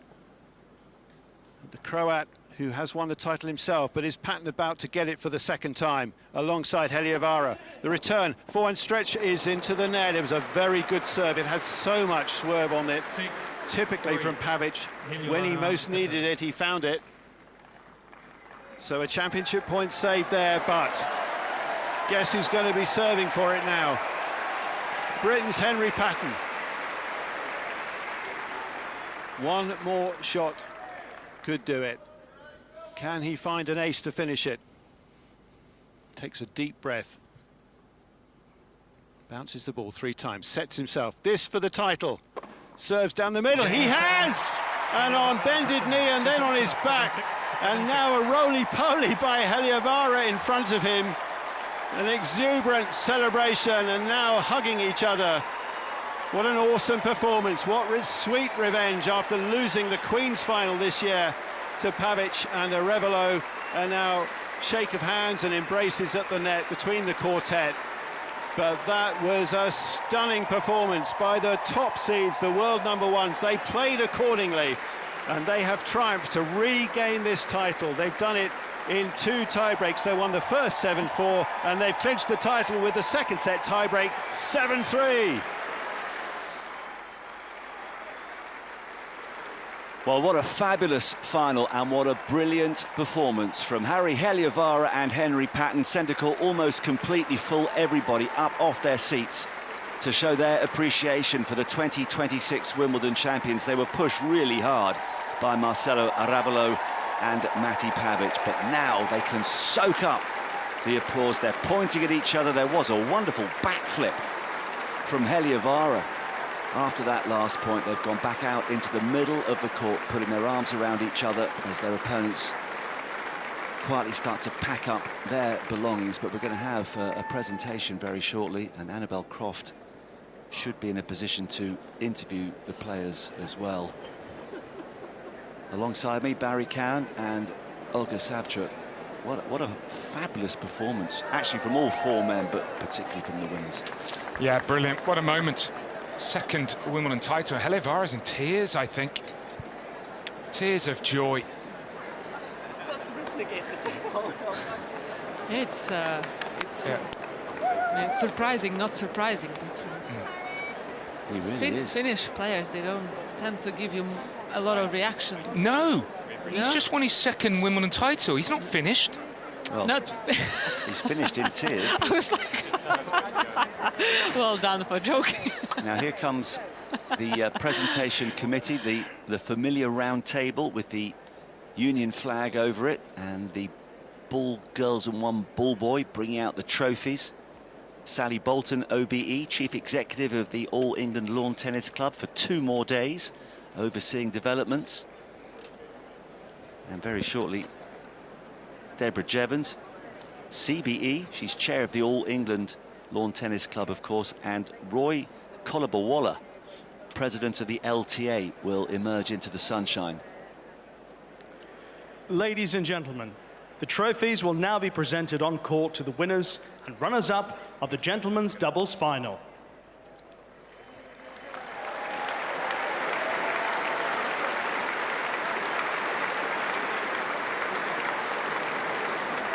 On court for the presentation, please welcome Debbie Jevons, Chair of the All England Lawn Tennis Club, and Roy Kolobawala, President of the Lawn Tennis Association.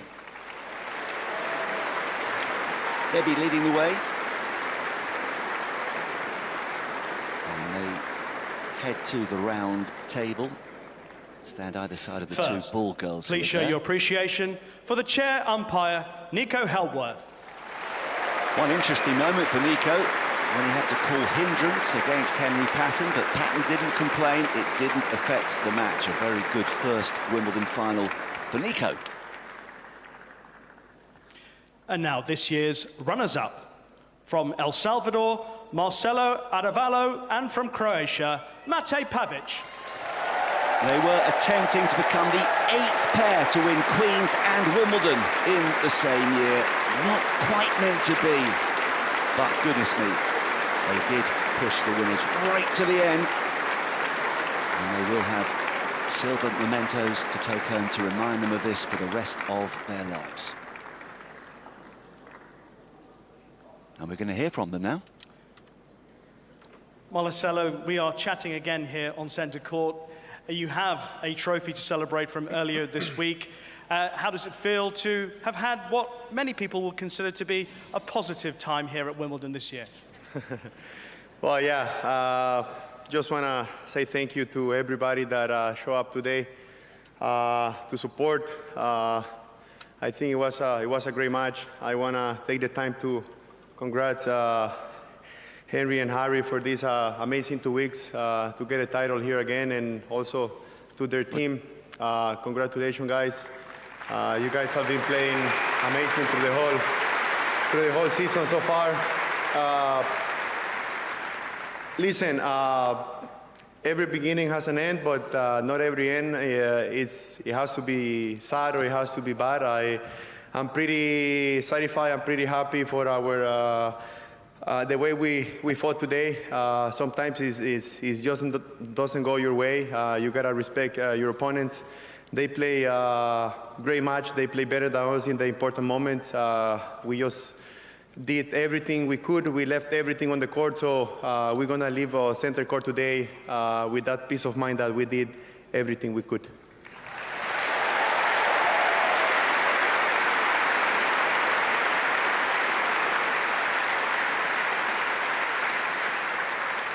Mate, you've seen a lot of each other over this summer at Queen's and indeed here at Wimbledon. And although you haven't come out on the right side today, a lot to be proud of, I presume. Definitely. It's been a great 2 weeks, 3 weeks actually. We lifted the title in Queens. We played these guys in Queens also. It was a great final. And over there, I wish them luck for Wimbledon, but I didn't mean that much luck in the tiebreak, but it's okay. I want to congrats, of course, to the guys that's been there a year, to the team also. Keep going, and too good today. And Joe. I want to thank everybody in the box, the family, everybody who came here to support us. It's not easy to lose the Wimbledon final, but it's always a privilege to be here. Thank you, and hopefully I'll see you in the future on the same place. I want to say also some extra words to our team. These guys have been staying with us for a long time. I'm not easy to deal with around, especially when I'm competing. I'm very competitive, so thank you guys for holding up with me. I want to say hi to my dad. Hola papá, hola mamá. Los amo. A mis hermanos en casa. Los amo mucho. A mi hermano, a mi hermana. I want to thank my wife for everything she does for me day to day. Thank you so much to my son, and he's not so happy today, but I still love you, buddy. I hope you still love me as much as I love you. I love you guys. Chelito, this is for you. I promise I'm gonna keep fighting to get more trophies for you and for Mateo. Thank you, guys. Mate Pavic and Marcelo Arevalo. Wonderful, and some great reactions from his young son, who obviously is so disappointed that Dad didn't win today. And now, for the 2026 Wimbledon Gentlemen's Doubles Champions, from Finland, Harri Heliövaara, and from the United Kingdom, Henry Patton. Oh, Harry, oh, Henry, you've done it, guys. And this centre court crowd loves the fact that you've performed so magnificently in your own backyard, as it were, certainly in Henry's case. And those trophies are very, very special. Shake of the hands from Roy, and he now points the two boys towards the microphones, and halfway across they realise, hang on, we better just lift up these trophies and show everybody what we've won. Harry, a second Wimbledon title for you. How does it feel to be holding that trophy right now? It is doubles, so it's a team sport, and now we have a team of trophies at home. It is unbelievable. These are the moments you have always dreamt of, playing on the center court at Wimbledon, but doing it twice this well. I need to thank Henry for being the best partner in the world. I'll start with that.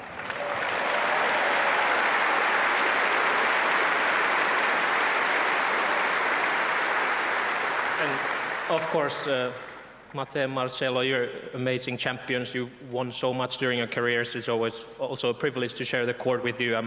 I know we're lucky to have won some more recently, but there's never any doubt that it's going to always be a very, very difficult battle against you guys, and I wish we can play more finals in the future.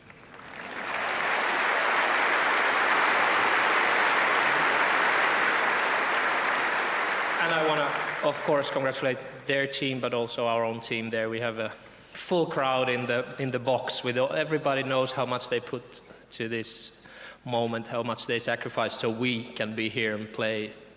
Thank you all.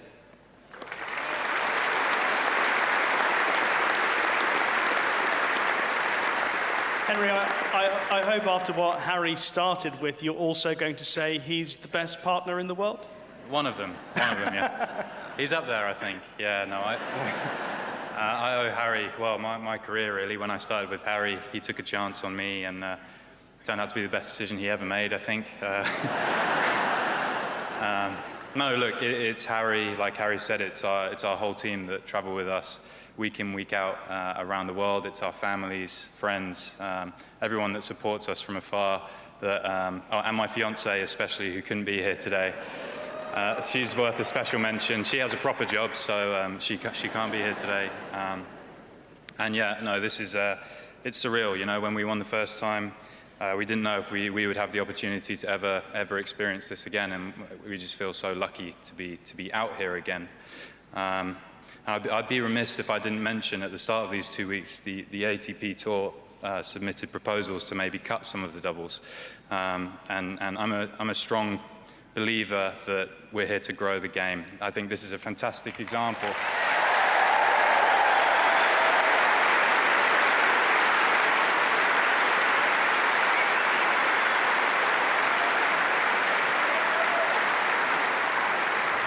I think this is a fantastic example of the joy that doubles can bring. The crowd, I hope you enjoyed it. And thank you. I believe that we should be growing opportunities in tennis for kids, you know, whether they're doubles players, singles players, they're from the UK, from Finland, from Croatia, from El Salvador. We should be growing the sport instead of taking opportunities away. Thank you very much.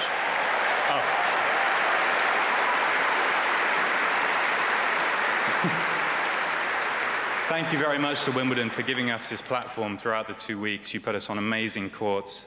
You're the best tournament in the world for a reason. Thank you.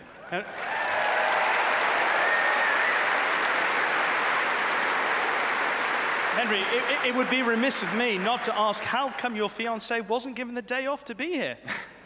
She's a doctor, so she's been on call all week. So yeah, I hit a yellow tennis ball and she saves lives. Like I say, she's got a proper job, and I'm so proud of her for what she does. She works way harder than me, and I can't wait to see her. That's a great excuse. Congratulations to our 2026 Wimbledon Gentlemen's Doubles Champions, Harry Haliavara and Henry Patton. Well, when Harry met Henry, great things followed, and what a fabulous speech from Henry Patton as well, making a very significant point with regards to Project 28. If you were listening to us a couple of days ago, you'll have heard about the proposals from the ATP that they want to reduce the number of pairings in Masters 1000 events as far as the doubles is concerned, from 32 down to 16, and at a lower level from 16 down to 8.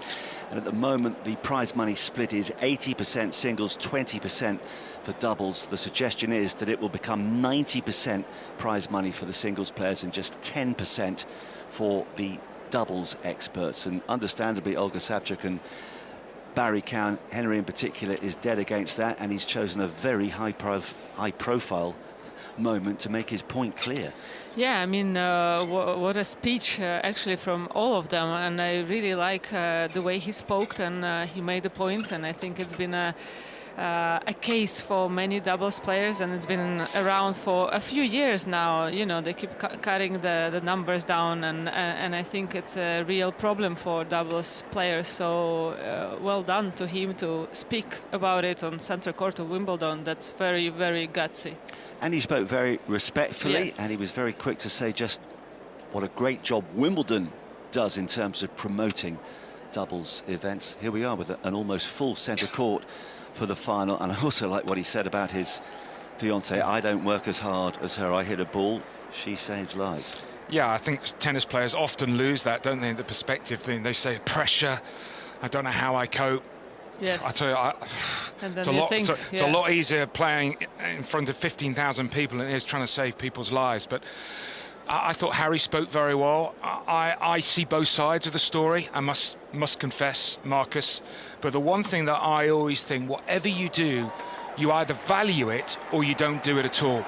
And doubles definitely has its place.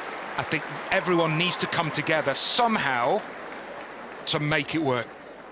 Yeah, I agree with you, Barry, and I think today's crowd showed us that, you know, there is still plenty of interest in doubles, and if you go for tournaments like Indian Wells, I think more people watching doubles than singles there. So it's still a very popular, you know, part of tennis. So. Well, it was a fascinating discussion we had a couple of days ago, and I think the one thing everybody agreed with, you know, and Barry, you're right, if you're going to do something, do it properly, promote the sport, make some tweaks, ensure that people around the world know who the doubles players are, what the storylines are. There is so much that could be done to promote it, and right now Henry Patton and Harry Heliovara are certainly promoting themselves and the sport, because that was a terrific performance. They've just done a lap of centre court. They've got a Wimbledon trophy apiece in their hands. What an incredibly special moment for them.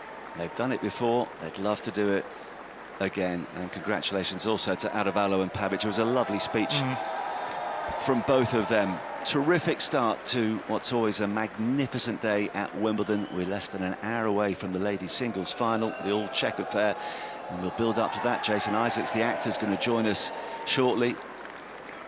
There's a lot to fit in, and there is a lot happening elsewhere, including on court 18, where a short time ago the girls' doubles final did finally finish, watched by Lucial. Barros and Lemmy da Silva from Brazil, the top seeds, did a good job of being able to save those match points, but they're up against it here. The serve of Lemmy da Silva to Sajikova. Here she goes with the backhand cross court. Lemmy da Silva across, and Barros tries to intercept, but it's brilliant reactions there from Kovachkova, and they finally been able to secure another win here and win the junior doubles final at Wimbledon. It's 15 in a row for them, having won the title at Roehampton, the lead-up event on the grass, and of course winning the French Open a few weeks ago. So incredible run for them. They've been able to come through 7-6, 6-7, 10-6. That was Lucy just a few moments ago, so congratulations to the Czech pair. The girls' singles final is still ongoing on number 1 court. A reminder, the top seed, Sun Jinran, took the first set by 7 games to 5, but she is 5-2 down in the second, so it looks as though there's still a fair way to go in that one. Henry and Harry have finally exited the stage. Centre court is empty with less than an hour to go, as I mentioned before. Karolina Muchova will walk out onto court alongside her compatriot Linda Noskova. What a walk it will be for the pair from inside the inner sanctum at the All England Club. It's a walk that a little earlier was experienced by Olga Savchuk and Lily Coleman. Nearly 15,000 people, millions more are watching around the world, but before every Wimbledon champion steps out into that arena, they all make this exact walk. And today, Olga and I are going to be taking you behind the scenes to experience those final moments before the biggest match in tennis. Now, we have been given lucky backstage access ahead of today's women's final. We're going to be seeing Karolina Muchova taking on Linda Noskova in an all-Czech final. How do you think the players are going to be feeling right now? Yeah, I think they will feel a bit of excitement, very nervous as well, I'm sure about that. And I mean, how many finalists and winners Czechia has produced, so I think it's a big day for Czechia as well. They're in the champions locker room. And maybe not as we speak, as it's the finals in a couple of hours' time. But what adrenaline is going through their body? Is it pure nerves? Is it excitement? I don't know. It must feel also, because it is an All Czechia final, they must also feel slightly more relaxed knowing that they've sort of taken on each other's friend. No, I think it's actually adding some extra spice to play somebody from your own country, and I think that they're feeling for sure some goosebumps. I'm feeling just standing here, and it's a different locker room from where you start the championships, and while you produce higher in the draw, you get moved here to the old champions locker room, and it's very posh, very beautiful inside. It has all what you need, and it's just like being in a castle, I would say, probably. Very posh castle. In a castle, I love that. Now, obviously, ahead of the final, they've just left their locker room, and we're now walking down this incredible walkway.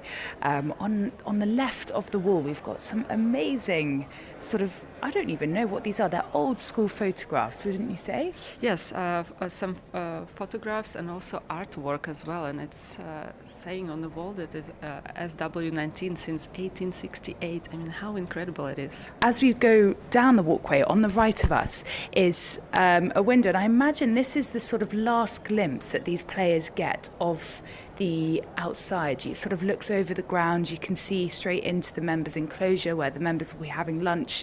And I know that a lot of players in the past, they do sort of sometimes stand here, or they just walk straight past and they pretend that they haven't seen outside. Do players tend to stay focused and not like to look out and see what's going on outside, or are they quite good at, I don't know, giving us a wave? Yeah, you look outside and you can't stop yourself, and I think seeing all the crowds, because crowds tend to come here, right, and watch the players for this famous corridor walk, and you also see the members' lounge, so it's a quite dramatic scene with a lot of flowers. We're seeing purple and white. It's very Wimbledon colors, right? I actually met the florist earlier. She said there's hydrangeas, delphiniums, agapanthus, there's roses. That's all I got. How's your flower knowledge? I only know roses, but it's a quite tremendous work behind the scene to get all these flowers fresh here. And it smells amazing. They sort of create the most amazing smell. Now, on the left, we also have another beautiful painting of Rufus. I don't know if you know who. Oh, surely people know who Rufus is, but if they don't, who's Rufus? Yeah, Rufus is a hawk, and Rufus been here for many years. Very, very famous hawk, and he comes to our program every single year. Oh, I haven't met Rufus. This is very sad. But there's also this amazing area with would you say that's the history of the Slazenger tennis ball? Yes, I think so. And also we have some how the used ball looks, the new ball looks these days, and also some old balls. They're white colored. Yeah. I think from 1959, the Slazenger balls. And they're completely white. Yeah, that's actually quite crazy. I heard it was David Attenborough. Do you know who David Attenborough is, Olga? No. Well, I know the voice. Okay, yeah. So he's the person that said tennis balls should be yellow. Yeah, so David Attenborough said that tennis balls should be yellow so that you could see them on TV when colour came in. And also, we've got these beautiful pieces of art which show our first gentleman singles champion, Spencer Gore, back in 1877. I mean, that's crazy. I know when we first saw this, you got shivers. Yes, I feel it's unreal. It's like from the movies, and it's interesting that these portraits are from grass seeds. We also have our first ladies singles champion, Maud Watson, in 1884. Again, as Olga said, all made out of grass seeds. We've just got to the top of the stairs, and there are some beautiful flowers. We've already mentioned them, but they really are, and they're refreshed every single day, which is quite special. We also have right sort of behind us is the balcony where the players or the champions will come out and lift up their trophy after their match, and it looks out onto the grounds. It's quite a special view, isn't it? How would you describe that view? I mean, looking at it now is giving me goosebumps. I feel like that's all I can say at the moment, but it's so special. Yeah, you have a overview of all the courts, court 4 to 9 to 11 actually, and then you can see the show court 2 and show court 12, so it's quite a remarkable view, and I think you can see a nice sunshine and the blue skies, and it's just you just feel like you're in the charge of tennis. Yeah, it's true, you really do. They will literally be walking onto centre court in I mean, from here, it's probably, 2 minutes? Yes, around that time, but you know, it's such a nice and sophisticated build-up to walk out on the center court, and it could be overwhelming. I mean, it is, I can imagine, must be very overwhelming. We're now stood down here. The center court is directly in front of us, but to our right and our left, we have the trophies. So it's a beautiful trophy cabinet where we've got the ladies' singles trophy. That's what they're fighting for today. Who's your money on? Today, probably, well, I have to say Nosko because I picked her at the start of the tournament, but I have a feeling for Muchova. I mean, this trophy is quite special. Yes, for me, that's the most beautiful trophy from all the slams, I have to say, and it's a beautiful golden silver plate. And it's tough to describe, but I think just by looking at it, you just feel overwhelmed. Yeah, the smell down here is so good. It must be those flowers that have just been refreshed, because I mean, I'm feeling a bit nervous for the players, but the smell's kind of keeping me calm. Obviously, the players, before they walk out onto centre court, they're sort of stood here waiting. You've probably seen it on TV. You've got the grounds behind you, a beautiful view of the grounds, and there's always fans standing packed outside those doors. You've got the centre court doors being waiting to be opened, and they are met with this incredible quote. What does it say, Olga? You read it. If you can meet with triumph and disaster and treat those two impostors just the same. Yeah, it's a Kipling quote. And what do you take from that when you read that? That's a very important quote to held in your mind, because you feel that it can be anything. It can be triumph and it can be disaster. And I think that's the biggest fear as a player, that walking on a center court, and I have to say I've been hearing from many players who walk out there that the biggest fear they feel is to have a disaster on this, you know, holy grail court. So I think it's very important to read that and keep in your mind. Yeah. We're going to keep walking because we're now about, how many meters are we? 2 meters to center court. Oh my gosh. The anticipation is building. On the left, we've got our gentlemen's singles, all of them. And then on the right, we have all the ladies' singles. Now, the wall's quite low. Yes, I have to mention that the players should be always careful with, you know, the last few jumps before they walk into the center court. Just be careful of the ceilings, because we saw a few of them were bumping those ceilings with their head. So, but it's just remarkable, because if you watch at the walls and see some past champions like Runello Kost or, you know, Björn Borg, Sampras, and so many times in a row, it's just remarkable. Yeah, it really is. Well, I think now's the moment where we get to walk out on centre court. What's going through your body right now? I just can imagine, you know, the crowd getting excited, and all those, you know, the crowd is rowing, and, you know, those few meters that you enter the court, it must be incredible feel. Yeah. And I think you can't buy that, and you have to experience it. And how do you think the players feel right in this moment? What is going through their heads? I think it's mixed emotions. As I said, it's excitement, it's fear, probably a bit of fear. It's also joy, because that's what they've been working all their life for. That's the moment, you know, you finally made it, and it's a last push. So I think it's a mix of emotions, and it's very hectic in your head. Yeah, right. Should we do it? Yes. Well, the most exciting thing about this is it's quite a dramatic entrance, actually, because the players used to walk in and turn left and then come around the corner, but now the doors open and they walk out directly under the royal box. So whoever's in that royal box today will see them just below, walking out to their chairs. Oh, shall we? Yes, we should definitely. Let's go. Okay. Wow, this is quite amazing. Oh my goodness me, it's empty, which is quite cool. I can't even imagine what it's going to be like when there's lots of people, but we've just done the Walk of Champions. How are you feeling? I feel all kinds of mixed emotions, and it's a very dramatic walk, very historical, and it's so nice to be a part of the history. Yeah, I mean, I don't want to leave. I love it in here. It's absolutely amazing. I know I need to leave, but I don't want to leave, because it's so historical, and of course, history will be made today.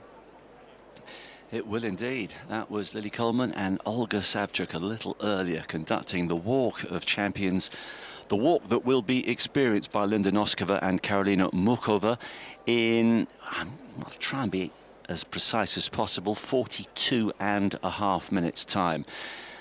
Little air of relaxation around centre court at the moment as everybody reflects on that men's doubles final, won so memorably by Henry Patton of Great Britain and Harry Heliövaara of Finland. Most people actually have exited the stage for now to go and have a drink, maybe one of those sausages on sale by gate 5, a Pimm's, various types of beer. There's a beer being on, I didn't realise, on sale here, which has got a strawberries and cream flavour to it, and I did actually have a pint the other night, and it's rather nice. There's plenty to do, but of course the main focus of attention will be on the two Czech players in about 40 minutes from now. You're listening to the Wimbledon Radio Channel. I'm Marcus Buckland.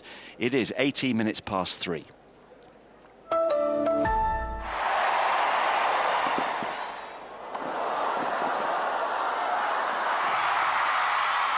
Experience more at the Amex Card Member Lounge just behind number 3 court.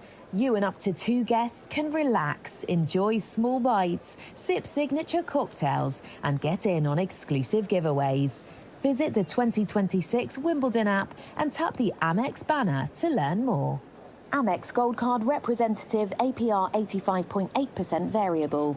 Annual fee applies after the first year, subject to status. Your rates may vary depending on circumstances. APR correct as of 25th of February 2026. 18 plus, terms and conditions apply.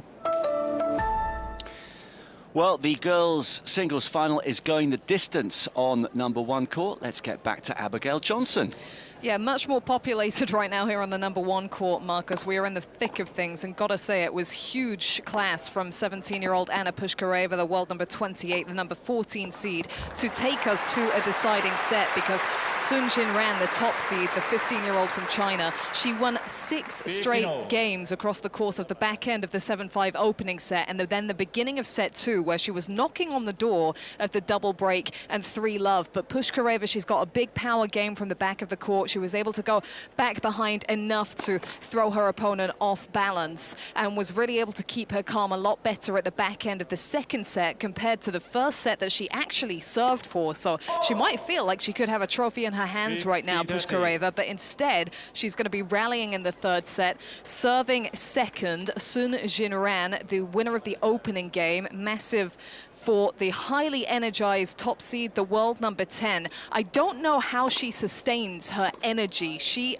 yells at herself college tennis style after every other point. She celebrates her winners, and the long rallies won in massive fashion. She's just put a backhand into the net. So it's going to be Pushkareva rallying here at 30 all, trying to get the leveler at the beginning of this deciding set. It's a bit of a loose return into the net from Sun, so she puts her head down and strides to the back of the court. Game point for Pushkareva. She's only got 1 title to speak of on the international junior circuit at this level, but she did lift the trophy in Tarbes in France 3 years ago. That's one of the most prestigious junior events for under 14s, so she's been on the radar. Puts a forehand down the line here into the double-handed backhand of Sun, but she can't sustain on her forehand, just rolls it into the middle of the net. And now we're down the wire, and now the trophy is on the line. Do just wonder how the number 14 seed is going to hold up, because she blinked for a moment out on court 12 yesterday in the semi-finals against Polina Sklia of Ukraine. She was up a set and a break and had to win that match in 3 sets. She's slicing now, just giving Sun a bit of a different look. A shaped backhand from Sun going up the middle of the court. This is deuce on the Pushkareva serve. Second game of the third set. Sun up 1 game to love. The off forehand back behind from Pushkareva, looking to set the point the way she has so many times before. The off forehand into the double hander of Sun, who runs to recover. Now she puts in a drop shot. Pushkareva goes back behind. Sun reads it and asks for the volley, but the volley is a winner, and it is a raised fist clenched by Anna Pushkareva. Rapturous applause here on the number 1 court, where there is a very healthy crowd. I'm looking down from the top of the rafters here in the commentary booth, and the seating beneath me is underneath the overhang of the rafters, so in shade, and I can't see a spare seat across these back, no, let's say back 10 or 11 or 12 rows even. Gripping tennis. It's been an hour and 45 minutes of fight and still no closer to deciding a winner, particularly as Pushkareva pulls off her off forehand, lands it wide. So we are back to deuce in a match that has featured many deuce games. And it's now a question of whether Marcus Buckland's son's serving advantage in this third and final set makes a difference, because she is one game to love as we head back to deuce. Well, thank you, Abigail. Terrifically fought contest on #1 court, and we'll be back with you as things develop here on centre court. Well, it's still very calm, not cool. I mean, it's another roasting hot day here at the Championships, but a terrific men's doubles final has come and gone, and we're a little over half an hour away from the women's singles final, and I'm delighted to say that we've been joined again by a man who basically took over the channel 2 or 3 days ago. Commentator, co-commentator, expert. I think actually he was playing the match at the same time as well. Terrific actor Jason Isaacs has returned. Good afternoon. Afternoon, gentlefolk and ladies. I don't want to take full credit, but I did actually hit with Henry a few weeks ago, and I could see him putting some of my tips into practice today, and that's why he's walked off with the prize. I asked him not to thank me in the speech. Yeah, I thought it would be ungracious. I mean, your influence is quite extraordinary. He played rather well, didn't he? He was fantastic. I generally did play with him before the Boodles at this kind of pro celebrity thing, and I just was marvelling, not just at the length of his levers, but just the seemingly effortless power he gets on. His span was insane. Sometimes I just leant on the net post. His span seemed to be the entire width of the thing. So he was great. Harry was great. They were just. It was interesting to watch. At the net, well, two things happened. You know, amateur doubles, like I sometimes play, you'll hit wide and you'll try and return to the server. So the partner of the person who's serving, they were squatting, deep squat, much closer to the centre of the net, so that you can't guess which side to go. Yeah. And I guess at this level of tennis, that happens all the time. But the other thing was, they're in sync with each other. There's no backstroke on the volleys at all, none whatsoever. They're all just sticking their rackets in the way of these balls that were coming over at 1,000,000 miles an hour. It was high quality, and I thought he gave a very good speech afterwards, because we know that doubles is in a degree of jeopardy, and he wasn't afraid to say what he felt. Listen, I know you love your tennis. I love being here. Even the heat. I love the fact that everybody is dripping with sweat here. Well, you look so cool even when you're dripping with sweat. That's what's one of the many annoying things about you. But, God bless you. But tell me something. Al Petrie, who was on the radio a little earlier. Have you two ever played tennis? How good are you? How bad is he? Well, you know, I'm better than Al. Well, that's because I played much more. I mean, tennis is one of those games. There's some things people are naturally good at. If you can swing an axe, you can swing a baseball bat, you know. Tennis is one of those games you just have to do a lot. And you have to, because it's not a natural action, is it? I mean, ideally, you have some lessons, but you have to watch yourself, to video yourself. And Al's not done it that much, but he loves it. He's a natural sportsman. He's a great golfer. But by God, does he talk a good game. He does. Actually, he was talking a lot of sense earlier today. Clarice, you okay? Good afternoon. I am, yeah. Hello. Apparently, I'm not going to get to speak much. No, you will. I just love this game so much. I think about it, I talk about it, I watch it at home, I play it. I love obsessed with it. And so, are you analysing yourself, like as in taking videos and then looking to see how you can improve the technique? Well, tell us the levels. Well, one of the horrifying things is, you know, I watch a lot of tennis and I talk a lot of tennis, and then I video myself, and I am not doing any of the things I think I'm doing. I feel like someone's come in there and fixed it in post, and you know, I think for instance, my amateur players listening to this may not know, don't concentrate as much as I don't concentrate on my non-dominant arm, which is incredibly important. Lifting your off arm up, and I think I'm doing it, and then I watch this video and it's hanging there like a noodle, which is no good at all. Plus, I'm not preparing early enough. You need to explode into preparation. And are you travelling with a full-time professional coach? Do you need one? I don't need one. Who needs one? Need one? Who does? Let me ask you this. On the pro circuit, I know Kyrgios didn't travel with a coach a long time. Who else doesn't have a coach at the top level? Is there anybody? It's not about do they not have a coach. It's more now do they not have a psychologist, obviously. Masseuse, physical trainer. What else do we have going on? Nutrition, you've got the whole thing. Yeah. So I was, without giving names away because it's bad form, one of the top players the other day I heard was having an argument about he's paying too much money. He makes millions and millions and millions, but he didn't want to pay $4,000 a week to his physiotherapist because other people were paying $1,200, changed his physiotherapist and started getting injured. You know, I think they make so much money, but they spend so much money. They're actually mini businesses. Yeah. They should just be thinking about tennis, but they're thinking about money so much because the figures are outlandish. Well, you've got to invest wisely as well, in your body in particular. Can I ask you one thing in terms of actually your acting? Do you like watching yourself back on television? God, no. I remember Gordon Jackson years and years ago. I mean, you're old enough perhaps to remember the professionals. She would not. The professionals, Of course Bodie she and doesn't. Doyle, She Gordon wasn't even Jackson. born. No, Thank you weren't born. Jason, You might have thank seen you. a repeat He's on. been doing this all week to me. Yeah. Well, no, it's As if I one of should the know. great series of the early 80s, and Gordon Jackson, big Scottish actor, said he hated watching himself on screen. But I wonder, presumably you've got to watch yourself back to see what you're doing. Why have you got to watch wrong? yourself? Well, No, would you no, not no. pick up points? No, I don't like. It's much the same as tennis. Inside, I am looking like you, Marcus, young and sexy with a fabulous, just the perfect amount of stubble. Oh, stop. And then I watch, Thank you, Jason. and Now I think, know why Sue Fell likes you so much. I watch myself on screen and think, who's that old fella? What happened to his hair? Is that a fake nose? No, I don't like watching it at all. The thing I did last year was very popular, White Lotus. I loved watching because there were 5 other storylines I wasn't in. I made friends with all the cast, and I hadn't seen what they did on my days off. But I don't like watching myself. I'll tell you why, though, generally, because actually acting, much like tennis, is an inside job. It's not really what you're doing on the outside, it's what you're thinking. It's what you're thinking and feeling. And if I think and feel right, the camera should be able to tell it. When I watch from the outside, I'm looking at outside stuff. Bad directors, and I've worked with a couple in my life, will come and talk to you about what you're doing on the outside. Great directors come and tell you about what you're thinking, what you're feeling, what you want. Wow. And in the same way, I was watching the semis yesterday, of course, those two fabulous, interesting matches. And what I'm fascinated by when I watch the tennis is not just the points, but what I think the players are thinking and how they are, when you're 2 sets of love down and 3 love down, do you think you've got a chance of winning? How you concentrate in life, by the way, is the challenge as well. How you stay in the moment. How you stay in the journey and not the destination. Yeah. And how you don't start thinking, oh, God, I've rented that house for the rest of the week and I'm going home tomorrow morning.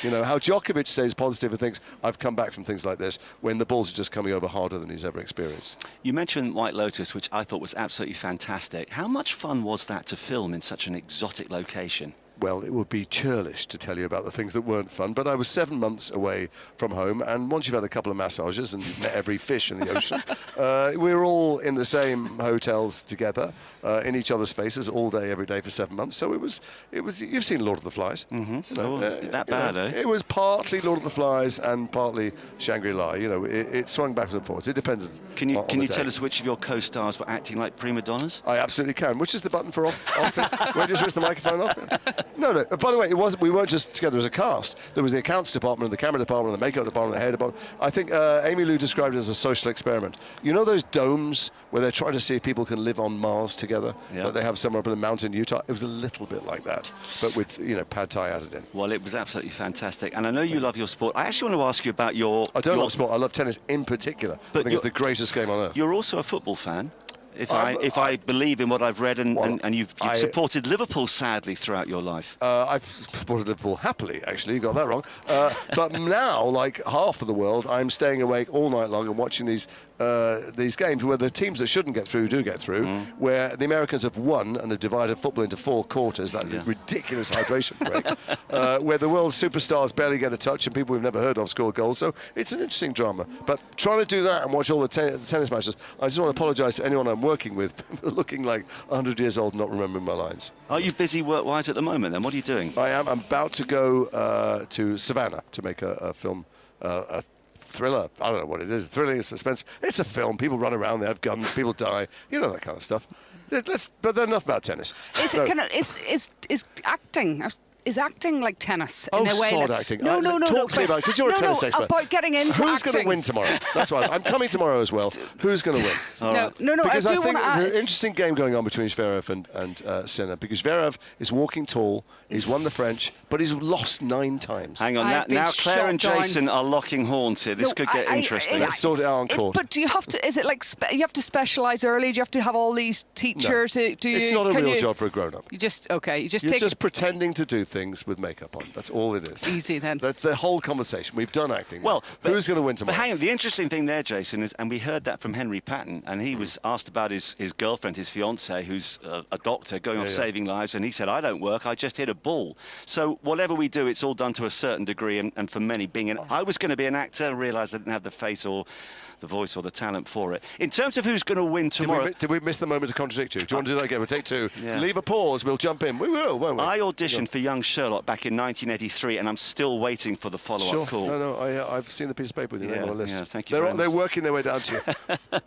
In terms of tomorrow, who do you want to win, and how ultimately disappointed Well, who I want to were win you? is Alcaraz, because I thought I would never enjoy tennis again after Roger retired, and I saw Carlos play since he was 16. He brings such joy and relish into any arena he comes to. He's having a great time playing, and you have a great time watching him, and that matchup of him and Sinner is just phenomenal. What a gift it is to the tennis world. However, for students of tennis, it's an interesting thing that's happening tomorrow when someone has just won themselves a major for the first time, but not had to beat the greatest opponents on the way there. And he has absolute self-belief, Zverev, but Sinner's got a lot to prove, you know, given what happened to him in the summer, or what happened to him in France. So I think it's going to be an interesting day. Hopefully it'll go long, because, you know, we all want to have best 5-set matches. Well, we do, and that was the slight frustration yesterday. I mean, I don't know what you thought with your experts had on. I thought Djokovic actually played really well for 2 sets, but Sinner was just on a different planet, wasn't he? If you're down there and when you watch these people play each other, different generations, you can hear the difference in volume. That ball is coming back so much harder and actually so much deeper, and everything Djokovic can do well, Sinner can do better. And by the way, maybe 20 years ago it might have been a different story, although probably not, because of the science has advanced. But yeah, Sinner is not exciting to watch because he gets the ball right in the middle of his strings every time. It's deep every time. He doesn't try and do anything flashy or clever because he knows what he does works. When people find that what they're doing normally that works isn't working, that's when it starts to get exciting and the games start to fray at the edges, I think. I just thought the speed that he played at yesterday, I made the comparison with Barry Can. If you're on watching your Sky television set and Jason comes on, well, you don't fast forward turn to over, 12. obviously, no, immediately. But there was it's like you can go to +12 to get through the advert, so his show comes back on. And it was almost as though Sinner was playing at +12 while Novak's at normal There's speed. something else as well. The difference between them, the top players, is tiny, isn't it? It's all mental. And when the balls didn't quite work, or when Sinner was getting past them, Novak would turn to his kids, turn to his family, and he'd go, "Can you believe it?" He'd laughed a lot and stuff. Maybe he was trying to stay relaxed, but maybe it was a sign that somewhere deep down, he didn't think he had it in him. Do you think he's going to be back? I think he hasn't planned his farewell tour, and he's not ready for that. So although we all watching go, you're not going to win a major, you're not going to do it again. You get to semis, you might even get to finals, but not unless the 2 players are injured. But he's not in his head ready for that. Partly because that's what he's done for 20-something years, all year round. Private planes, houses, schools, you know, that's his life. And I don't think he hasn't got like Rafa has got a bunch of academies. Roger has a bunch of business stuff. I don't think Novak knows what the hell he's going to do next. You know, Jimmy Connors made a really good point actually yesterday. I mean, there's Jimmy Connors who went on for longer than most, and he said no one has the right to tell Novak what to do. It's up to him. He's earned that. And if you look at his career over the past couple of years, he's regularly getting to semi-finals or finals of slams, and for 99% of the field, that is more than good enough. He's just on a different level. It's not good enough for him, but exactly right. I'd be happy to watch him forever. I'm happy to watch him when Borg came back with a wooden racket 5 years later. Looked like your drunken uncle in the park, but still, it was great to watch. It was Bjorn Borg. He still had the hair. And you don't see it until you watch that match yesterday. Yeah. And they don't play them very often, but it was. There's levels. That's how I felt yesterday. I just felt like Sinner's level was just massive. It was great watching Serena to come back, but she was never going to win.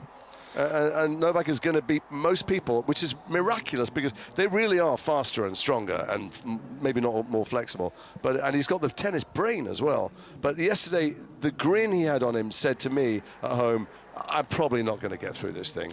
And I know straight away. What's your hunch as to what's going to unfold this afternoon? You've got tickets on centre court. We know there's going to be a new champion.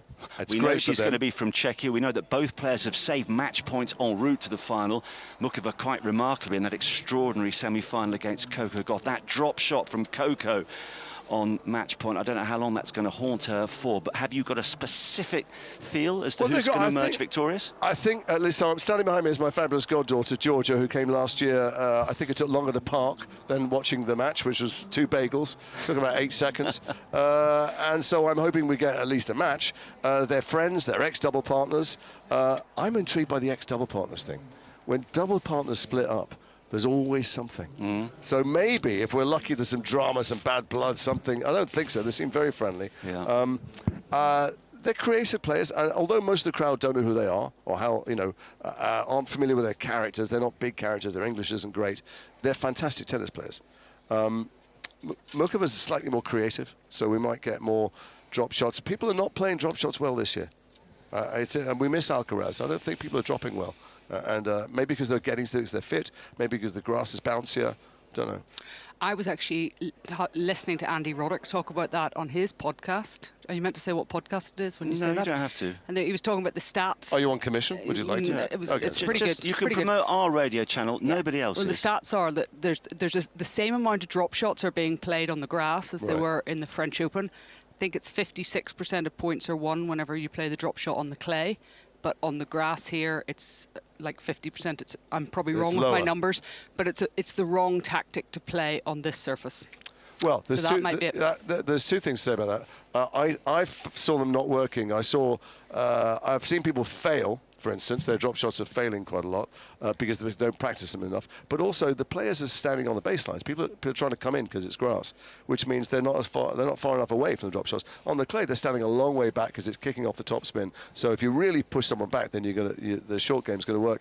But it's you miss Alcaraz because he played a bunch here and did it beautifully.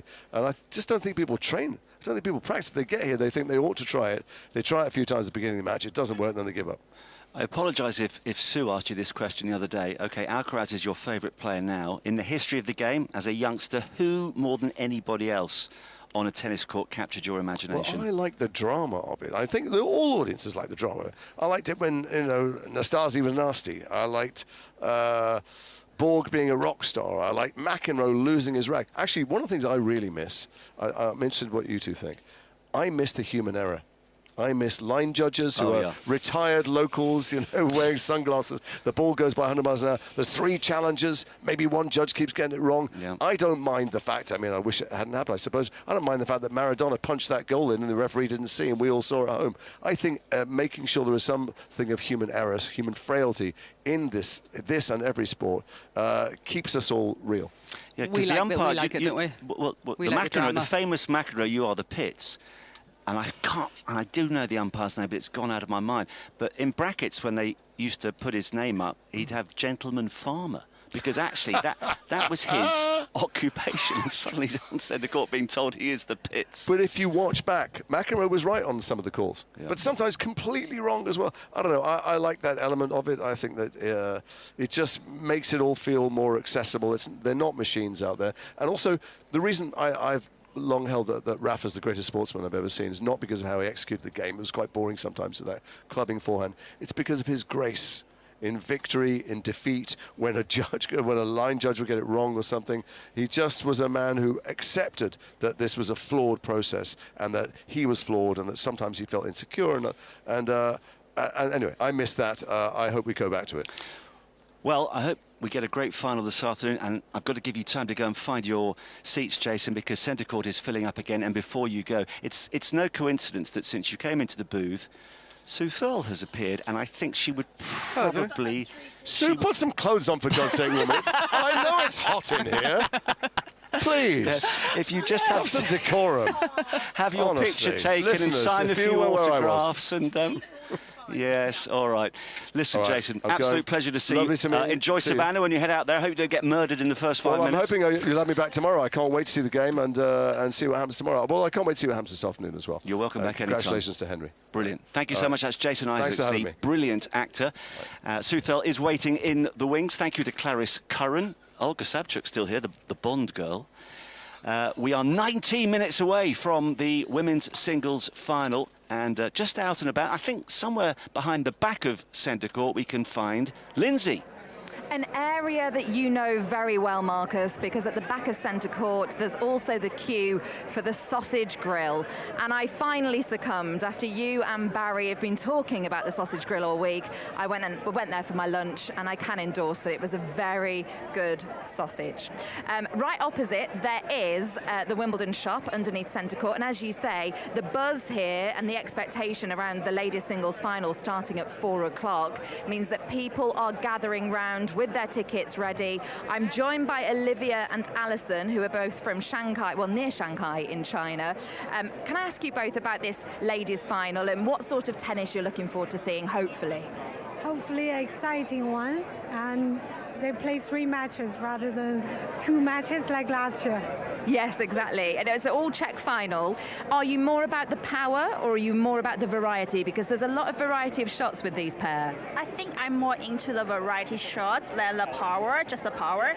So like it makes the match more like interesting. How did you both come to love tennis so much? Because you've been together before to Wimbledon. Yes, like we went here last year for queuing for the Wimbledon, but we only get the court 1 ticket. I start my tennis journey around my graduation, because like my friends just invite me to see like whether I'm interested in that, and I gotta try. And Olivia, for you, it's only 2 years ago that you came to tennis, and now you absolutely adore it, love it. Why? I just feel like I want to try a new sport, and tennis has been everyone talking about in London. So I took some lessons 2 years ago, but making really slow progress. I really appreciate how the players can be playing for so long. Yes, I think everyone's in awe of that. I'm also going to get your opinion. Now, you can't call the ladies' singles final. You both told me, you said you don't know who's going to win. But you've also seen Yannick Sinner, and you saw him here last year. He's in the final tomorrow against Zverev. Do you think he's going to win again? I think high chance he will win. 60% chance, likely. Oh, 60%? Have we got any advance? I think maybe more chance, because like he's so stable about his shots, and yeah, very quick. Well, enjoy your experience. It's your first time watching the ladies singles final. Just try and sum up how excited you are for it. Yeah, it's my first time to like the championship point, like here in person. So like I'm so excited. And that means you get to see a lot of the trophy lift and all of that. Absolutely. We just watched the gentleman double, and we've seen through the whole thing. It was quite exciting to see through. So we're looking forward to the next one. Thank you very much for your time. I'm going to get out the way. The queues are getting so big, especially the one for the sausage grill. I think it's because I gave it a plug. Thank you very much. Thank you so much. Have a lovely day ahead. Thank you. Do you know what, Lindsay? You've persuaded me. I'm going to go off to the sausage grill in just a moment. Jason Isaacs has departed. Sue Thel has put her clothes back on. She will take over in just a moment. The women's singles final is just 16 minutes away. And while we wait for the Czechia players to walk out, we're going to join Rob Nothman, who has a very special guest. Well, I'm on centre court with a very excited 11-year-old. Her name is Shirley Rodriguez Yugzi, and she is going to be tossing the coin before the ladies' singles final. Shirley, tell us a little bit about what's going through your mind at the moment. I am very excited and nervous at the same time. It's one-in-a-lifetime experience, and I'm just really proud of myself that the coaches noticed me out of all these children and picked me. Now, you're part of the Wimbledon Junior Tennis Initiative, so just tell me what tennis has done to your life. Tennis has helped me improve my dedication. My mindset is more organized now, and it's just something that can get me out of reality. For some, it may be reading a book. For me, it's tennis. And you play at your local club, don't you? And you're from Wandsworth, which is very close to Wimbledon. There are people listening to this all around the world. So tell us exactly when you were told that you were going to be tossing the coin before the ladies' singles final. It was about 2 months ago. I got home from school and my mum ran and hugged me. I didn't know why at the time. And she told me the great news, and it was just a very happy moment. It was like everything was golden. What a lovely way of putting it. What has been the reaction of all your friends and family to this news? My family is very proud, and I'm the only one in my family who plays tennis. They feel like I have accomplished grand thing in my life, and everyone was just so proud of me. Interesting, because I've seen you hit a forehand. You hit a forehand with great gusto, don't you? It seems to be your favourite shot. You also apparently have been helping a lot of youngsters in their tennis. Why does this mean so much to you? Well, first of all, I have a lot of younger cousins, and well, I am the youngest child, and I know how it feels like to want help but not get any. but I also now it feels like to get help, to finally get help. And I feel like getting like notes from someone who actually knows how to do it really helps a lot, and I love helping people in general. Well, good on you. Tell me a little bit about the practice, because you've got that golden coin which says rackets or championship on either side. How many times have you been practicing at home? Well, last night I was practicing flipping a coin, and I've relaxed myself by saying to myself, it's out of luck, it's just flipping a coin. Well, that's a great way of looking at it. And have you thought for a moment what it's going to be like walking out into this place, which will be full of people, in front of two great players, Karolina Muchova and Linda Noskova, and being part of the ladies' singles final?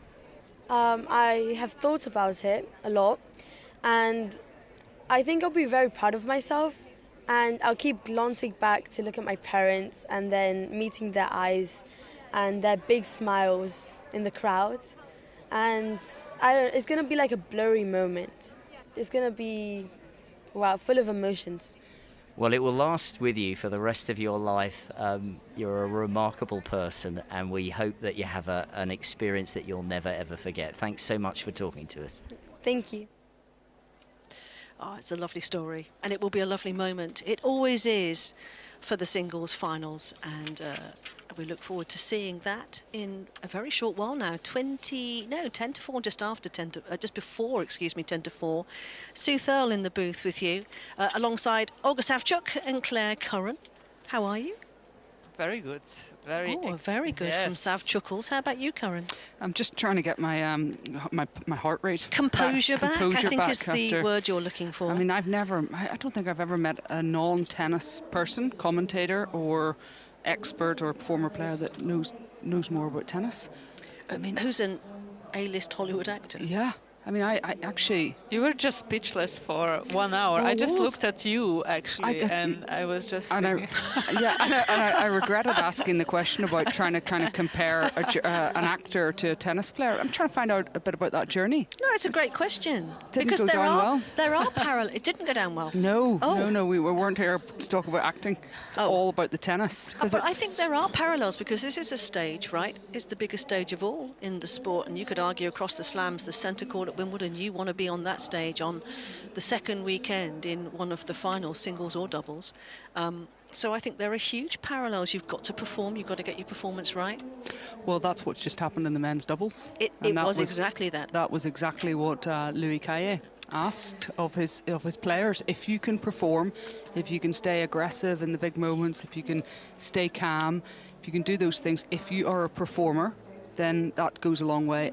I, as a tennis player, I actually really struggled with that. Did you? Yeah, I did. And I think it was actually... But you won the NCAA's doubles. That's a big stage to tick that box off, and you did. Yeah, well, thank you. I've seen your trophy, I know, in your house, no less. But I played with a doubles partner. That helps you. But I think that certainly when I was playing professional tennis, and I made that break in my doubles to break the top 100 in the world, the next level for me, and I think ability-wise, certainly desire, work ethic, all of those things, I think I had it for the next level, top 50, and maybe could have gone further, but I struggled to be a performer.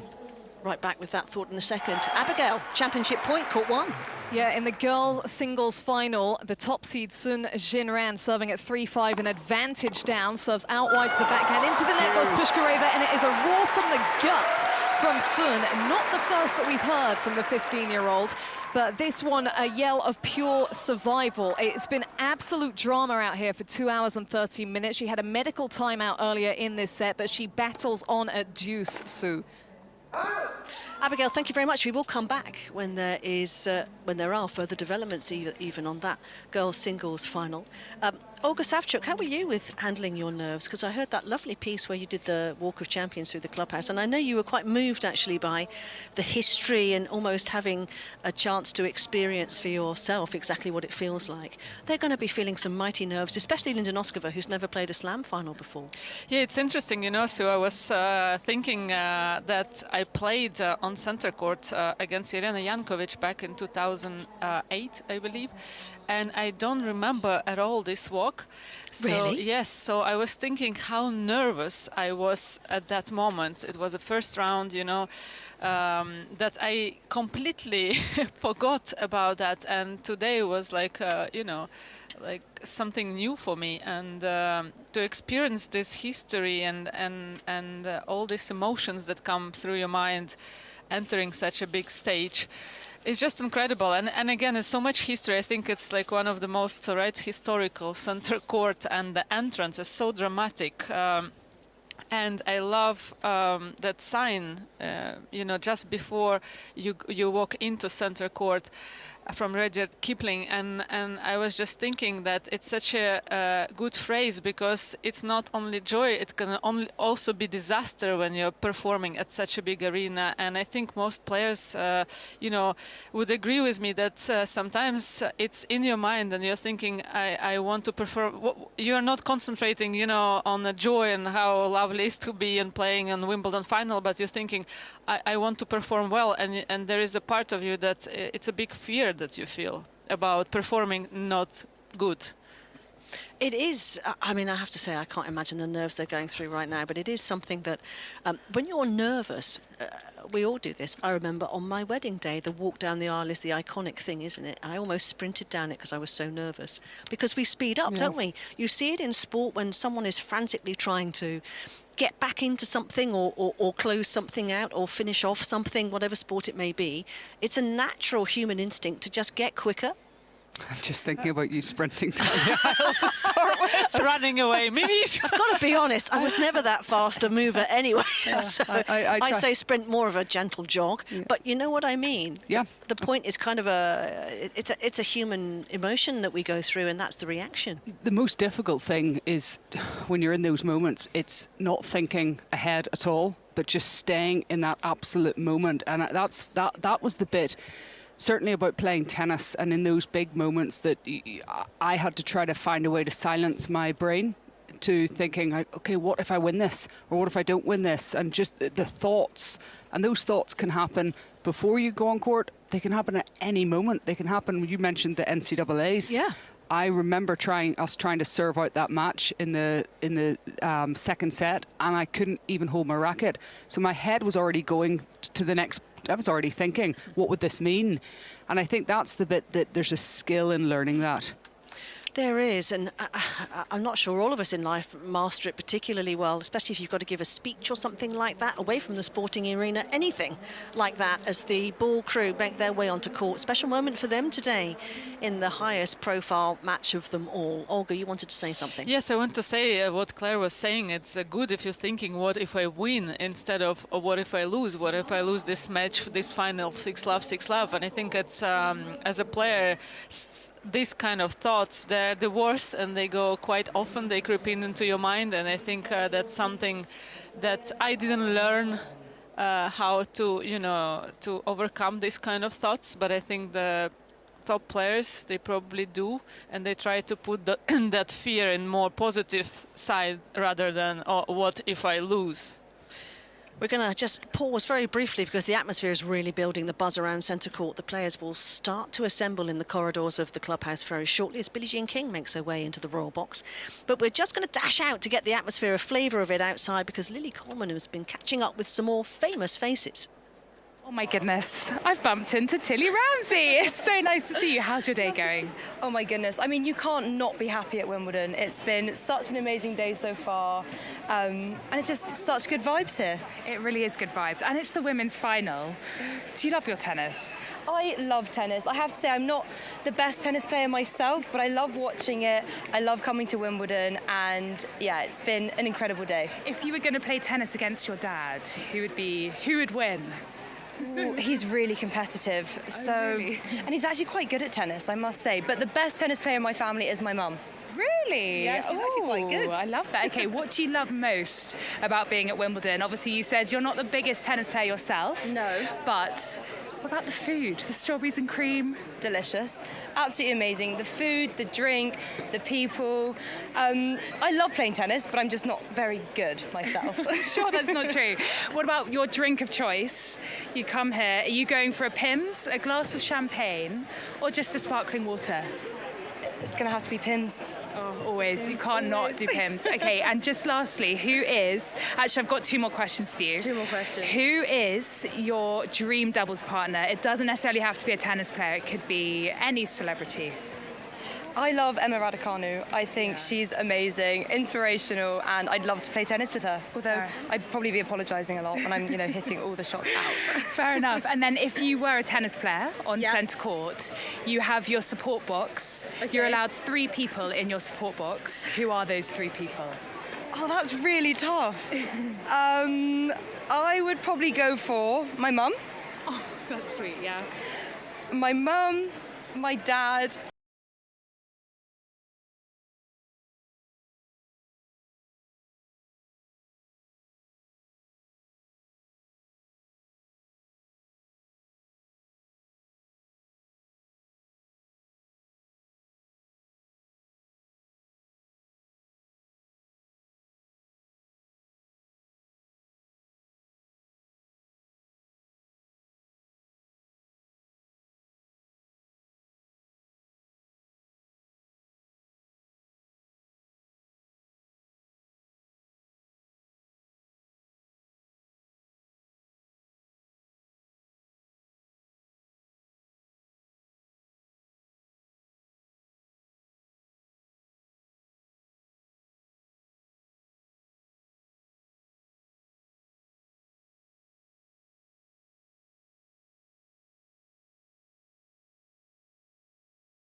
on your country's team to represent your country for the Olympics or the Billie Jean King Cup. So.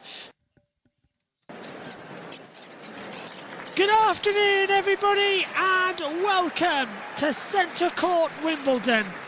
We are gearing up for one of the best.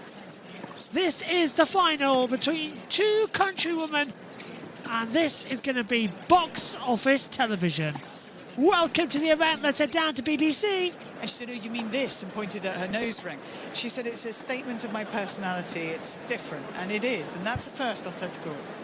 Yeah, it was so lovely to hear about that trip and just see this other side of her personality. She seems like she's a little more going against the grain, maybe a little rebellious in nature, and I think that will help her composure today, maybe not be so overwhelmed by the moment because she is just herself no matter what.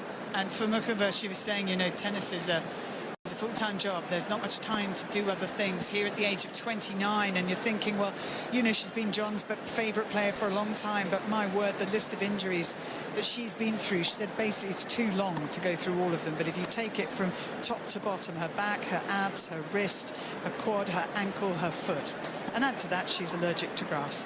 She's done pretty well, hasn't she, to get to the final of Wimbledon? It's a miracle, and you can see how much she had to push through physically in that semi-final match. She was grabbing her stomach. She said she couldn't breathe well. We could see it. We were watching the match and could see the tension in her face. I think a lot of that is nerves as well, so that's a mental aspect on top of the physical injuries she's had.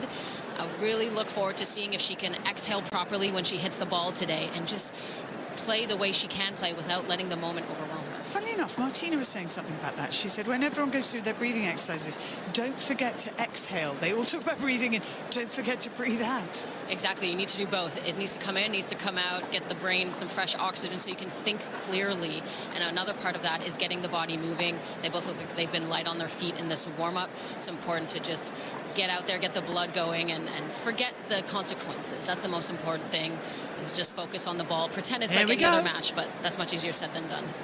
Both players have saved match points en route to this final. Nukova's match point saved against Coco Gauff. Linda Noskova's there against Sorana Castell in the third round.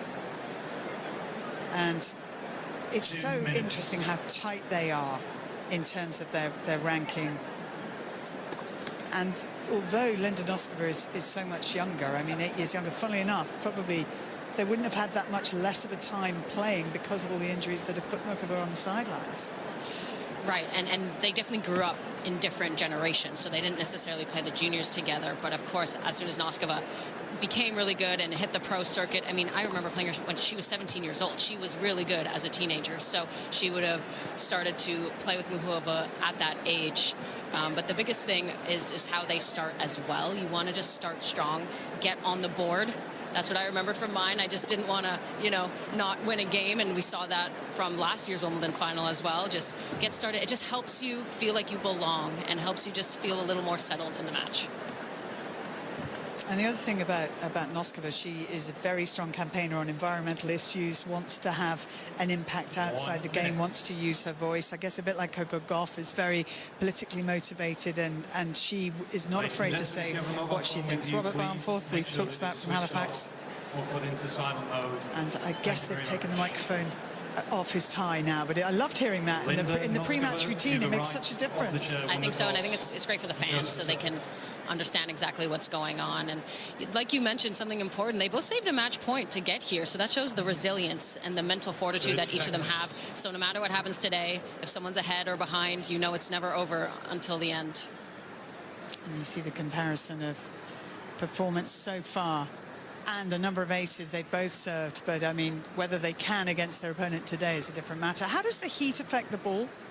So the ball's going to move through the air faster, and that's what we've seen this fortnight. It also makes the grass, which is such an interesting surface, and it's affected by the temperature and conditions, makes the grass court a little harder. It's like more firm, more similar to a hard court, so the ball will also bounce a little more than it usually would. And so these players probably played a lot on hard court growing up in the Czech Republic, and so they will definitely be used to this. It'll be great conditions for both of them. Okay, their warm-up is finished. The match awaits a trophy for one or other of them. Laura Robson is courtside. John McEnroe and Tracy Austin are in the commentary box alongside Sam Smith.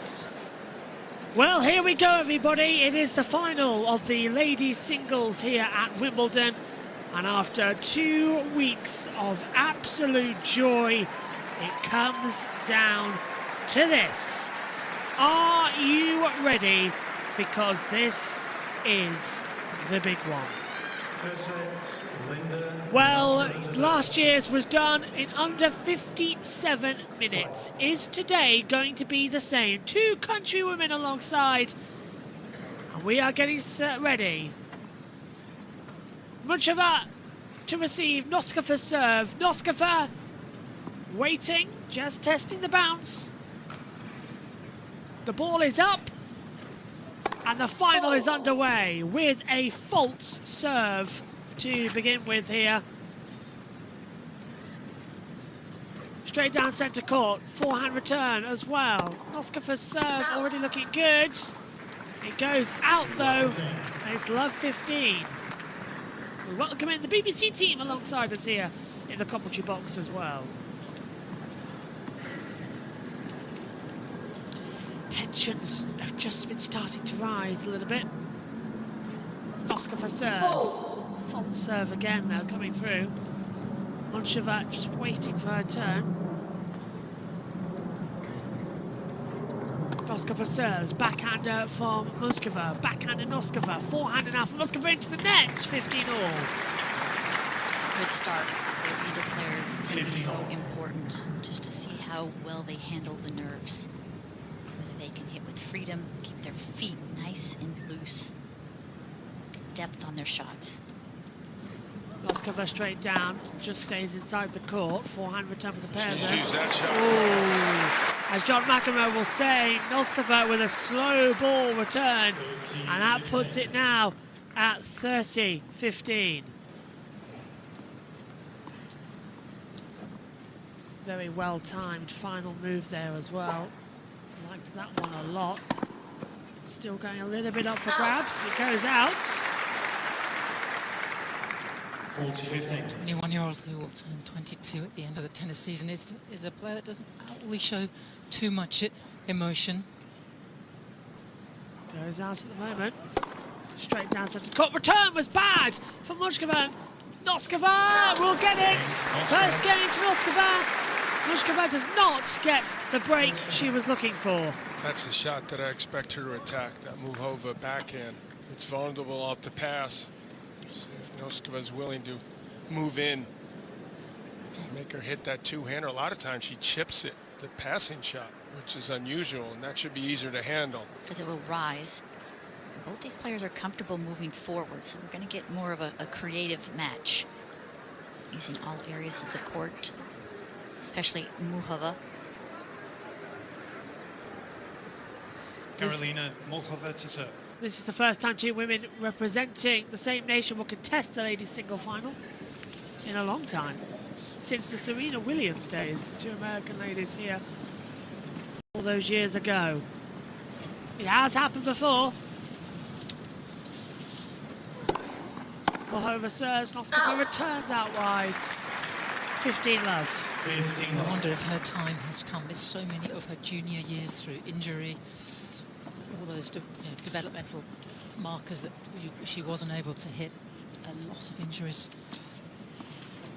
from the early years of her professional career and even more recently.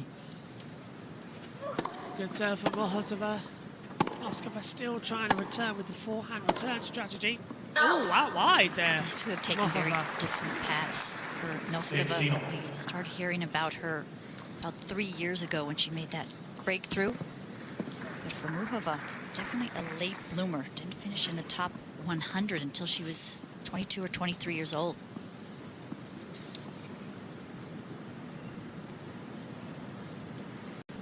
Muchova still serves it. Noskova still holding on the return with a forehander. Oh, very good for Muchova. 30-15. Try to get to that backhand more frequently. Sven Gronefeld, coach since the preseason last year for Muchova.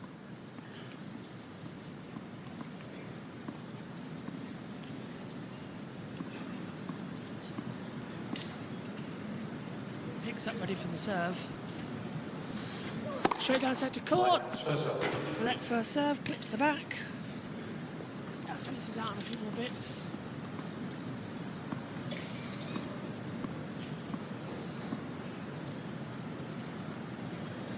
Mahova serves. Noskova returns. False serve.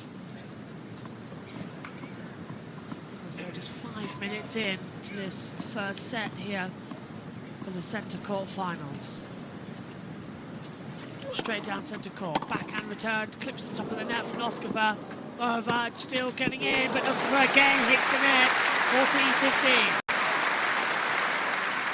Beautiful slice from Mahova.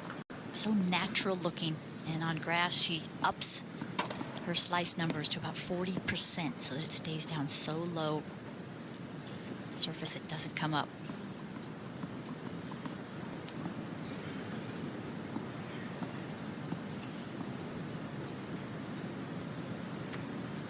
Go again. Good serve from Mahova. Noskova backhander coming through. Just trying to get into the swing of things. And again, Noskova in the net. 1 game all. So both of them safely aboard in this final.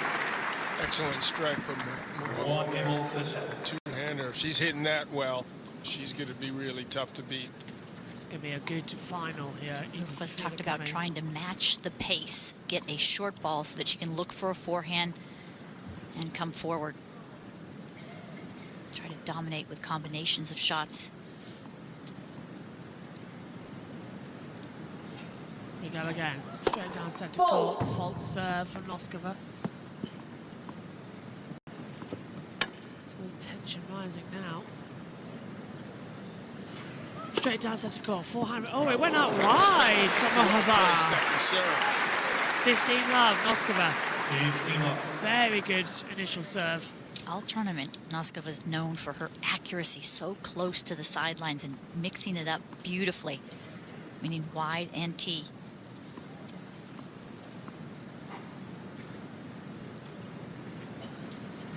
Straight down centre court. Return was good, but not good enough from Noskova. So Noskova gets the centre in the blue hat, Thomas Krupke, who has been working and coaching and guiding Linda since she was 15 years of age. I think has really enjoyed the benefit of a stable coaching setup.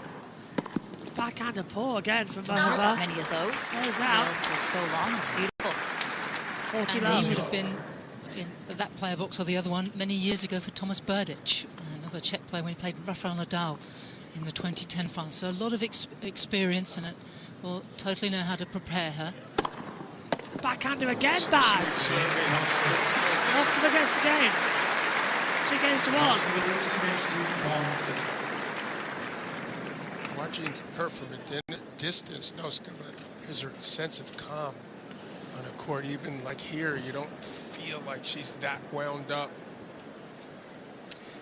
She said coming in here that even though they both won a tournament coming in here in Germany, that it sounded as if she had more performance goals rather than outcome goals. She wasn't saying, oh, I've won this tournament, I need to, I expect to get to the quarters or the semis. It was always about, I just want to play my best tennis. I want to feel comfortable on the grass. That was the sort of the mood music coming out of Noskova early on in the tournament. And to keep improving. And she has said that last year it all clicked at Wimbledon, where she recognized she had a bunch of match wins coming into Wimbledon last year. And she recognized how her game can match up so well on this surface.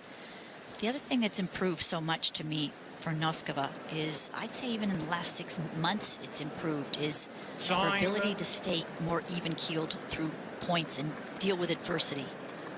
Before she could get a little moody. I wonder if this perspective of losing her mom a couple of years ago, it's like, it's not, no matter what happens, it can be possibly any close to being as bad as that. Let me tell you, nope, never as bad.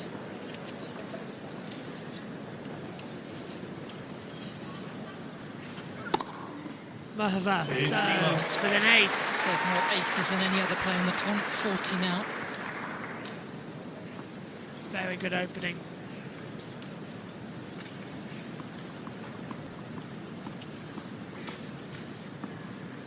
Mahova very much in her swing now. Straight down centre court, backhand return was good from Noskova. Mohovar still now trying to break it, goes out wide and way out. So that's kind of a typical point.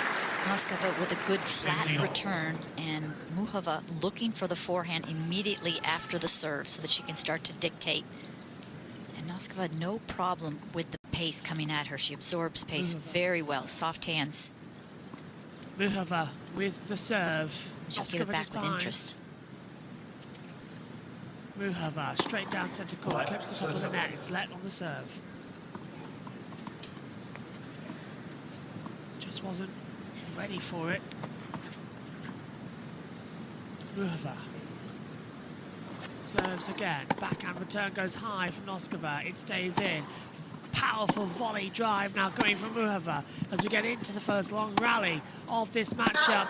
It went out though from Muhova's return. She's not happy with that racket string. Hot out there. 15-30. Checking her strings, maybe feeling her a little loose. Ball's flying on her early on that forehand. She's not happy with the way it's all handling at the moment, is she? Oftentimes in this hot weather, players will string their rackets a couple pounds tighter for more control. Be ready to go again. Muhova. Straight down centre court. Forehand returns. Just clipped over. Muhova goes out again. Gets away from her. Early chances. Noskova does a great job with that forehand chip return on grass. It's very successful. It's short.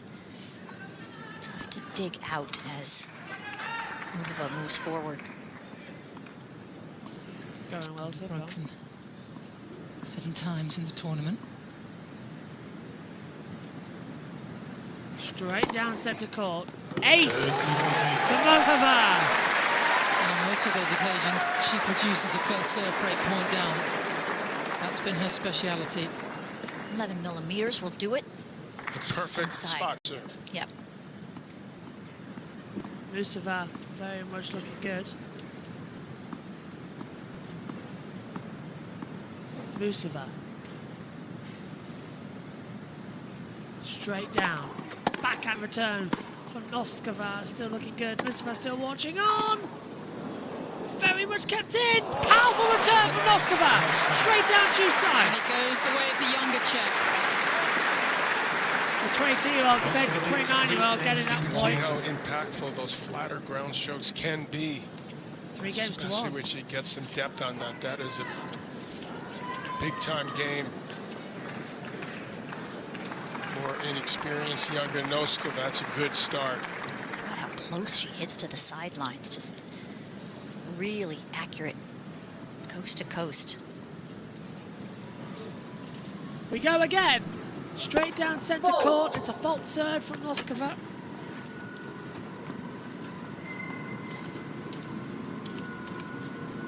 Trying to rally it again. Should be close to a time violation here. Straight down centre. Backhand return was good from Muhova, who returns into the net. Noskova is hitting this big with this much confidence on both wings. Muhova cannot just leave a ball hanging in the center of the court. I would say looked a little sluggish there, movement-wise. Yeah. And she's the better mover of the two.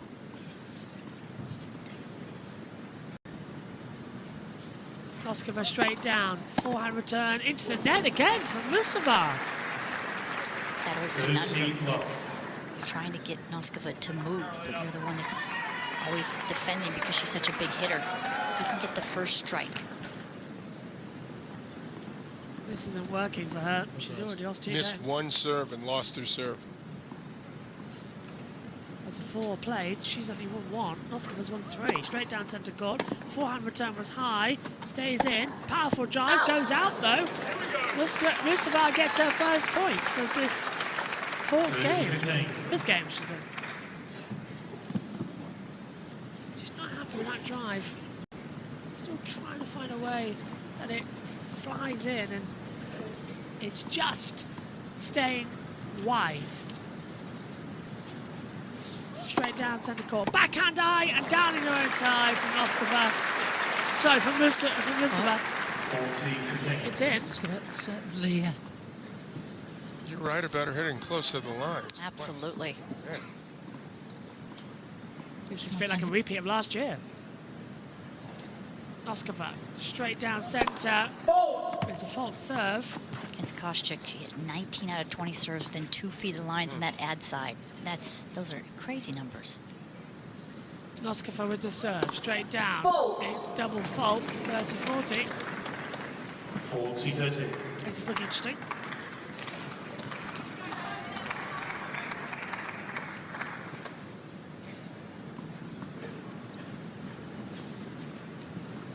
Opportunity. This is the side she's even more accurate. The most accurate, I should say. Noskova with the serve. Straight down. Fault. Triple fault. Wow.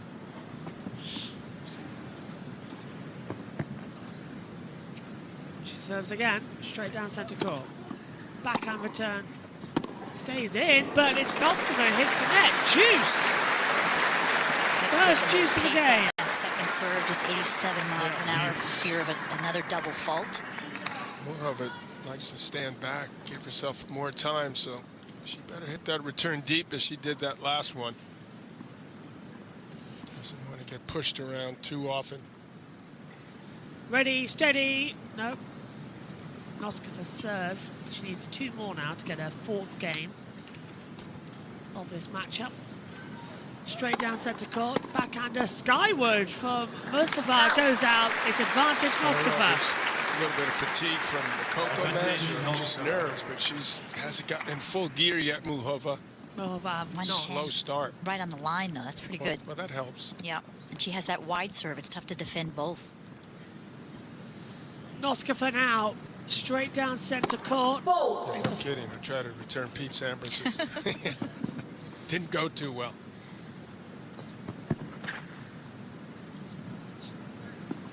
Noskova again playing with the ball. Psyching out Mursova. Noskova straight down. Mursova forehand return. Noskova again forehand. Backhand from Mursova. Now into the rally. Just going to try and keep it in. Returning to Juice's side. Mursova just slowing the ball down. Backhand, just got to it. Forehand, powerful drive. Noskova's going to go high and out wide. Noskova, 4 games to 1 in this opening set. That's less than 20 minutes old. Set. Noskova leads 4 games to 1 for set.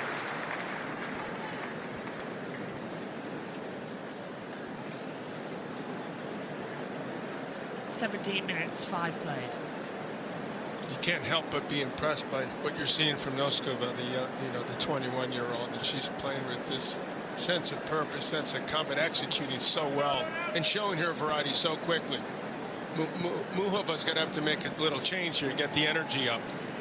And we're concerned, rightfully so, that Noskova might be a little overwhelmed by center court, by playing in her first major. Not, maybe no scar tissue, just so young. Coming out here with so much confidence after winning so many matches in the last 2 years overall on grass. But this is a perfect start for your first Wimbledon final. Dictating play, but with control, very few unforced errors. Well, at least both women on the board after what happened 12 months ago. That is a relief, and there's plenty of time for Muchova.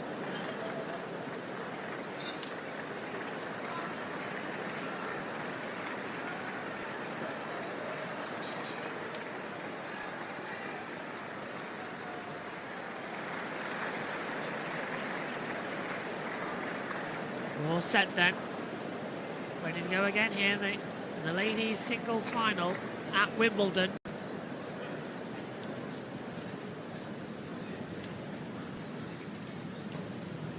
Straight down centre court, backhand return as well from Noskova. Forehand with power, and Muskova looking like she's going to do something good. Does so! Right, that's more like it. 15-love, and it looks like she's warmed up.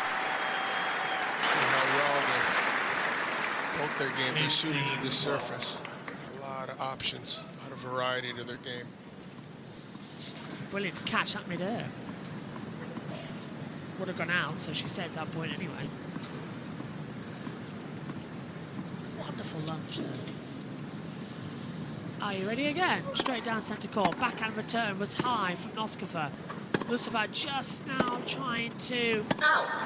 Oh, went out. Okay, 15 all.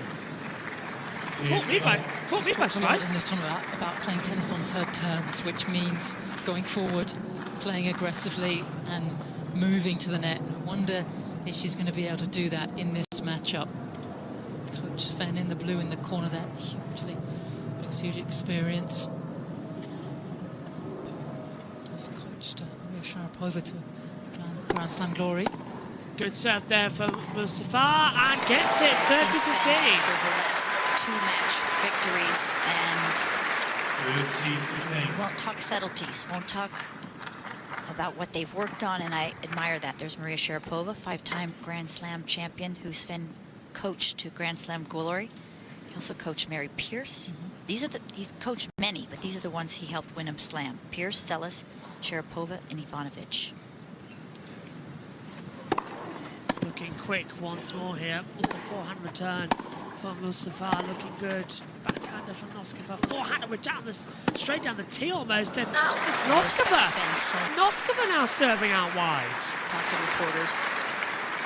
I was able to get that. I said, Sven, it's going to take a long time with Google to get those numbers. Who is it that you've coached to titles? Mukova said in a sort of Czech word, it's sort of Czech expression, they're on the same wave in terms of tennis. Straight down from Mustafa. Forehand return was good there as well from Noskova. Oh! It's finally 2 games now to 4, but Mustafa brilliantly returned on the serve. Noskova leads 4 games to 2 for sets. John, that must set your heart aflutter. You had that type of feel where you used the whole court, the backhand slice, you came forward, all the variety. I've always loved watching her. I think everybody in tennis does, right? That's true, too. Ash Barty, I think, the last champion that had so much variety.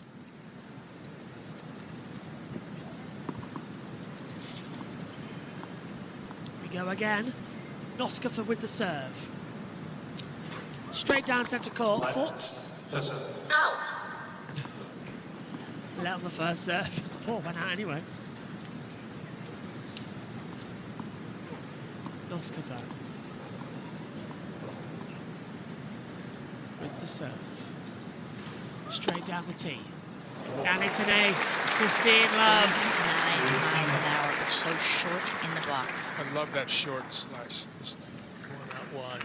That's where you want to hit it, shorter in the box.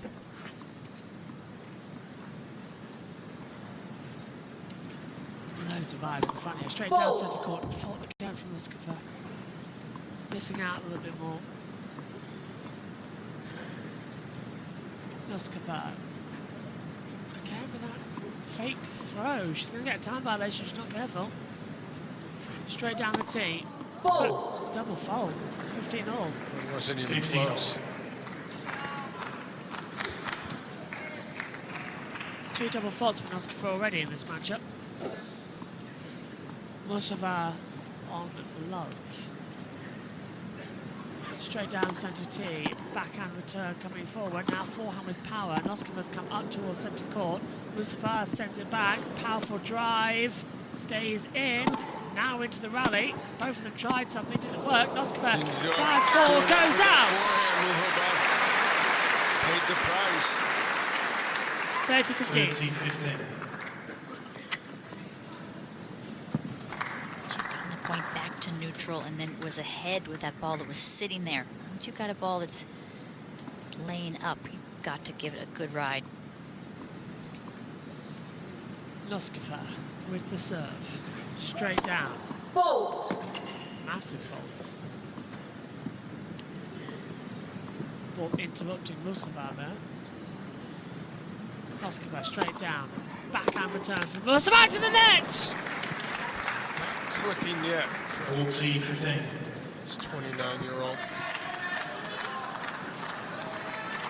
Noskova getting a good angle out there to make sure that she gets the backhand wing on that return of Muhova. Noskova straight down. Ace! 5 games to 2 inside half an hour.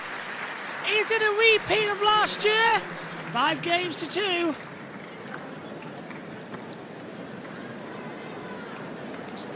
So here's the other side of the coin that I see, and that is that Muha has been bedeviled by injuries so much. The wrist surgery, you know, hasn't played as much as she would have liked over the years.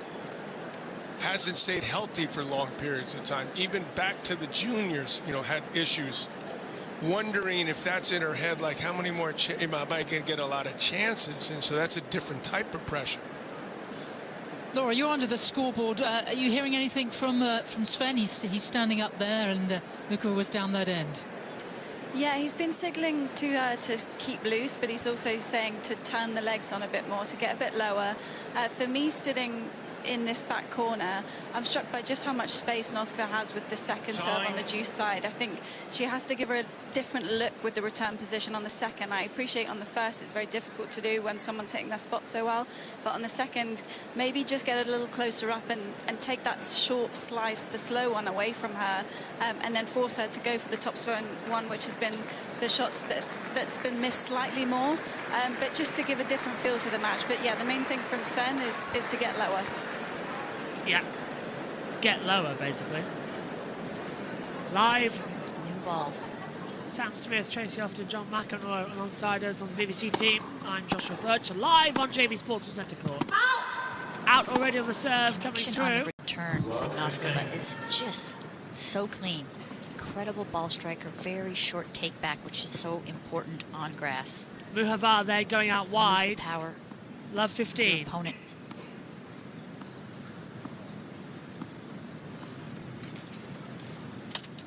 Here we go again then. Straight down centre court. We'll go again. False serve.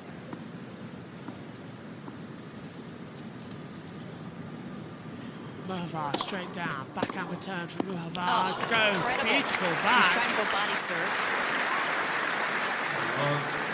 Noskova takes it, love 30. Getting as much on her serve as she normally does. It's costing her big time. The nerves have been an issue for Muhova here this first set. Muhavar straight down into the net on her serve. Muhavar really struggling now. She can't let it be broken serve again. Straight down centre court. Backhand return from Noskova. Forehander with power. Oh, that was a little bit wide, but still looking good from Noskova. Forehand is now coming through. Backhander with power. Into the net! Critically! For Muhavar! It's now 1 point from the first set for Noskova. The A game. Wow. Barely half an hour on the clock. That's the younger Czech. The opportunity to take this opening set. Third set point. And it'll be set point now coming through. Straight down. Backhander goes high. And it goes out. So it's 15 to 40. Noskova just needs to have time and patience. Have to redline a bit. Second set point. Bigger serve than she normally hits. 107. Average is about 106 for 4 serves. Muhavar serves straight down the... Oh, way wide, actually. Went to juice side.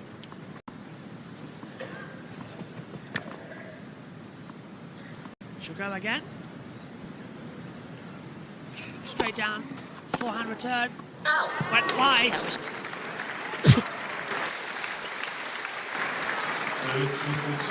That's about as much of a reaction as you'll get from Linda. All fingers and thumbs trying to get to the golf button. Still. Third set point. Muhavar with the serve. Straight down the tee. Forehand return. Outwards wide. Juice. It's juice. Serve return points are just so crucial to try to take care of. At least get them in. You hit big, give yourself a little margin. Let's go on that 15-40 point over, hit the second serve.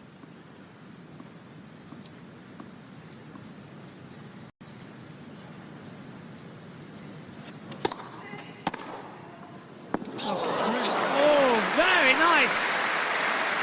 We are at If you juice. don't hit the spot, hit in the wheelhouse of someone like Noskova, you're going to pay the price. She's been ruthless out here. Can she convert this time around? Still planning hard. Advantage for Noskova. Musova with the serve, coming through. Straight down the tee. It's an ace. It takes it back to juice. Got to get this hold, give Noskova something to think about. If she served this out, could be potentially a big momentum swing here. She's not letting this go as much as we thought she might. She's pushing hard. Second juice. Straight down centre court. It's a fault serve.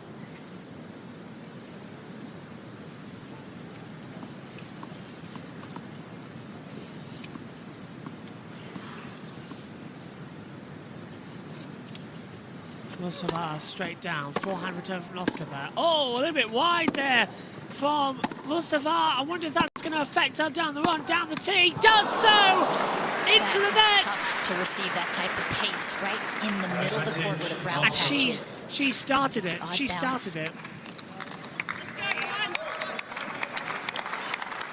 Cost her a lot of the running, but she started it.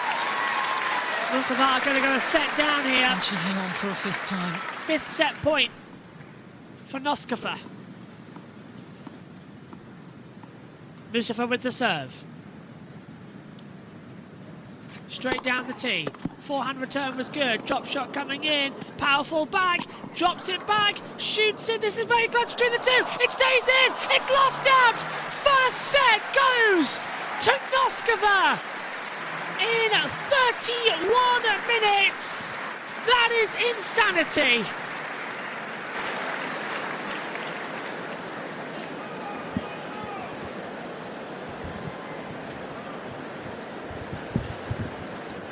Well, we did not know what to expect. I mean, it was all up in the air. We're getting a few answers now. It's incredible, these numbers. Almost every number is on the right side for Linda Noskova. No trouble at all coming out here for her first Wimbledon.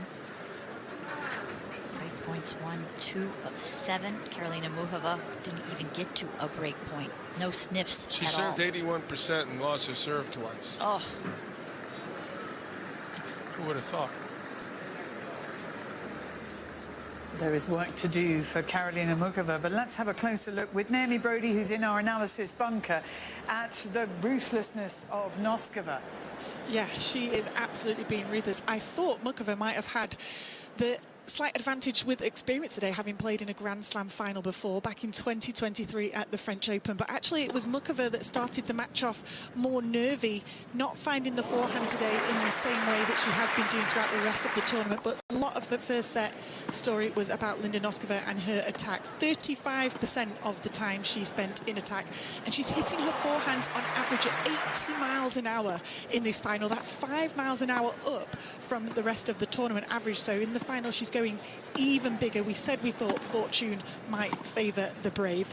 She's also been dominant from serve. She's won 12 of 13 points won when she's landed that first serve of hers. There's that drop shot that we've been talking about as well. It's not only the power, but the feel that she has as well makes it so tough to defend against both. But it's all been first strike tennis. Her serve score out of 10 is a 9.4 and the return is a 9.3. So it's been really tough for Muchova to try and find her feet. But as the set was going on, she's definitely getting a bit steadier on the forehand side. She's going to need to continue on in that way to turn this round. Now, you've been out there in best-of-3 set matches, Naomi. How quickly, if you lose the first set, how quickly do you think, oh my gosh, this is racing away from me? You can feel quite quickly. I think if she felt that way, she'd take a comfort break. You see it often with the players now, just taking a little bit more time after a set if they feel like they've blinked and they've missed it, especially in a final where you really don't want to have the feeling when the match finishes that you've not left every stone unturned. So if she takes the comfort break, I would assume that would be why. She feels like it's just getting away from her too fast. But as I say, the momentum was shifting towards the back end of the set. I think she was just very nervy at the start, Muchova, and is settling as the match has gone on. She has taken a comfort break. Meanwhile, Martina Navratilova is showing the Princess of Wales photos on her phone. And I think she's showing her the photos that Joe here, who's in charge of sound, Joe Salisbury, took of Martina and Billie Jean reacting to the tie-break between Coco Gauff and Karolina Muchova, because it was so funny. But it's great to see Petra Kvitova here and so many ex-champions, and just here in respect of the game, but enjoying themselves as well. And Jan Kodesh has been such a big part of Czech tennis. And Naomi, just finally on Linda Noskova, how impressed are you with her no-nonsense approach out here, genuinely treating it like this is just any other day and I'll get on with it? It's incredible to see how well she's been improving, how much she's been improving as the tournament has gone on. We're seeing it across all of her numbers. As I say, today in the final, hitting even bigger than the rest of the tournament at just 21 years old, to come out and try and snatch this final with both hands from her more experienced fellow countrywoman has been so impressive so far. And an array of superstars there in the Royal Box, and Jodie Foster there with the white glasses, and also you see Hanni Waddingham in white and with sunglasses on. And Karolina Muchova is back on court, so let's head back to the commentary team. You've heard from Laura Robson courtside, and John McEnroe and Tracy Austin are talking away at the moment to Sam Smith. And Muchova back on court, and Linda Noskova waiting for her, but for Muchova work to do. Noskova having taken that first set in double quick time, 6-2. Time.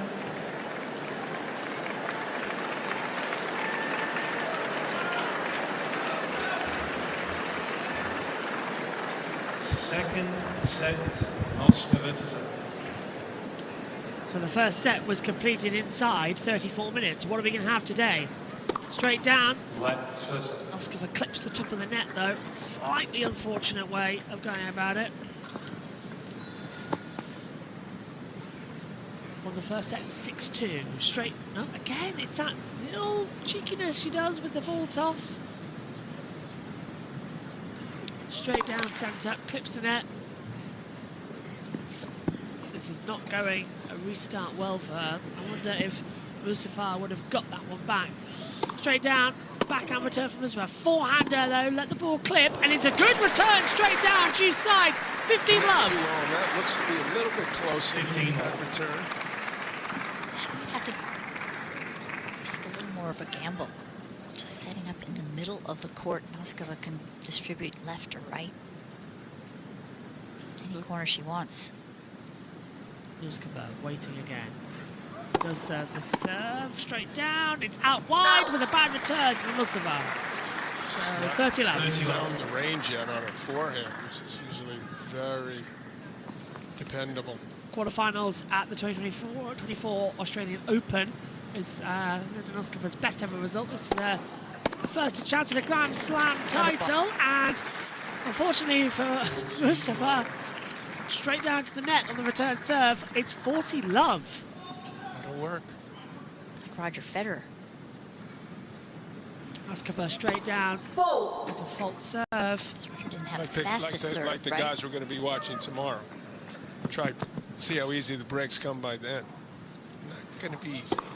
Forehand return. Skyward. First game, second set to Noskova. This is not looking good now for Mustafa, unfortunately. But still searching for answers here. Keeping an eye around the grounds. I just feel like Noskova, when she's playing this well, she almost smothers you with her court positioning. She hits so early, with how flat she hits, the depth. She doesn't allow Muchova to get any rhythm.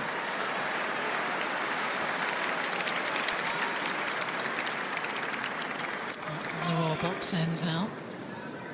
Here we go again. A big game for the 29-year-old.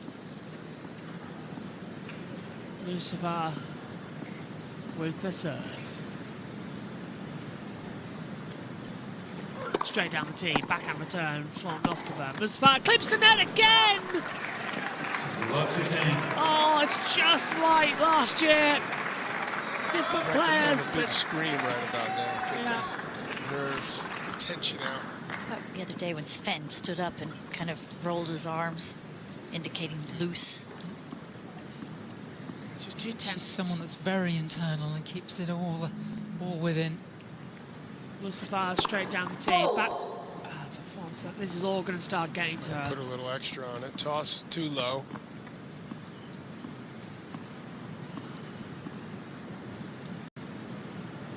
Mustafa straight down. Full backhand return from Noskova. She's usually very calm, Muhova, but she doesn't look that way right now. Hit the ball straight down into her own side. Dead stop. Love 30. These are laser beam returns. Great return. Off a mediocre serve, though. Just was in the middle of the service box. Mustafa with the serve again. She calls her weight. She's not ready. She's going to get a time violation. She's not careful. Straight down. Forehand return was out for Noskova. Punch on it. No problem getting enough first serves in from Muhova. 15-30. That was much Joseph more like there. it, yeah. Made shots. Former Premiership footballer back in the Czech Republic. He knows all about sort of pressure, but he was on a team. It's no longer called the Czech Republic, it is Czechia. Just, you know, hit back. Straight down for Mustafa. Oh, false serve. Noskova's playing brilliantly, and Mustafa's trying, just doesn't look like she's warmed up. Straight down the tee, forehand return with power from Noskova, and she knows exactly how to hit the net. I was going to say, perfect return, but it just goes down. It's 30 all. And get this crowd in, so they want to see a three-setter. She can just stay close in the score line. Maybe she could make Noskova feel some nerves. She's set down already. And the game down at this point anyway. Mustafa straight down. It's a false serve, but it would have been a good one if it was an ace. It had a lot of power, 113-mile-an-hour serve. Noskova creeping forward. Straight down, backhand return, stays in from Noskova. Forehand now, backhander from Noskova. Backhander, Noskova goes out. 40-30 for the first time in a long time. Mustafa is ahead. 14-30. Love 30.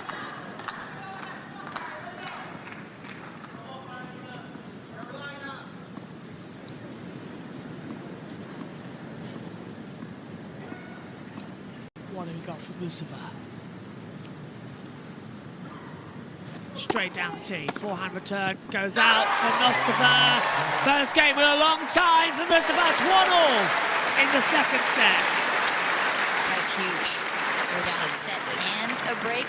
Momentum, all the momentum to Noskova have been dangerous.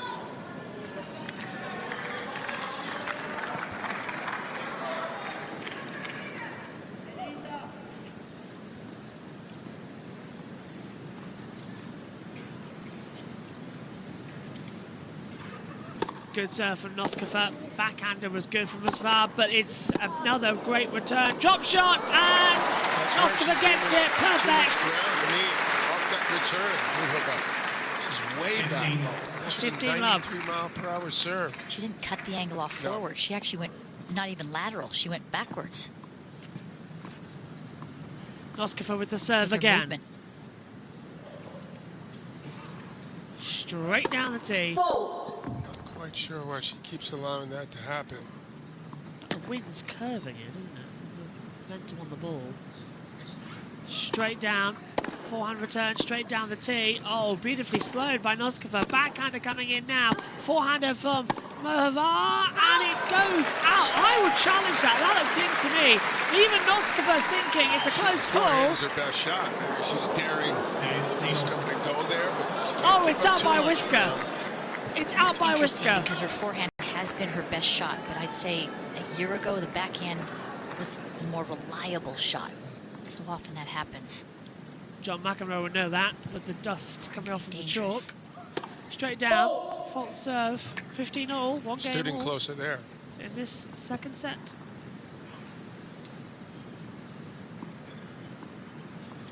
Muskova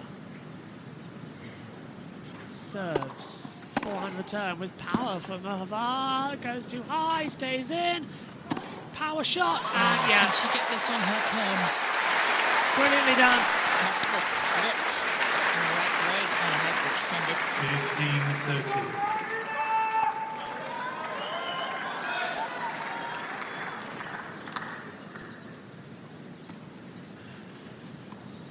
The birds tweeting around Wimbledon. Straight down centre.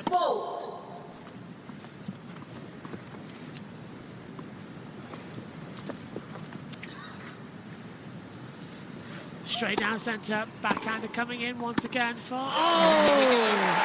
What has gone on to Moskova? And all the momentum in the first set. And it has gone. And it's done a 180. And now it's with Moskova. It looks like it's going to go 3 sets at this rate. Unbelievable. 2 break points. Straight down centre. Backhander goes highward. Drop shot coming. Brilliantly returned from Moskova. Very solid. 30-40. Fancy big serve. Solid forehand. Forehand power drive almost straight down. It was so intense there. We go again with Noskova on the serve. Muhova just watching on the background, see what she can do. Close the net and let her serve.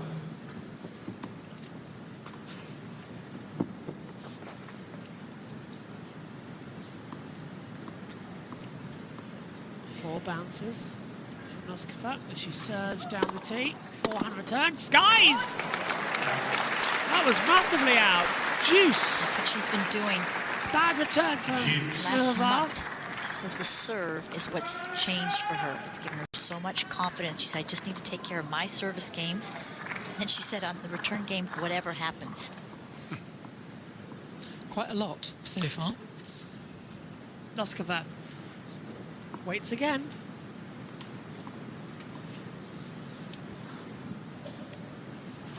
Straight down the tee. Backhander return was powerful there. Again, Moskova just trying to change the direction of the court. Moskova is able to move, and into the net with the backhand Volskova. Advantage for Moskova. Potentially huge turnaround these last 5 minutes or so. We're getting out of that love 30 service game, and now just another chance to break. This would be a surprise for Muhova to get through 2-1. Second set might go her way. Straight down centre court. Back to fault serve again. This second set already taking longer than the first did. Straight down centre court. Backhand was very strong there again from Moskova. Backhander from Noskova down the tee. Stays in. Forehand power drive. Goes out wide. Juice again.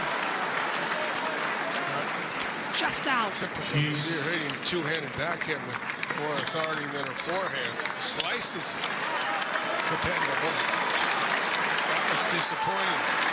See that ball go wrong. Just lifted a bit too much. Needs to stay down with it. Noskova with the serve. A couple more bounces of the ball. Straight up. And straight down centre. Back to fault serve again. Come on, really? Up. Waiting again. So we've got no place to be. Straight down. Backhander wide from Moskova. Planted her feet too soon. Advantage for Noskova. Tipping point of the match. Muhova had opportunities. I can make these balls back in play somehow, some way. The pressure valve off a couple of times. There we go again.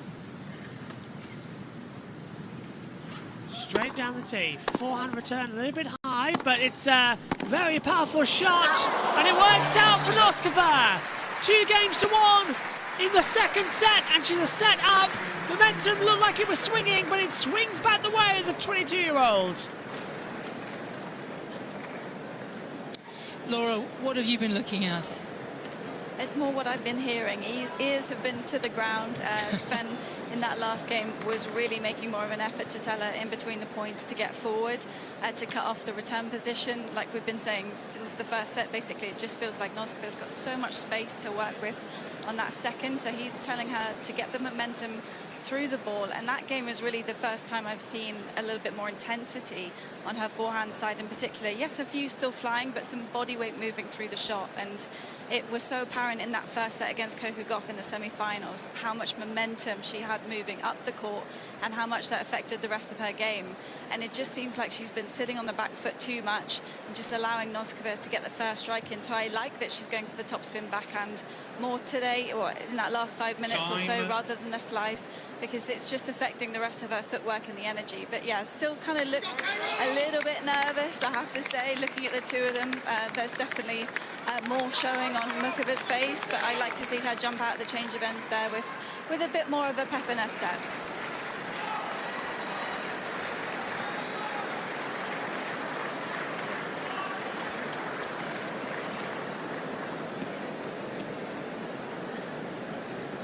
Right, here we go again.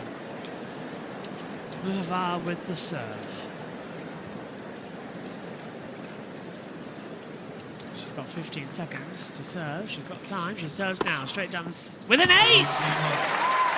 Well, that's a comeback So that she interesting wanted. because it's actually Muhova, in my opinion, who had the tougher draw to take out Krejcikova. 3 Grand Slam championship champions in a row. Krejcikova and Osaka, who plays very hard and flat like this, and then that Coco Gauff match. Muhova, straight down, backhander. Oh, into the net from Moskova! 30 love. She's recognizing that she needs to change things up and lift her energy. And she's absolutely trying to do that. It's just out wide at the wrong moment.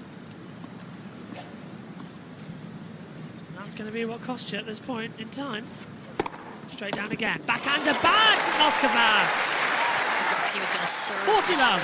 She's been so successful. 14 love. 26 of 31 points she's won coming into today's match. Say, do it more. You must love that, Johnny Mac. Preaching at the choir. Are you ready? Then we will begin. Straight down centre court. Forehand return was good there. But it's Noskova who was not good on the return. It's a game. 2 games all now as Muhova gets it back down on centre. Right, this is going to be a long one. Aggressive. 21 minutes now, and the first set was 31 minutes. This is only 21. The second set always the longest. Better serving, which allowed her to hit with authority on that forehand side. Noskova with the serve. Straight down the tee. It's a fault. She was getting close. It just missed out on her.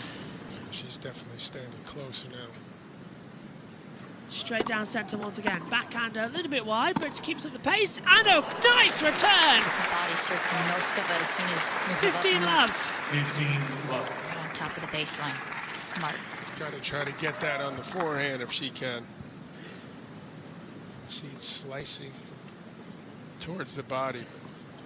She had enough time to give the forehand a crack. Straight down centre again. Backhander goes out wide, but still in. This is a great little rally. They're sending each other to opposite sides of the court, and it's Noskova who ends up in the net. 15 all. 15 all. The last change of ends, Linda Noskova was gesturing to her camp, sort of shadow swinging forehands, backhands, as if questioning maybe something that she is doing out there. Noskova straight down. Backhand return just over the net from Muhova. Noskova tries to send it back. Does so. Up high. Drops down to an edge side court. That was brilliant. 1-2. It's 30-15 for Noskova. Able to control the racket head. And the shorter the better on grass. That one. I'm not quite sure that she, knew exactly where that was going. She wasn't. She'll certainly take it. Hope and pray, hope and pray. And it worked for her. It worked nicely. Straight down centre court, forehand return was bad. It was just on the line. So Noskova sent it back with a drive volley, and it's 40-15. Defend that T serve because she has the wide serve also. She's got to cover a lot of real estate with this return.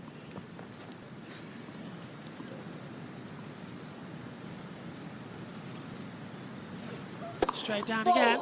It's a false serve.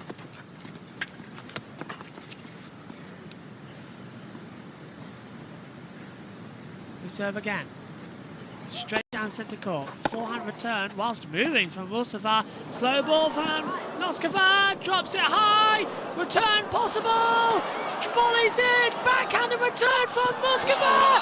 And it is straight through. 3 games to 2. Noskova with a brilliant return backhander.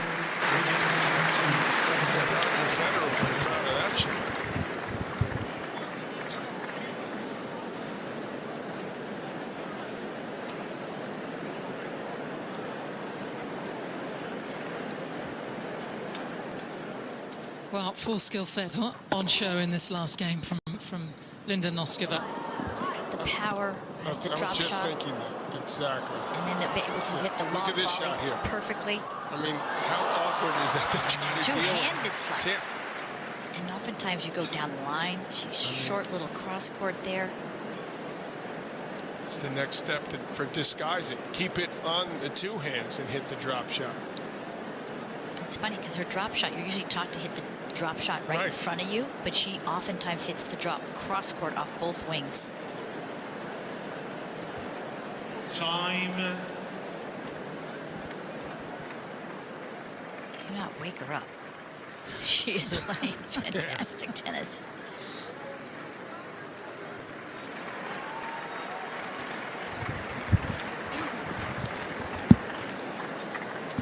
This is going well then. We get ready for the next matchup. Unfortunately, we've lost commentary on the NASCAR side of things. If you're watching on JB Motorsports. We go again. Straight down centre court. Good return from Mustafa there. Backhander from Noskova. Oh, brilliant! Love 15. It's so difficult though. Then you start to try to force it so close to the lines. Noskova's just locked in. Locked in, focused, ready to go, and going She'll well. need to take 1 step there. Yep. Too central. We're off again then. Mustafa with the serve. Straight down centre. Forehand return. Looked okay. Backhander coming in from Noskova. Forehander with power. Stay. No, it's out from Noskova. 15-all.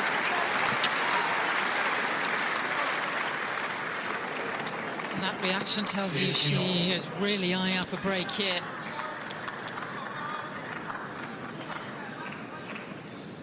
Just a sense of Mukova hanging on at the moment. Almost an hour in.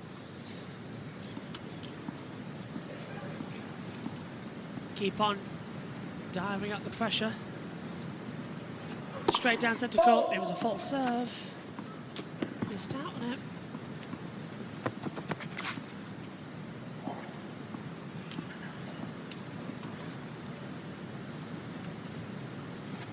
Straight down again. Forehand return from Muskova.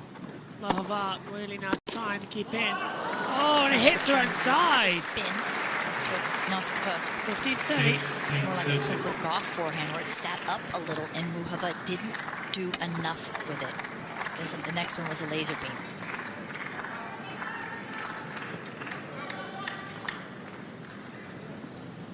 Muhova's just not having time today. She's feeling so rushed. Looking good so far. Straight down centre. False serve.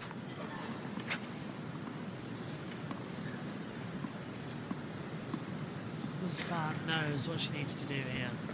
There's a pressure building on her. Straight down centre court. Backhander was high. Stays in. Oh, nice return. But it was out. Yeah, bad hit. It was a nice jump, but went out wide. 50-40 now. Should be, no, this is looking good then for Moskova. Different looks at it. Moment again for Muhova. Good knows. This is her first chances to break in this second set. Well, here we go then. This will be 4 games to 2. A double break point. Backhander was good there. Forehander into the net. It's done it. Musova into the net. Noskova takes it 4 games to 2. Second set. She's two sets away from her first Wimbledon title. And her first Grand Slam title as well. Whereas Noskova, who had to face the pressure at 1-all, save those 3 break points on her serve, and since then has looked a lot more comfortable here in this second set.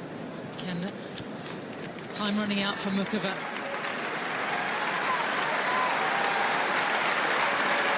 The applause from around Wimbledon. Incredible, incredible. Straight down centre. It's a false serve there from Noskova. She's serving to take it to her 5th game. Straight down, backhander. Looked good there from Muhova. Sent it back out wide. It goes out. It's 15-love for Noskova. Really disappointed with her forehand in this match so far. Gets She's hitting that ball very well, flat and hard. Straight down centre, clips the net.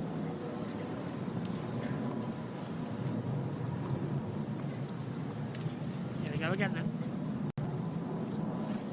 Straight down centre, forehand return with power. Forehand again.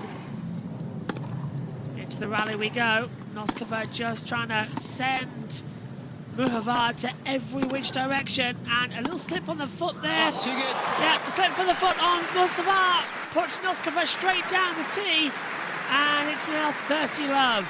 Yeah, setting a break. A few points away from a Wimbledon title. It's looking incredible, isn't Much it? in the moment. It's not the final we're expecting again. 2 years running now. Just over an hour played, hour 2. Bad return there from Muhova. Noskova sends it for 40-love. She's on course for 5th, and then she's 4 away from all the action. Ever since she saved that match point in the 3rd round against Sorana Castella last week, she has not looked back. Straight down. Ace! 5 games to 2. Noskova is 1 game away from a Wimbledon championship.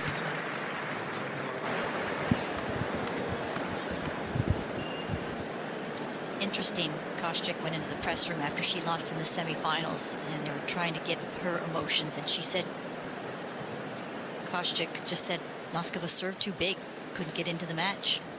And it's kind of what's happened today. Yeah, Muhova just has never seemed to understand what she needs to do or capable of doing it. I don't know if she's too wound up. The body's just let down from getting to this point, or the Coco Gauff match. And the ball striking's been incredible for Noskova. I will admit that. Maybe bring her in the net. Try something. I mean, it's So a few more slices from Muhova. Slices shorter, that awkward short slice. Because she's in such a groove off the ground right now. Get to the net more, but it's hard when your opponent's hitting within 2 feet of the baseline.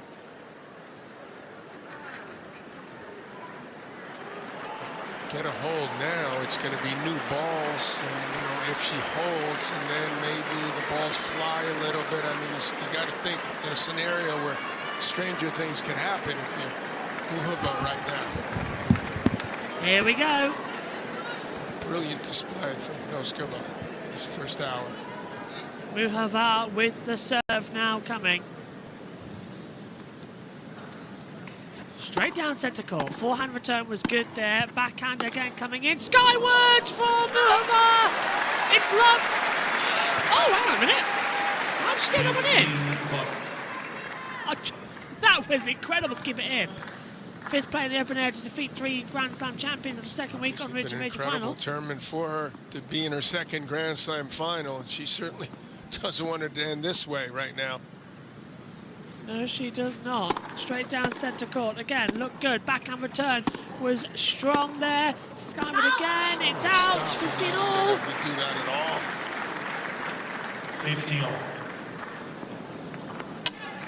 It's getting a little worrying. Noskova has been incredible. 19 winners overall to just 14 unforced from Noskova. Pretty tidy. Are you ready once more? Muhova with the serve. Straight down the court. Backhander was good there from Noskova. Backhander again from both of them to return. Noskova switches up with a forehander. That's just kept in from Muhova. Sent over for a little bit of a shot. Big power drive coming. It's 30-15. Johnny asked for that. I want to see some more of that. Bring her in. She's showing what she's got right at the end.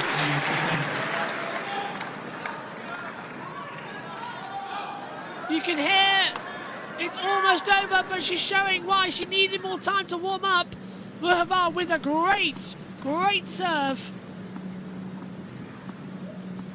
It might not just be over yet. Muhova serves down. It's a false serve. That fault went through my head.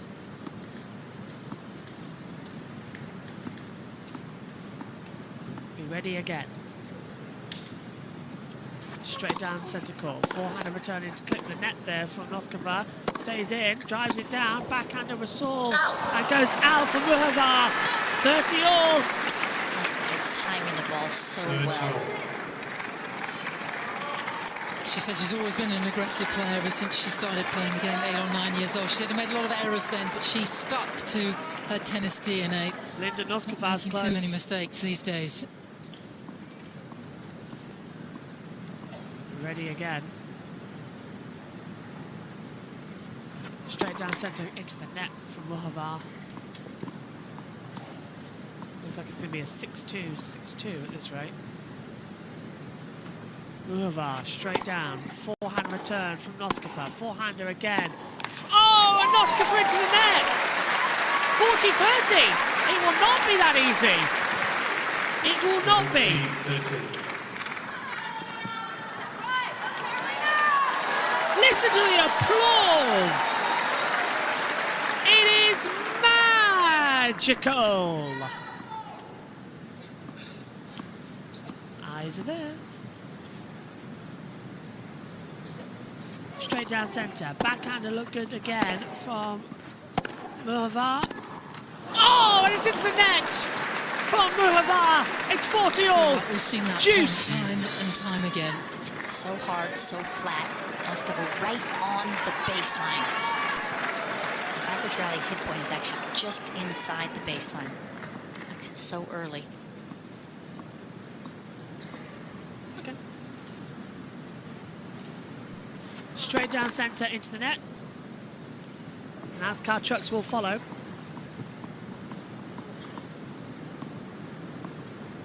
A lot of tension still racing. Muhova straight down. Forehand return with power. Oh, and it's the net from Muhova. Noskova is 1 point away from a Wimbledon championship. Know quite what to expect out here. They've had in their first Wimbledon final. And here we are, 68 minutes later.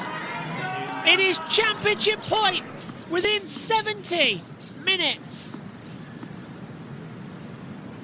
Muhova with the serve. Straight down centre. Backhander up high. Attack shot coming from Muhova. Noskova sends it back. Backhander from Muhova. Noskova into the net to take it back to Juice.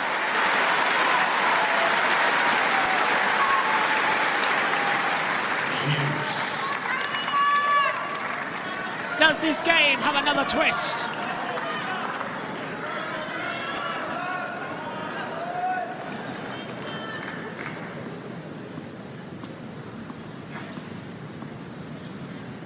Ready again. Straight down centre court. fault serve. Again, the pressure waiting. Ball up. Straight down centre. Forehand return from Noskova. Forehand and into the net for Muhova. Second advantage and second championship point for Noskova.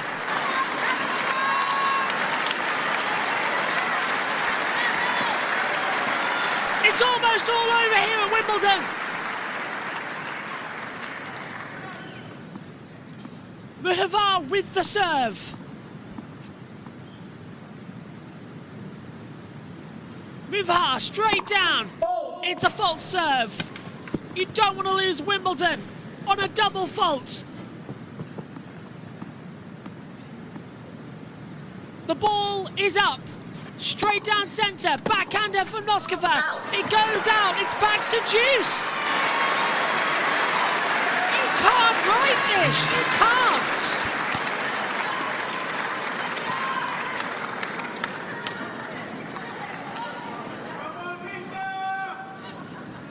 It is teetering on the edge.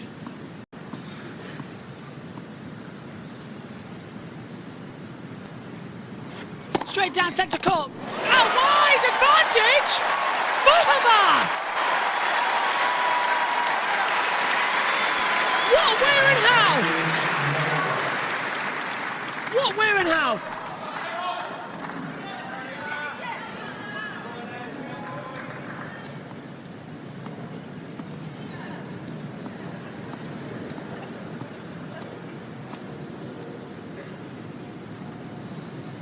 Straight down centre court. It's a false serve. Absolutely incredible. If you're just joining us, we are moments away from the end of the ladies' singles here at Wimbledon. Muhova serves it. Backhander from Noskova. It's Muhova who skies it. And it's back to Juice. You have to get so low with your legs and with your racket head to get underneath that ball. Yep. She's shadowing it now. It's a pretty safe serve, but Noskova's been able to attack consistently. Longest game so far of this final. Yeah, longest one. Straight down, clips the net, let on the serve. It's getting tense now.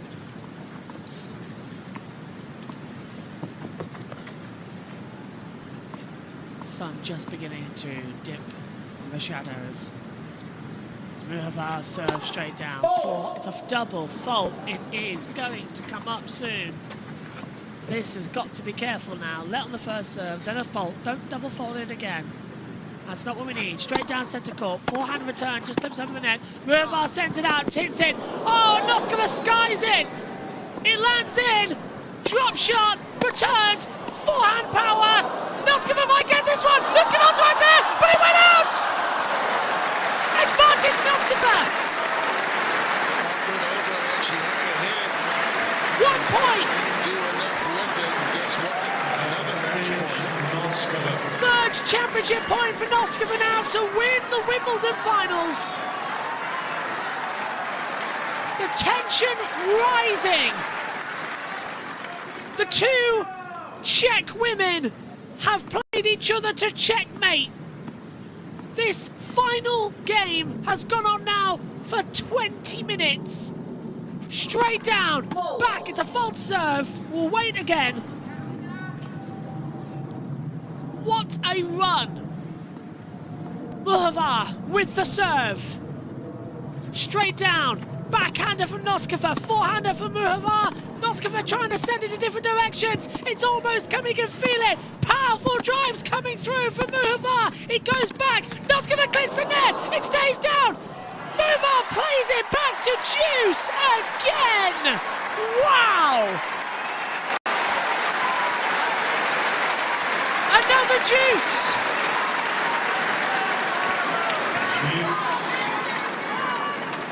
Wow. Wow. 10 minutes on the game clock. This set's 22.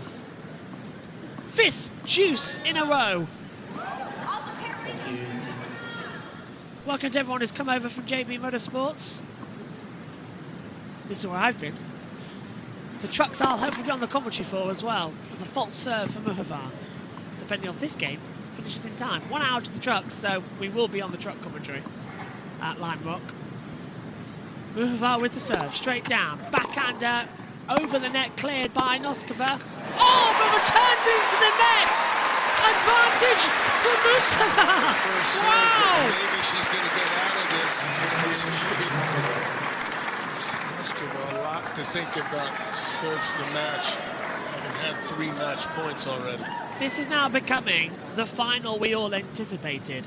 The first set was very difficult. This second set's starting to boil. Is Muhavar really going to come back from this far down? 4 points away. Right, straight down. It's a false serve. Are we going to go back to Juice? 4 championship points, let's not forget, for Noskova so far today. Hasn't converted any of them. But she's been on the returning end of Muhavar's serves. Backhander was powerful. Muhavar going wide. That nearly clips the net there from Noskova. Backhander goes out wide. And it is third game for Muhavar after 12 minutes. She's hanging on. Noskova is going to have to serve for the match. Let's check around Wimbledon as well. Understandably. She's going to feel happy Noskova has not been broken in the match. She has faced 3 break points. Has not been able to convert.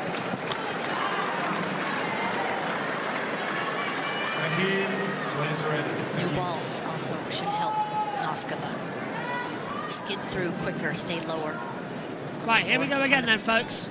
On the serve, the forehand, the backhand, everything.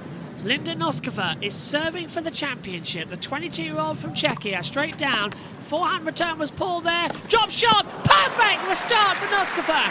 15 love. 15 love. What incredible tennis.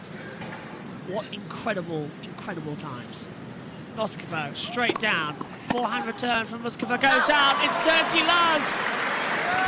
Do not go gentle into that. Good night. It looks like it's all over shortly. Noskova now just 2 points away. Showing very little in the Noskova, 21-year-old. What are we going to see now? Noskova on the serve again. Straight down centre court. Forehand return was bad. Another drop shot is coming. Forehand return good there from Noskova into the net for Noskova. 15 now points go to Muhavar. We're close. But going to that forehand. A little tighter on that side right now. We're close. Noskova waits on the serve. Waits on the serve. It's okay. Couple of bounces of the ball. Straight down centre. It's a false serve. Not what she wanted. Very annoying. Straight down again. Backhander for Muhavar. Backhander, and it stays in just for Noskova, but that one didn't. 30 all. Super close to the line. They both played it, but it didn't work out for Noskova. 30 all. Noskova with the serve.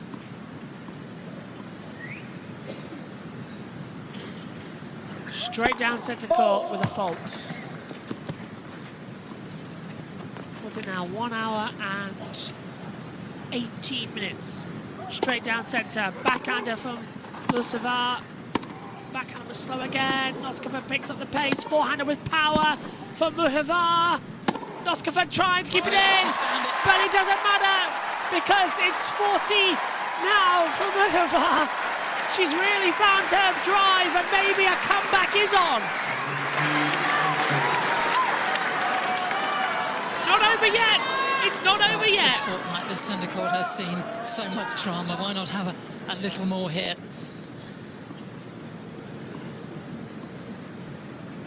It's break point. Noskova straight down. Backhander was bad for Muhavar. Straight down. It skipped into her body. It's Juice. Muhova moving to her right, just pulled that swing volley down the middle. Incredible. Incredible. They're not going to wait for this. This is still going to be on the challenge points here. What an incredible fight. Noskova's 2 points away from this. She serves straight down. Forehand return. A little bit out wide. Mustafa returns. It stays in. Attack back. It's Noskova with advantage. Not a whole lot on that serve, and Muhova finally taking advantage just before it was too late. Is Noskova really going to crumble at the final second? Advantage for Muhova. Noskova still been on 5 games now. She's lost the last 2. Straight down centre court. Noskova serves. Forehand return was up high. Powerful shot. It's back to Juice. It's not going to be easy. That serve and that forehand. She's praying she get the hold. It would be an awful long changeover. She could lose this service game. We wait again. Noskova just picking up the plough here. Straight down centre court. Back. Oh, it's a false serve. Just waiting, just anticipating the changes. Straight down centre court. Forehand return was looking good. Oh, it's an empty court. Can it be saved? No, it can't. Mustafa didn't get there. Noskova is 1 point away. He may not have to go through the agonies of a changeover. It is a fourth championship point for Noskova here at Wimbledon. Can the 22-year-old Czech get her first ever Grand Slam? She's allergic to grass, and she's going to claim it at the grass courts of Wimbledon. It's straight down the tee. It's a false serve. We have to build the pressure again. She doesn't take long to serve. The ball is up. It's holding. It's trying to delay Muhova as much as possible. Linda Noskova, 1 point away. Straight down the tee here in centre court. It's a double fault. It's Juice! The fault of the second set. He's celebrating. This game will not end.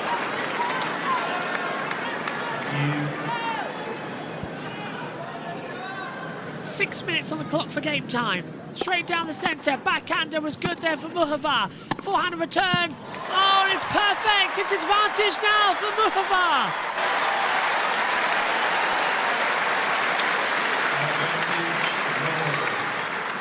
Time for the best backhand of the match for her. Third break point.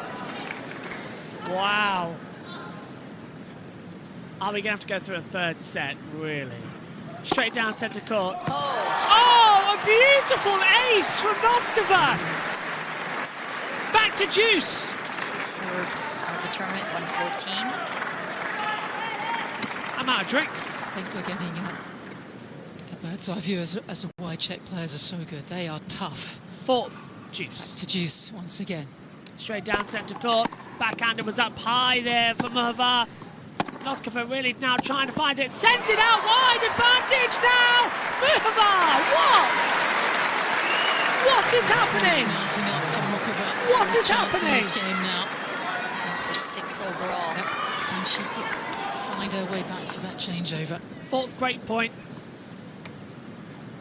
Noskova desperate now.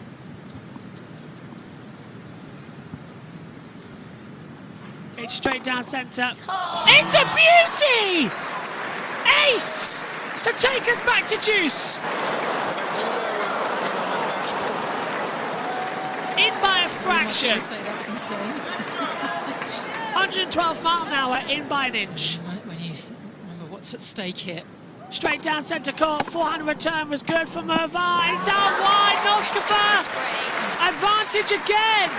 And I don't know why she can't convert this ending. Muhova's going to her towel. I think I would have just let her keep rushing. Noskova thinks she's going to serve. There's nobody there.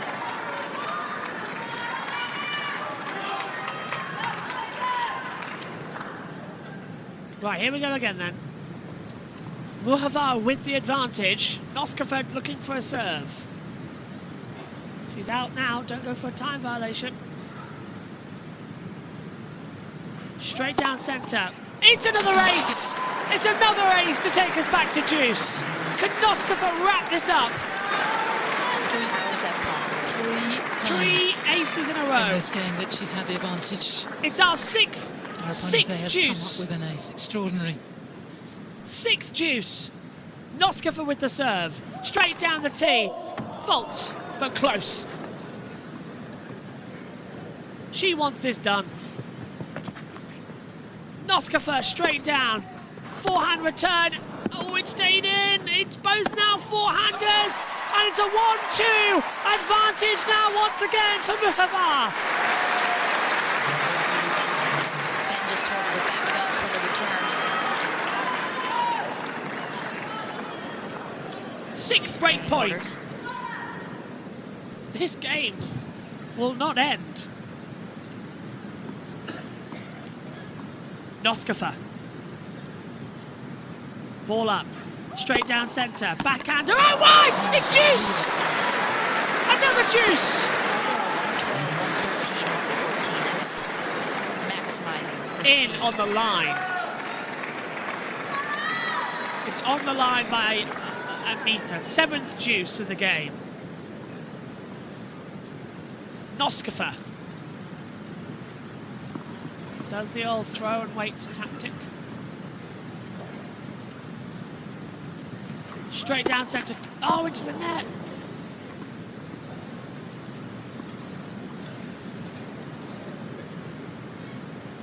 Straight down. Double fault. Advantage again for Muhavar. Double fault. 22 coming in. Wow. This game will not end. Noskova with the serve. Can she pull out another ace? It's our 7th break point. Straight down centre court. Another fault. Wow. Can't do that again now. There's a lot of pressure on. Straight down centre court. Backhander from Muhavar. Forehand returns. Now again out wide. It's 4 games. Muhavar's not out of this one yet. Noskova can't convert it. It's happening again.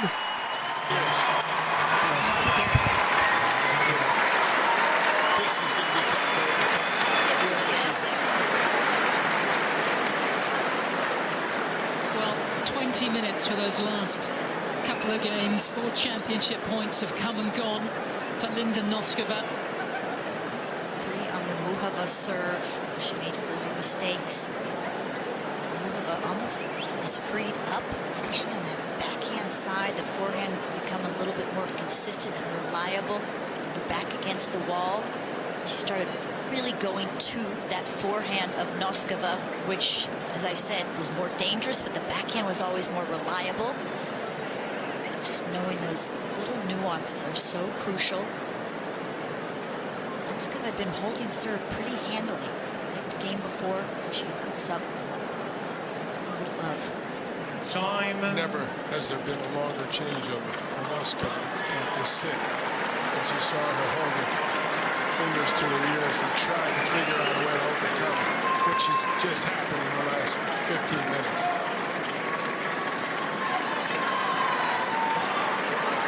This is going to be a challenge for Noskova here. That's match points in the rearview mirror. Yeah. She's now going to fight the serve, which is going to be incredibly hard. Muhavar with the serve. Straight down centre court. Noskova straight back, and it stays in for a love 15. Maybe it's the pressure. Maybe they just really want to make it go to 90 minutes. It's 1 hour 28 now. Muhavar with the serve again.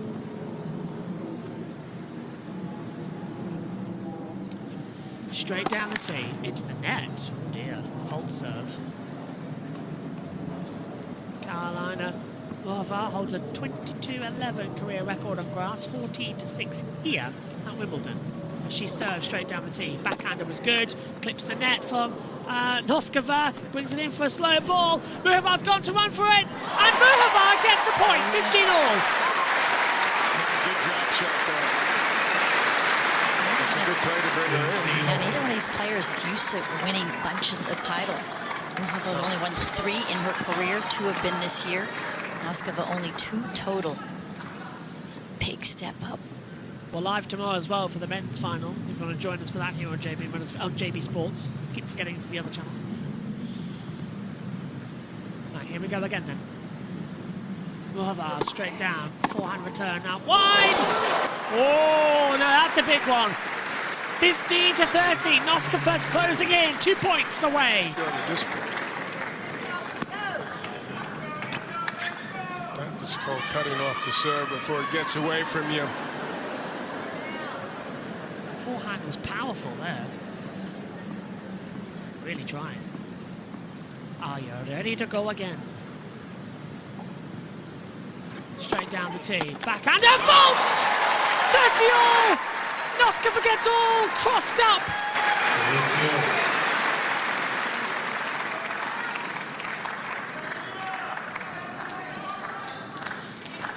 That matches her fastest serve of the tournament, 115. Ooh, wow.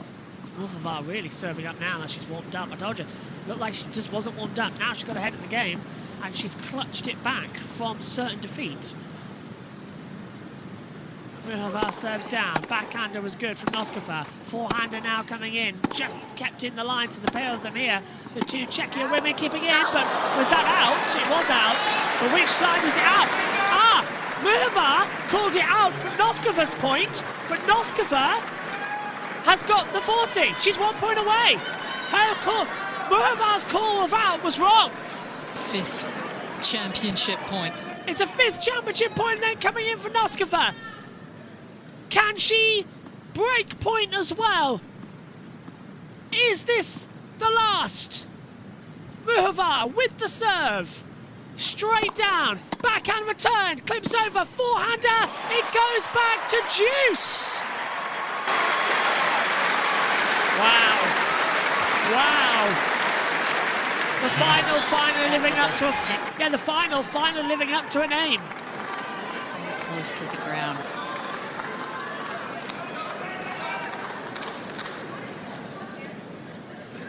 It's Juice. As we get to watch again. Muhova serves down. Fault serve. Noskova's just waiting. She needs 2 points now. Too many championship points have come and gone her way. She doesn't want this to happen again.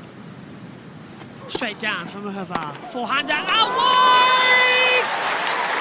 Advantage Muhova! Noskova's breaking under the pressure. Wow. Game you thought was going one way, it's going another. Is it about to be 5 games all?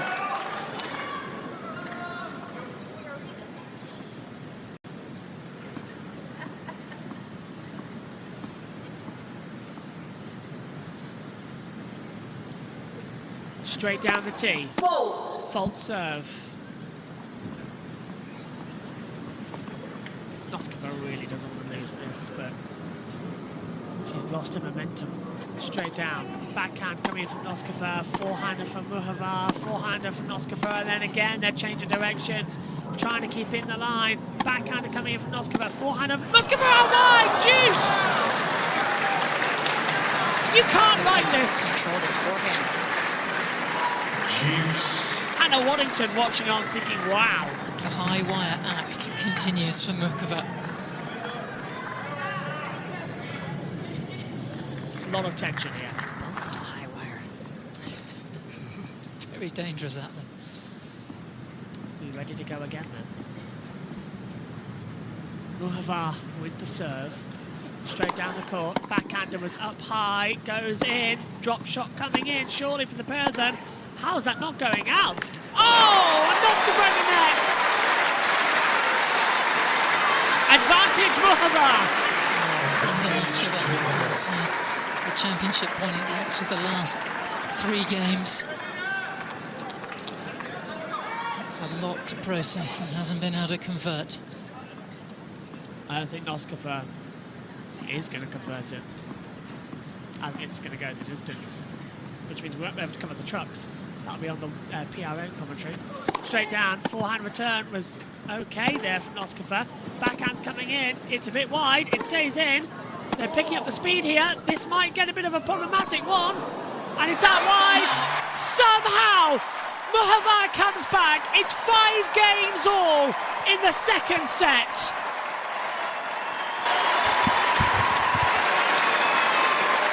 Completely different match now. Muhavar is freed up. She's driving the ball. 5 games all. Second set. I do believe we're still calling this. But Noskova's got to accept it somehow. Some way. To get over what's just happened to her. Let's see how well she can reset. That is going to be tough. Amnesia. Thank you. Players are in.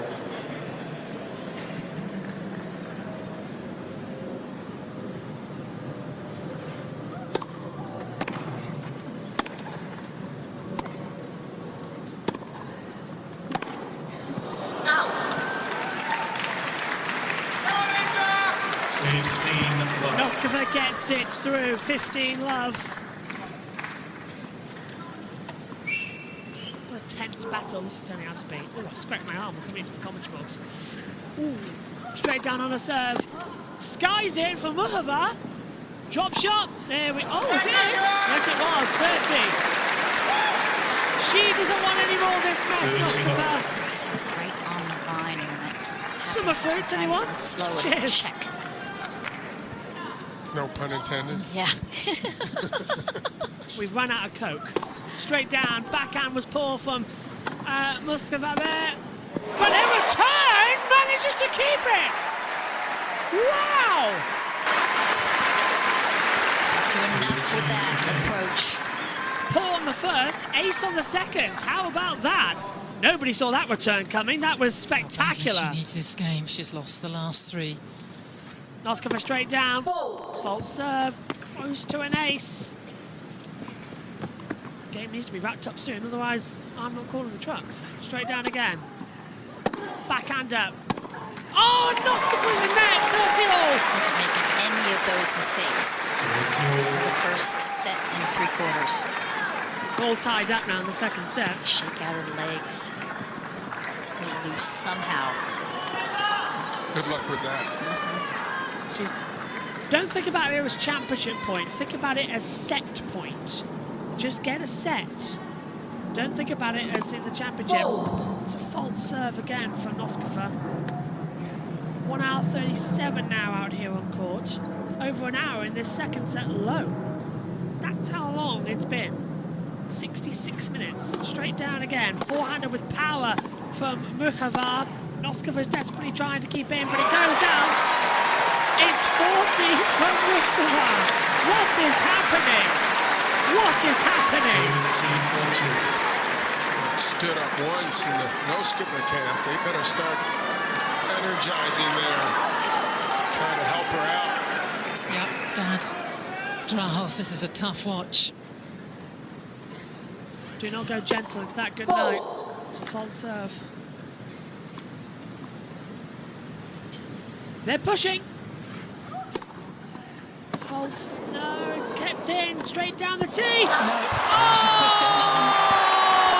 I don't believe it. Noskova's return was bad. It's 6 games to 5. The comeback for Muhavar is unbelievable. She now has a shot at the set.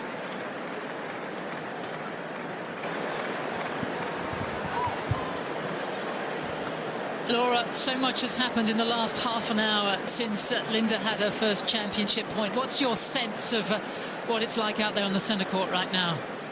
It's so tense, not just for the players, but, you know, people all around me getting phones out, ready to get the winning moment. And then the phones go back down and then they come back up. But just looking at her now, the towel's over her head. Of course, in the previous change event, she covered her ears as well.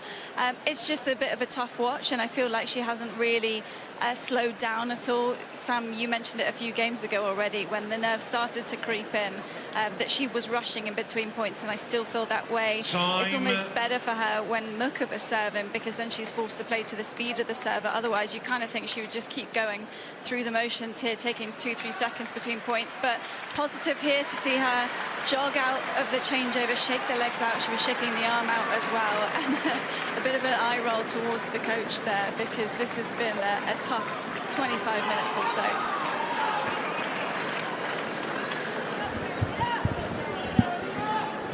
Serving for the set is Karolina Muchova, and I never thought we'd say that. Looks like we're going to go for a third set here, everyone. Buckle in. Straight down. It's an ace to start things off with. What a change of momentum. 6-2, 5-2.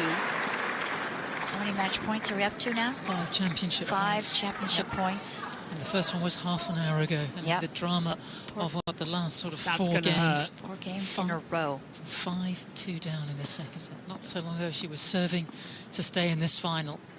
Now she's serving for the set. What an incredible comeback from the 29-year-old. Forehand return from Noskova. Oh, Muchova to the net. 15-all. The key is so hard to do. Is just focus on the next point. I wonder if this will go to a tie break. Hard hitting ground strokes. Commit to them for Noskova. Got a feeling a tie break is on the mark here. See if Muchova feels the nerves now. She tries to close out this set. Muchova with the serve. Straight down. Fault serve.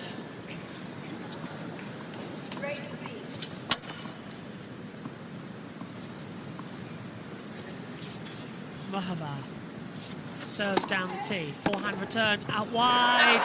Noskova doesn't know what's happening. Starting to see this a couple of times. Noskova turns around to her camp, hands up in the air. I've seen one person in that box get up once. Give her some more encouragement, visual encouragement. Muchova with the serve. At this point. Straight down. Fault serve. There's a lot of pressure coming in. Probably as stunned as she is.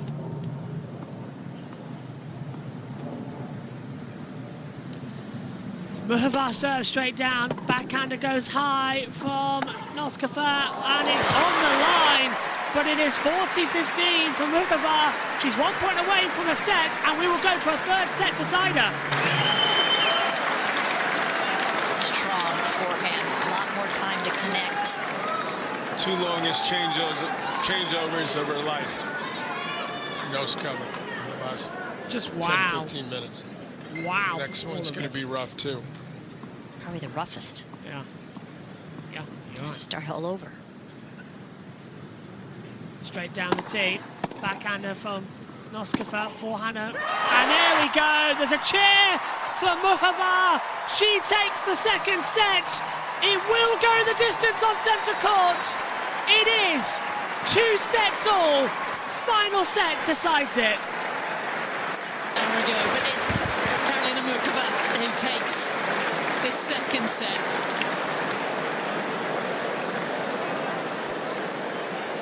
And we will go to a decider. Who would have thought it? And both of these ladies actually saved a match point. The Muchova one has been talked about so frequently against Coco Gauff, 9-8 in the tiebreak in the semifinals. But Noskova, she saved one as well against Kristeva. You could throw out those stats. It's almost beyond numbers, isn't it? Where we are now. This is just getting inside the headspace. I feel for it. I mean, that is... It's hard to watch, actually, because you know, as all 3 of us have been players, and we know what that feels like when you start to get tight and you can't loosen up.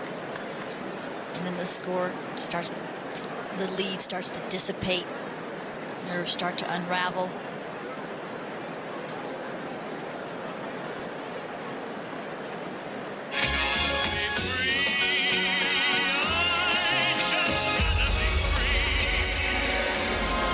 This is just the beginning. beginning of what? A nightmare. The new series of This City Is Ours, coming this autumn on BBC iPlayer. Oh my word, Naomi, we have a final on our hands. One set shootout. Talk us through the topsy-turvy second set there. Just incredible. We were living every single point with them out here, but as the guys in commentary were just saying, you have to feel for Noskova right now. You could see how emotional she was there. And no surprise that she's just going to take herself a little comfort break. We saw Mukova take one because she was in complete control. Her numbers were outstanding all the way up until she was a set and 5-2 up. She had a pair of nines up until this point of the match for her serve and return quality. Everything was just on her racket, and she just wasn't allowing Mukova to get back into this match at all. But you know, we were saying how incredible it was that she was able to just take this entirety of the final in her stride. But then it was Mukova's turn to start to turn things round. 5 missed championship points for Noskova. And you feel that some of them were maybe on her racket, but so many of them were saved by Mukova as well. I mean, the composure shown there by Karolina. Championship point down, she pulls out the drop shot. It was interesting as well for Noskova. She started to try and mix up the return positions a little bit, and here just a note to the fine margins involved there as nerves started to take their toll. She'd been using the T-serve a lot, but when she was trying to save break points, she started going wide, and then Mukova finally taking her opportunity. Again, that's the movement when she goes around that backhand side to find the forehand wing, her preferred shot. What a turnaround for Karolina Mukova. And the Wimbledon final that I think these players deserved. We knew they were going to be close. They'd been some of the best performances all throughout the tournament, and I'm glad we're seeing a tight one. It is an epic, it really is. Here we go, into a deciding set in the company of John McEnroe, Tracy Austin and Sam Smith.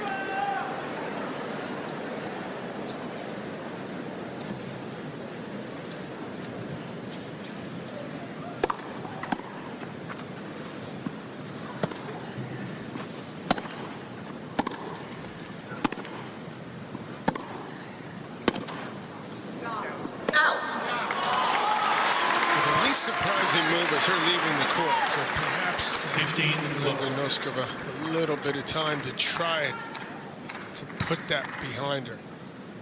Easy for me to say. Lights for serve.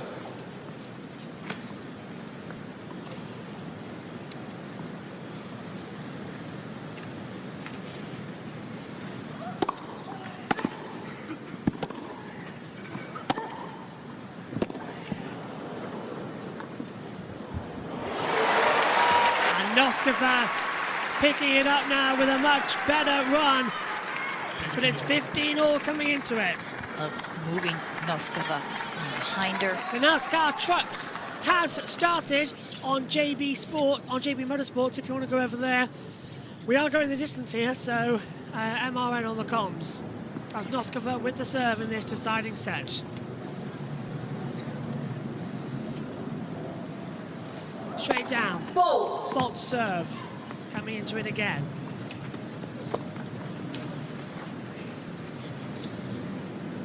So much pressure as a straight down. Forehand return. Coming in. From, Mukova straight up wide. Somehow has to...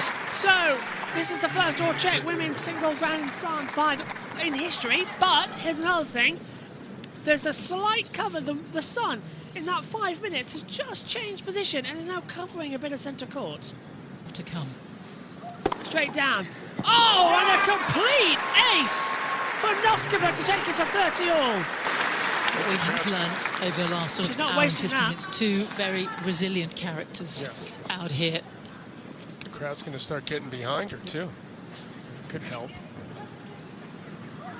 Straight down. Backhander was ball there for Mukova, but Noskova was out wide, 40-30. Not looking good. 30-40. There's almost tears in the eyes of Noskova now. Come on, come on, come on. Certainly rushing more. Yeah.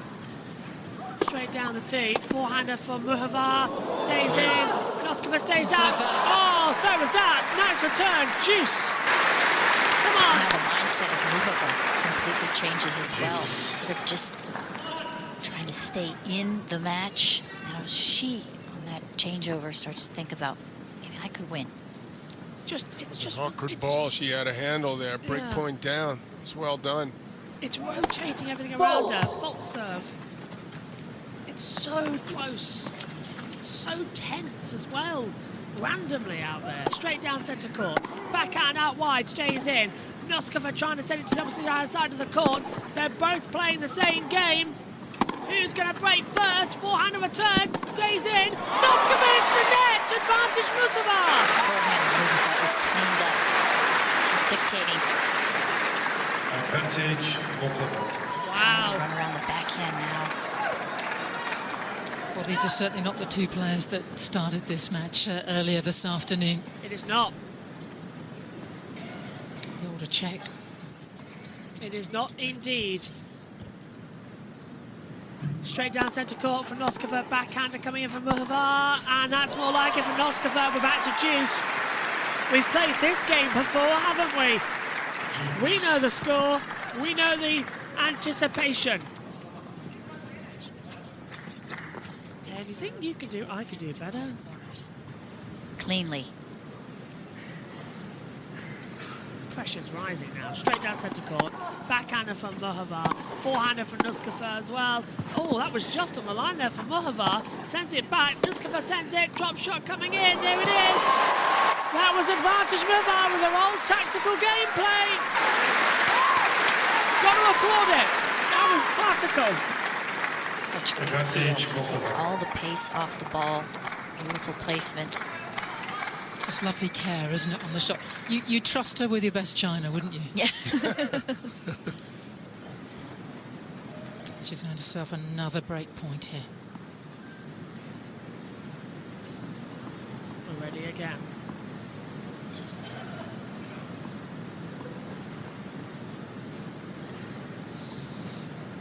Eyes focused. Straight down. False serve. Just missing out.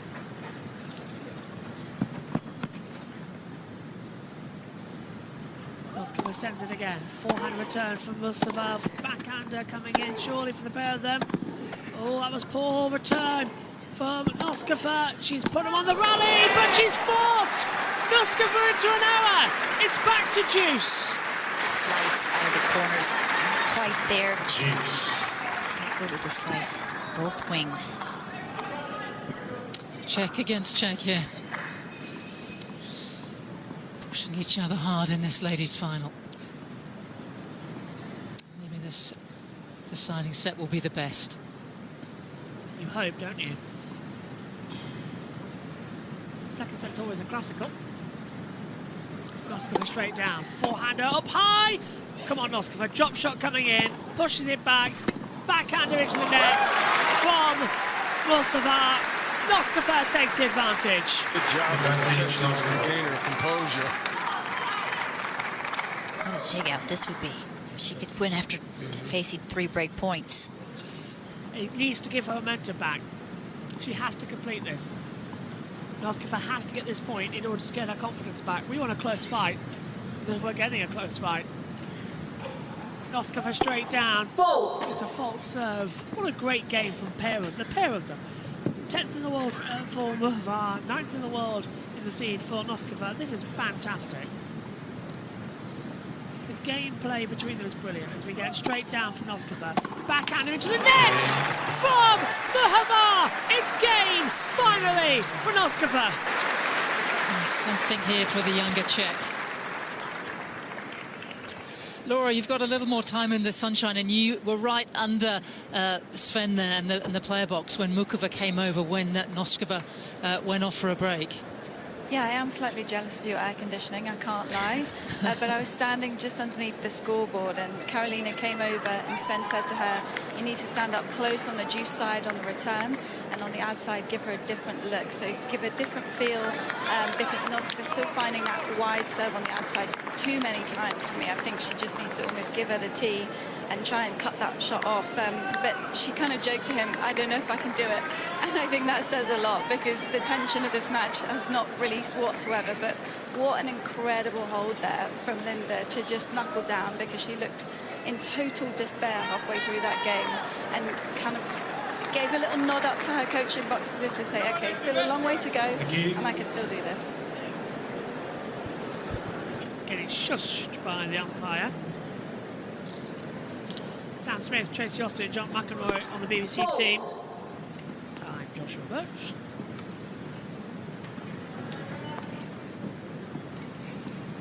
So much pressure on this. Straight down for Muhova, forehand and return. Oh, well done, Noskova, powerful forehand. It's love 15. Good signs for Noskova here that she's woken up again. Able to seemingly regroup. Sun's coming into the box now. Better lighting. Don't think we need that. The situation is not easy to regroup from. That is for sure. Backhander stays in. Forehander power drive now coming in for Muhova. Noskova's retired there, but Muhova takes it 15 all. Very nice centre drive. Muhova's won the last 3 tour level singles titles, including one on grass last month at Bad Homburg.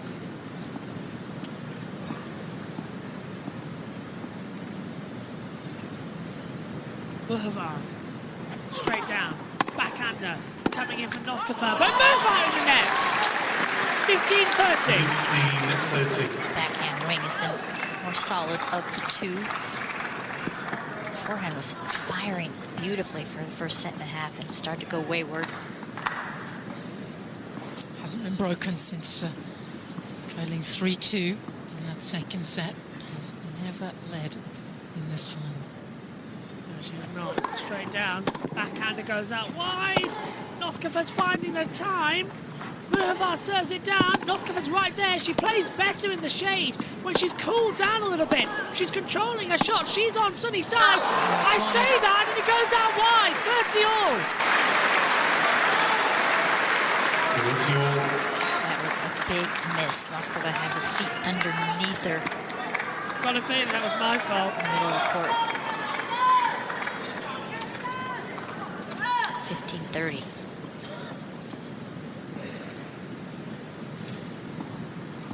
What a great, great, great game. You can see Nina's straight down again. Let them serve. Muhova still with the serve.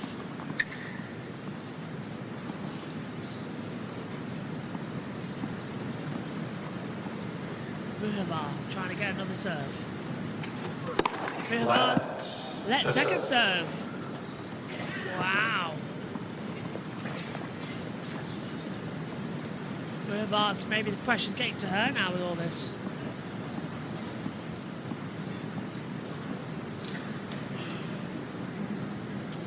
Straight down. Fault. Another fault, wow. That's 3 now. She's got let on the first 2. One more. This is not looking good for Muhova. She'll get done for a time violation soon. Straight down. Backhand return coming in from Noskova. Backhander again. Stays on the court. Forehander switched up with power for Muhova. Down to Juice. Side out wide. It's 30-40. Defense.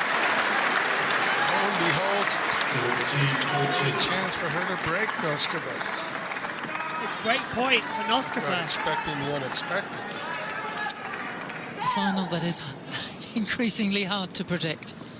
It's yin and yang between the two Czechia players, and I don't think I'll have it any other way. It's absolutely fantastic.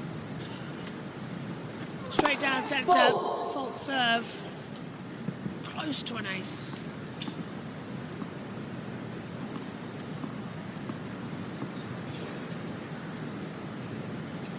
Straight down centre. Backhander coming in with power again. Forehander from Noskova goes up high. It stays in. Power shot up high from Muhova. Drop shot then coming in from the pair of them. It's all changed. Oh!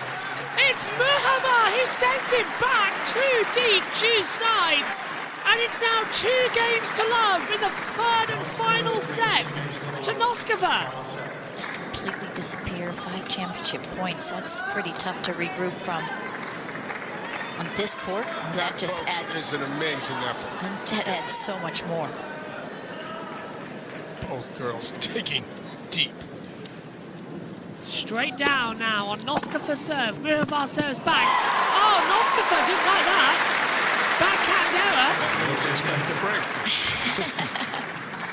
Love 15 for Muhava. She didn't like how the return angled it.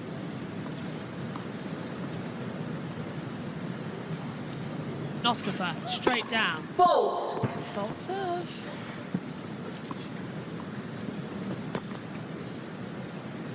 Straight down centre. Backhander coming in. Now a bit more power for Muhava. Slows it down. Backhander power again for Noskova. Now forehander switching up, down. Perfect point for Noskova. 30-15. It's backhand. 50. It looks kind of benign, but it's not, especially on grass. It just sits down so low. You have to create the pace and control it. Perfect couple of slides here going on. See her slowing herself down. She needs that control back. She's in the shade as well, so she's cooling down. Backhander was a bit wide there for Muhava. But it's out for Noskova. It's 30, so 15-30. 15-30. Didn't get up to that ball. If the ball's hit hard, it'll scoot through. If it's not hit with much pace, it'll stop a bit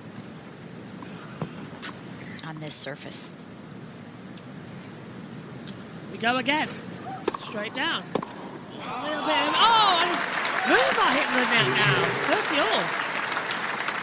This game is just harder and harder to predict. You can't tell what's happening next. Every second there's something changing. Don't know if that's a good thing or a bad thing, really. So we go again. Noskova with the serve, straight down, backhander from Muhava. Backhander still go, drop shot. Yeah, there we go. Beautifully done. Beautiful from Noskova. These two negotiate the early evening shadow. 40-30. About to go 3 games to love, final set. For the match. Noskova really needed that sort of break after the breakdown she had in set 2. Straight down. Let on the serve. See the shade coming over now. More to Ju's side on Muhava's side. That's quite something. We go again. Backhander looking strong.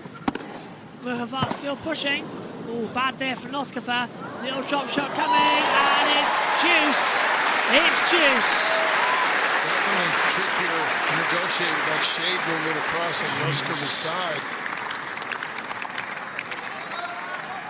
It's not going to wait around, is What a it? final this is turning into. Grass court tennis really has a language all of its own, and these two are both fluent in it.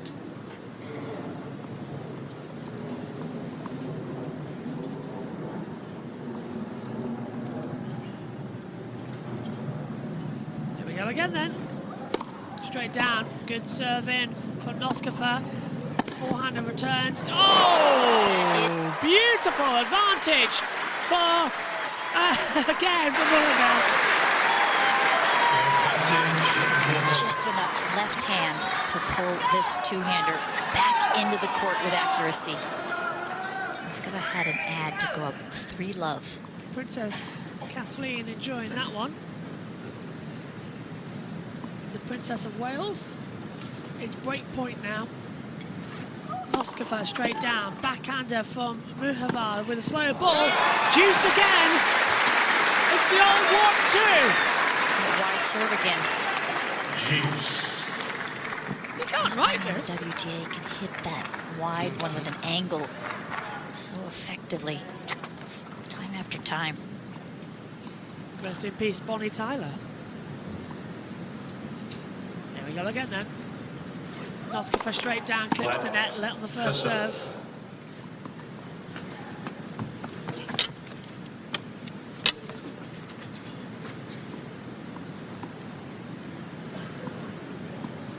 Still juice. Noskova with the serve. Straight down. Backhand return into the net! Advantage Noskova!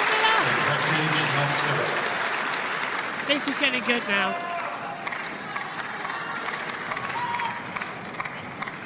Slowly starting to creep into there, isn't it?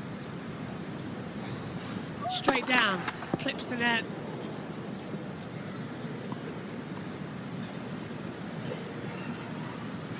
Straight down again from Noskova's serve. Oh, a clip of the net from Muhova. Noskova desperately trying to... Oh, and it hits the net for Muhova! 3 games to love in the final set, coming the way of Noskova. Final and deciding set. Well, what we have seen over the last couple of hours, Tracy, and this is what the players, when they're being held before the centre court, that's what they read, that the poem of Kipling, If, it was written over 100 years ago. How pertinent it is to what we are watching in this ladies' final. It nails it right on the head right there, because these two are... She was so close so many times. And then there's like a complete, you know, and for Muhova, it was like a total disaster. Like, this is, I can't compete it. I can't play at the level I'm used to. And then to come back, all these things happening, those games like that. And now to see Noskova reacting and being able to do that. Man, is that impressive, what I'm seeing from both these ladies. Did not see the 3-love lead in the 3rd set after the unraveling. I saw it from Muhova. Yeah, after the unraveling in the 2nd set.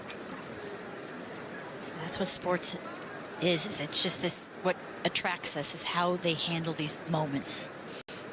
Especially in the individual sport. There's no, hey, can you put the other guy in? I'm not feeling so well right now. Yeah. No, and after all the tennis that yourself and John have played and seen, it can still surprise. It can still surprise. And that is the beauty of live sport. What a cracking game.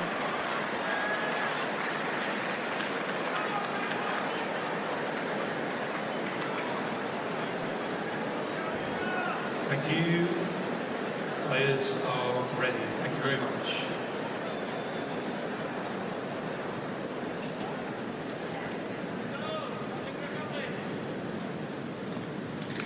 Players are ready.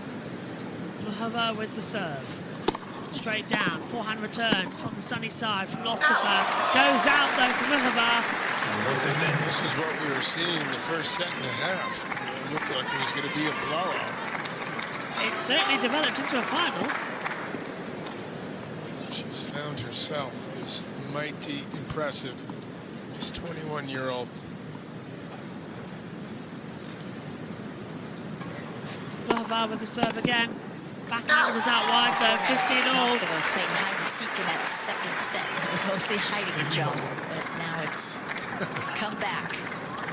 It's come back with consistency. Got a feeling there's going to be a few more plot twists. Got a feeling the heat got to her as well. With, don't forget, she's allergic to grass as well, so sunny-sided grass, not exactly a match made in heaven, is it? Go again, good serve for Muhova. Returns it to no one, 30-15. Hit her forehand, it's just left of the center. 30-15. Move to her left, she mostly goes inside out like that one, but she can pull it inside in as well.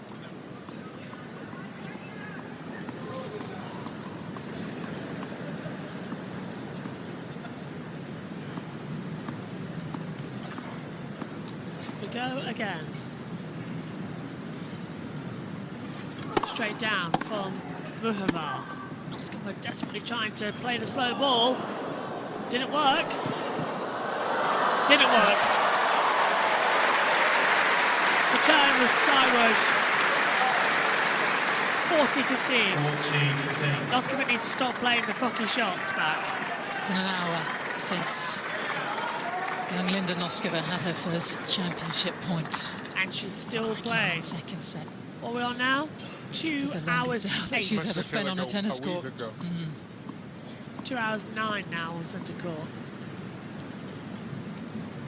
Muhova serves, backhander, Poor return from Noskova. The drop shot coming. She saves it. Did it stay in? There and control. It did! Wow! Returned on the line. 40-30. It was a really good drop shot. It was. And she disguised it well. It looked like she was going to take a big cut, change grips at the last second. It stayed on the line. There to cover that. Perfect. Perfect return. Perfect shot, perfect return. Pitch perfect. We go again. Straight into the net though, from Mohovar serve. A couple more bounces off the ball.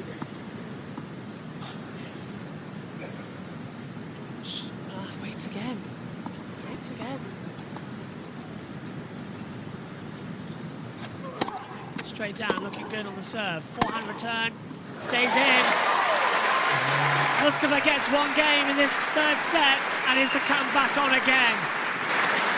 Noskova leads 3 games to 1 and 5 seconds. What an important hold.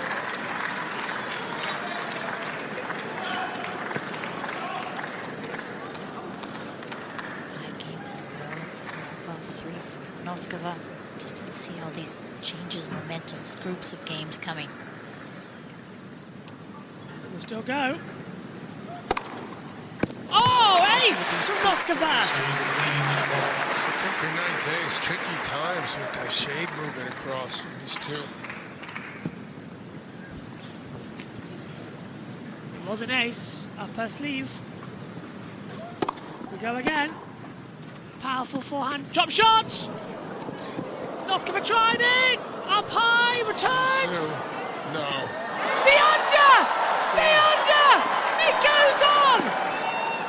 And Noskova got it! The under leg! It's fun. Fabulous! The reason we're saying that is she's probably not going to hit as effective as a shot. Fantastic! What a game as the serve goes on. Noskova's return looking stronger and stronger. Still picking up the pace. The return of Noskova! Wow. Well, the moments in this ladies' final just keep coming at us. We don't know what's next. It's extraordinary, the rocky road that these two are travelling along. It's yin and yang every single time as we try and look for the power once more. Straight down centre court, clips the net for Noskova serve. She just desperately wants to win this. She doesn't want Mohovar to close back up again.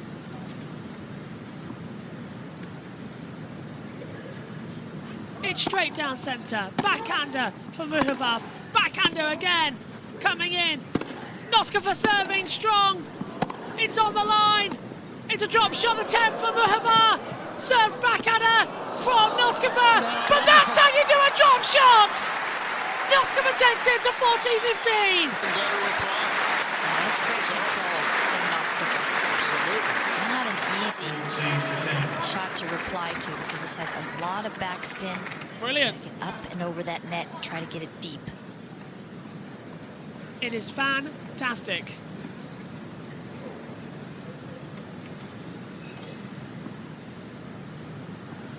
They're still pushing hard here. Straight down centre court, forehand return coming in. Noskova's desperate now to finish this one up. It was a bad return for Mohovar, and Noskova will get it 4 games to 1. Well set. Noskova leads 4 games to 1, 5 seconds.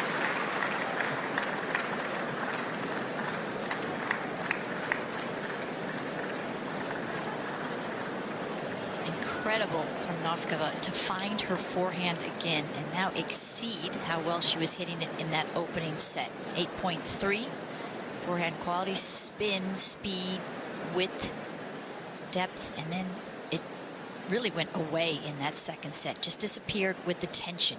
Lifted up, pulled across, couldn't stay through the line of the ball. And now at a 9.2. That is impressive to do, to to find it again after 5 championships points came and gone. How about her resilience and her character? Yep. Her heart to find something within, to find that gear when you've been so close so many times that it absolutely should have been yours. 6-2, 6-3, 6-2, 6-2. To do this is pretty awesome to watch. In her first major final at 21 years of age. A lot to take on. Well, so many great champions in the box. They know what it takes to lift the Venus Rosewater dish.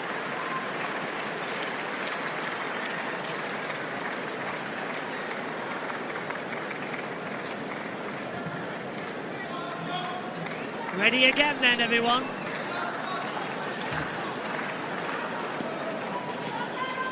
This is through the roof at Wimbledon. Mahava with the serve. She holds it, just waiting.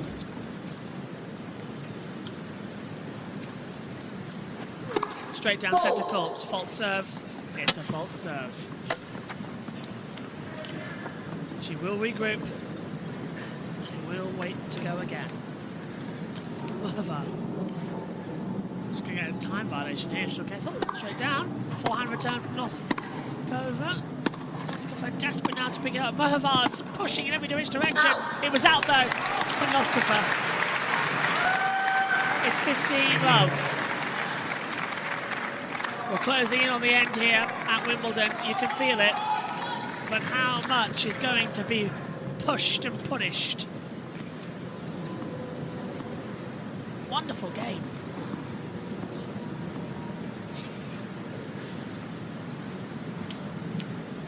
We go again, straight down. Little clip, it's okay.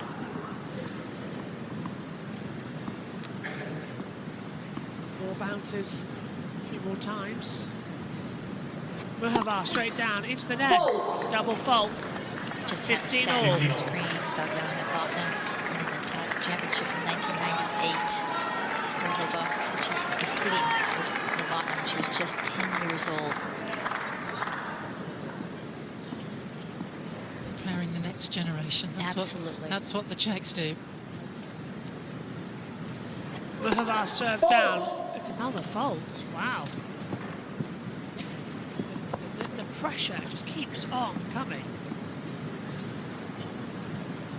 Mahava serves again, straight down. Backhand return. Out. It was out though from Noskova. 30-15.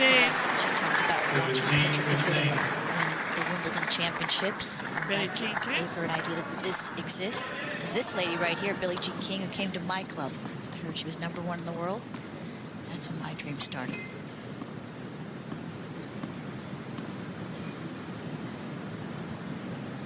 Mahava serves down. It's an ace. 40-15. I see it to be it.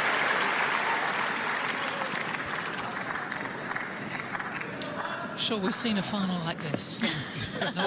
At Nora's Billie Jean, and she's seen everything. A little closer than last year. Just a touch. Almost wasn't. Mahava's fault hits our camera. That's not great for her.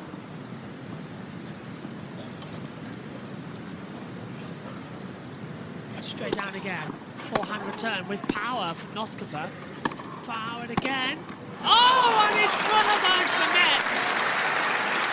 Noskova takes it. About the energy levels 40-30. of Karolina Muchova. 88 miles an hour, though. Down a sort of sugary drink to the ball crew to take to her at the last change events. That would indicate that he thinks energy levels are flagging.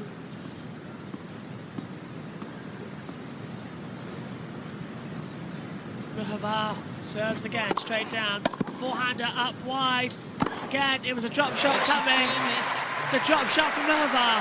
2 games to 4. There's a long way to go here at Wimbledon.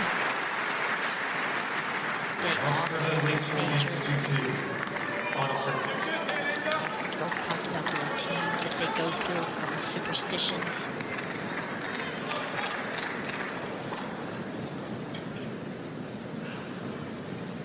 for the next serve. Served quick there from Noskova. It's kept in, drop shot chance, and taken it. 15 love. Serves worked well for him. Very nice. Off the court. Time and time again. Straight down again. Noskova serves a good forehand volley.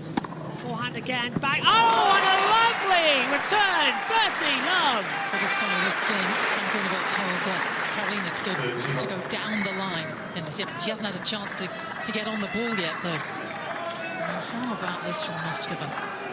It's as if that second set didn't happen. Yep.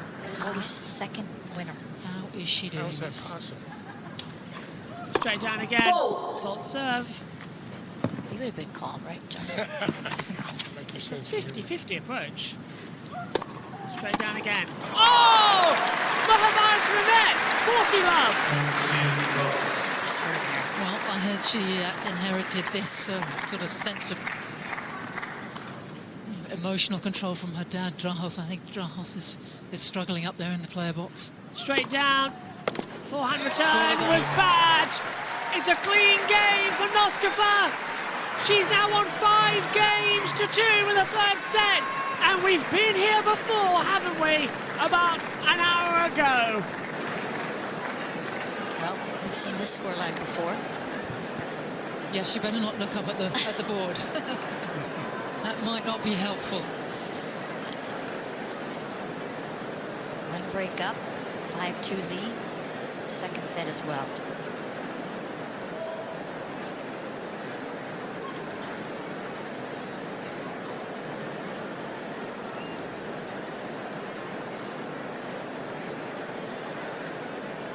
John, what should she be thinking?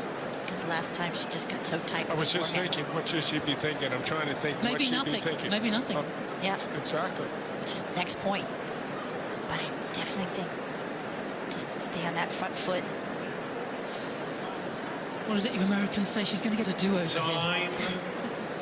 A mulligan. Is that right? In golf, you hit a lousy shot. You get a second try. A second try. So here it is. Second chance. They say good miss in golf. When you miss it by an inch, you feel like a good miss.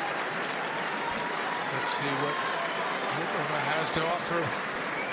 Having to win all these games to stay in the tournament again. What a roller coaster. Mahava serving to stay in the match. Noskova is 4 points away. The little delay tactic coming in. Muhava with the serve, straight down. Fault. It's a false serve.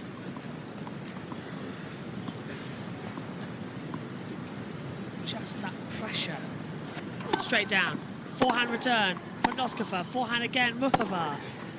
Muhava's returns, due side. Drop shot return coming in. It's saved. But was that out wide? It was not. Just in for Muhava. 15 love. It's so important to set the tone. 15 love.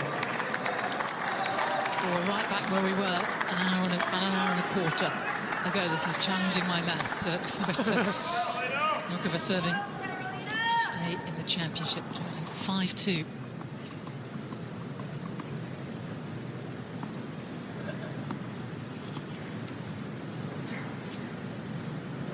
Waiting, waiting, go! Fault. False serve for Muhava. We're closing in here. I think it just feels like it was an hour and a quarter ago. Straight down again. Backhand return with power for Noskova. Noskova now staying in the shady side, but only one part of the court to the sun, and that's where she goes, and that's where it fails. There's the instructions. Denmark just gets on an opponent quicker. This time in the air. Gotta challenge the movement of Noskova. The sun just affecting everything. And this is what we're going to have tomorrow in the men's final as well. The same positional changes on the court. Straight down to sunny side, false side now coming in from Muhava, who's 30 love in her game. to be on the shady side of the court. Straight down, forehand return. Again, out wide, yeah. That sunny part is costing everything. That's just great. But now she's going to have to do that. You want to be in the shade.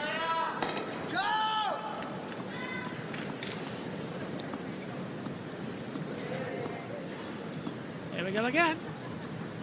Muhova with the serve. Straight down. Forehand return, slowed it, drop ball, and it's game. 3-5. Noskova's going to have to serve for the match, everyone. Against the wall. Noskova leads 5 games to 3. This is the game when she serve. Hold. Noskova is now serving for the match. And serving for the Wimbledon Championship on sunny side of the court. Straight down centre, clips the net. She's trying for an ace, but that's right in her eyes now. Straight down, backhand return from Noskova, forehander coming in now. Muhova really trying her best. The knees coming down. Oh, and it's Muhova out wide. 15 love. How hard is it for her to serve now, right in this corner of sunshine? Yeah. She's trying to take it back in towards the darkness. Noskova serve straight down. Forehand return goes high. Power shot into the net. 15-all. First serves are coming back in play. She served it out for the second set. In the second set, 52% of her first serves were unreturned. It's dipped down to 23%. Noskova waits and more serve. Coming back. 101 mile an hour volley. Straight down. Backhander was poor there for Muhova's return. It's going to be a chance here if Noskova can just keep the momentum. We're into a rally. Backhander just over the net from Noskova. Muhova really pushes in, goes in, drop shot surely. There we go for Noskova. Takes it 30, she's 2 points away. Wimbledon erupts. That's an incredible play by Noskova considering what's happened to her.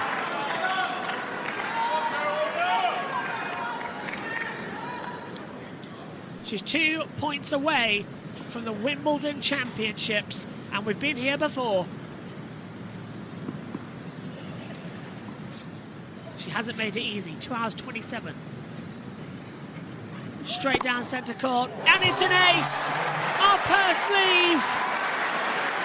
Linda Noskova is 1 point away from the Wimbledon Championships and her first Grand Slam in women's open tennis. The 6th championship point. It's her serve. The ball is up. She waits. Don't overthink it. Don't overcorrect it. The ball is down. It's a backhanded mistake. And it is over. The 22-year-old from Czechia is a Wimbledon champion. The pressure that was on her, the nerves that hit her in the second set, she's more than made up for. She wins 6-2, 5-7, 6-3. Linda Noskova is the Wimbledon champion of 2026. Her dad can't believe it. Her team can't believe it. And all that emotion that has been built up over the last 2 hours is released on centre court. She's allergic to grass, but it's the grass that has gifted her the first championship. Wonderful. Wonderful. It's one of the all-time greatest efforts that you'll ever see on this tour. I'm so impressed. 6-2, 5-2 with the way that she was playing. But it's all more impressive to come back after losing 5 championship points to be able to regroup and then take the third set 6-3. Find that impressive, hard-hitting, powerful game again. And as always in sports, it's so tough to see someone not reach their dream. This young lady, I hope someday wins a major. Sometimes you feel lucky when you're part of this sitting here. That's one of those times where you're like, okay, wow. That is 2 athletes doing everything they possibly can to try to win this title. The agony and the ecstasy of sports right there. That Rudyard Kipling phrase.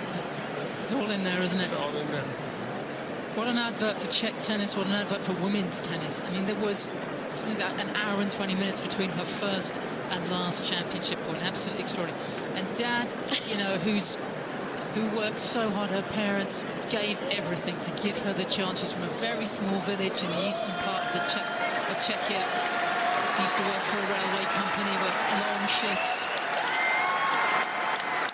to give her this dream.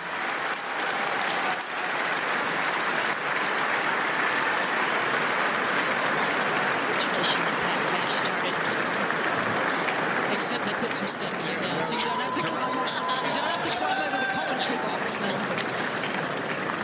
Safer. This is special.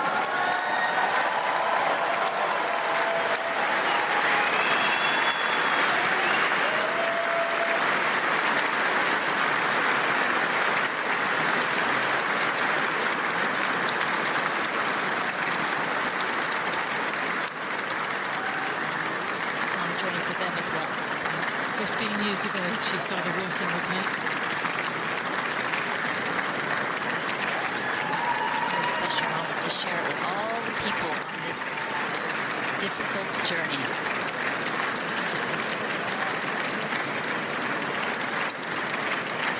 So resilient today. And then it all seems worth it.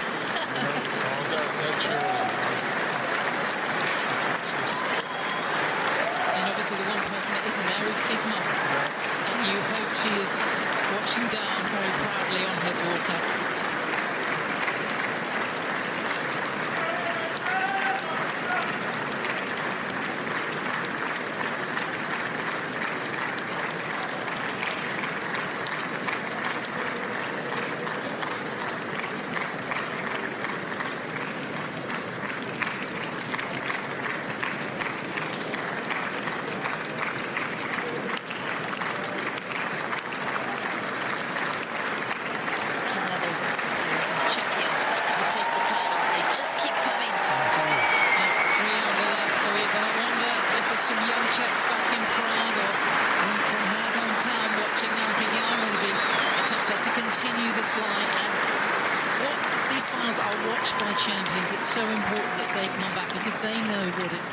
You guys, you know really what it takes. No wonder Martina, so emotional.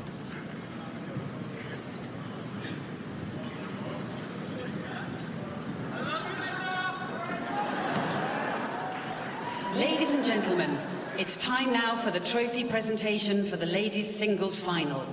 Please welcome onto centre court Her Royal Highness the Princess of Wales, patron of the All England Lawn Tennis Club. Is accompanied by Debbie Jevons, Chair of the All England Lawn Tennis Club, and Roy Kalabawala, President of the Lawn Tennis Association. And this has been a tradition that goes back over 100 years. Royals and this famous club.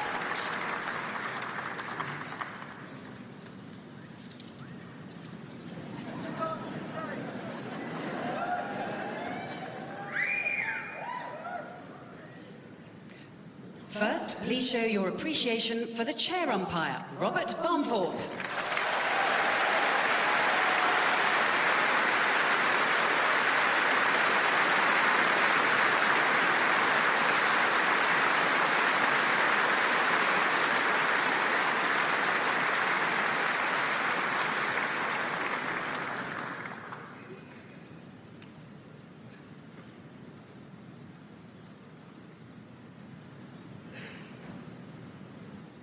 Now to the runner-up from the Czech Republic, Karolina Mukova.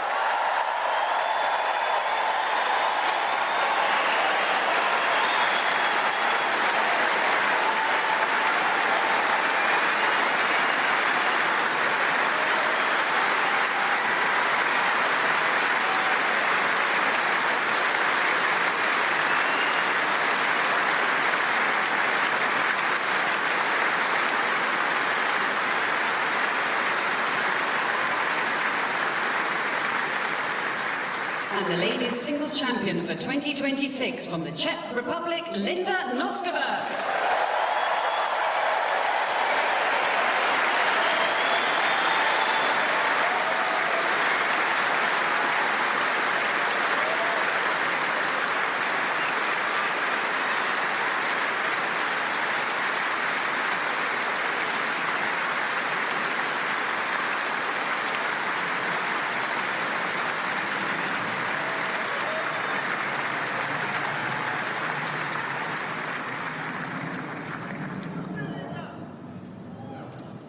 Karolina, you have given everyone such a wonderful and thrilling final out here. I'm sure everybody would agree.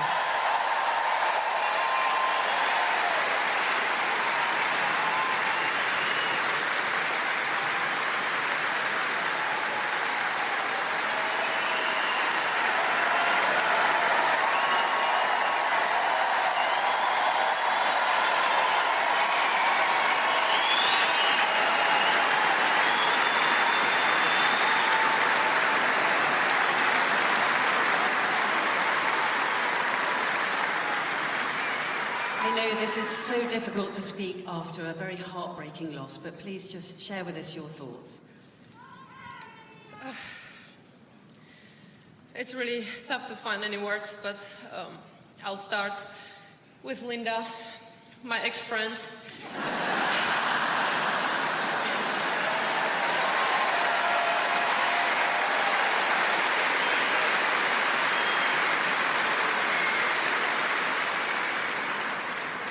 I'm kidding, obviously, kind of. You're so young, and this was your first final of Grand Slam, and the way you handled it and the way how you played, it was really unbelievable. Beyond this all, you are especially very kind person and human being, so congratulations to you and to your team. You deserve it.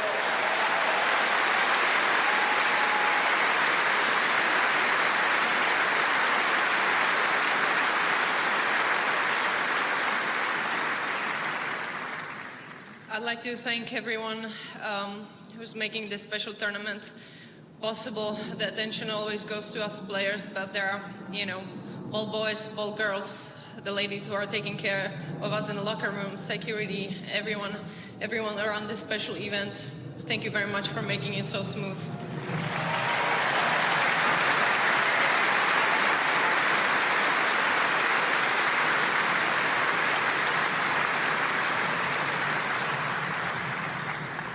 I'd like to thank every one of you guys for the last 2 weeks. You've been coming to my matches, supporting everyone. This is unbelievable tournament, special one, the best one in the world, and I'm just really glad to be standing here, even though.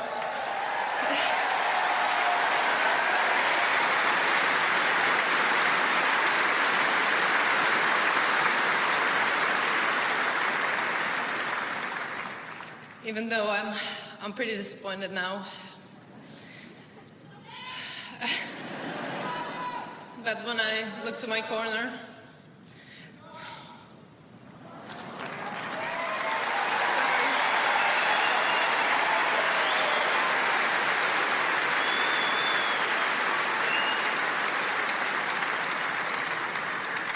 I'm sorry, it's emotional. When I look to my corner, I have all my friends and family who canceled their plans and came here today for me. I appreciate it a lot.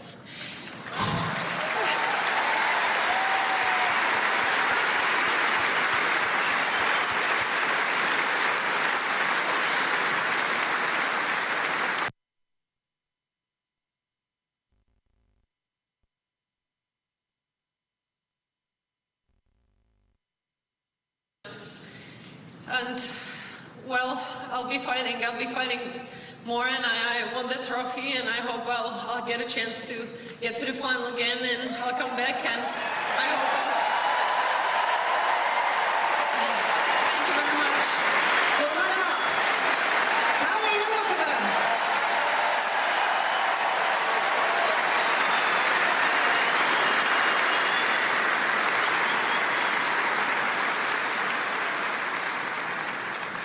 Wow, what a match, what a thrilling contest. Linda, you always said you didn't know how to celebrate, and I think we noticed that you do now. How does it feel holding this beautiful...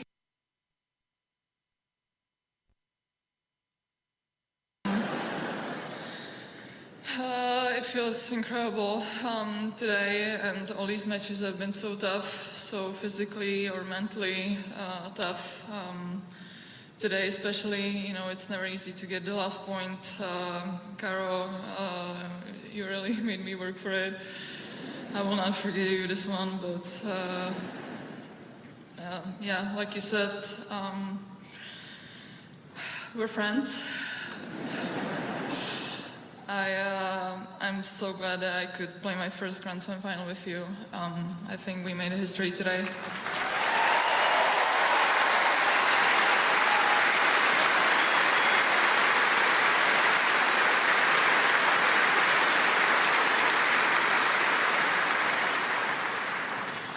I believe that all our Czech fans at home are proud of us, so no matter the result today, I think it was a good day for both of us.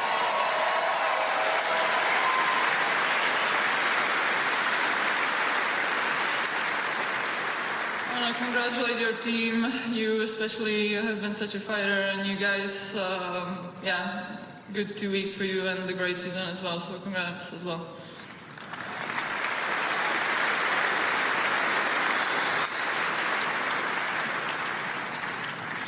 I want to thank my team. I want to thank my dad for coming here, for, you know,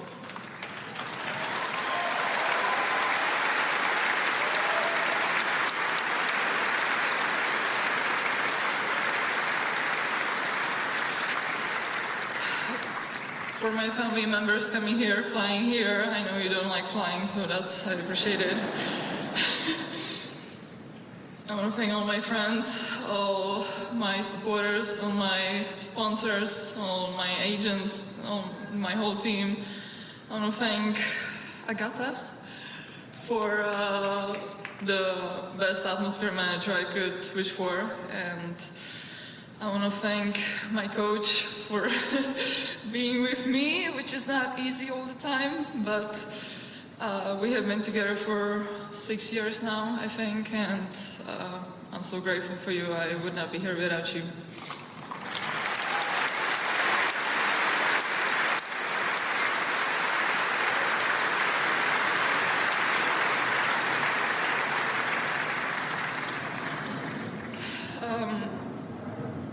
There's also one more person that I would like to thank, which is my mom. I definitely would not be standing here without her, so thank you.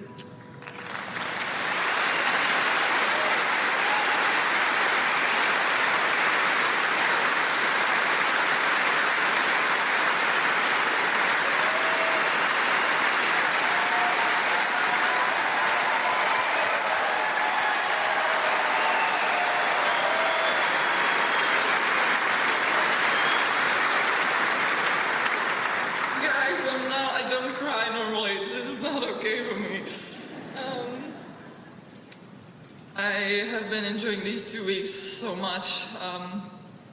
All the sad tears, all the happy tears, all the sweat and blood put into this. It was all worth it, so I will definitely never forget this week, these 2 weeks.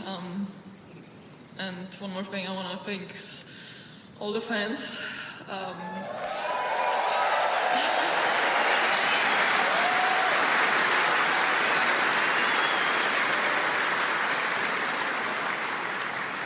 You guys made this final like nothing I've ever experienced before, so I can't wait to come back next year. Your new Wimbledon champion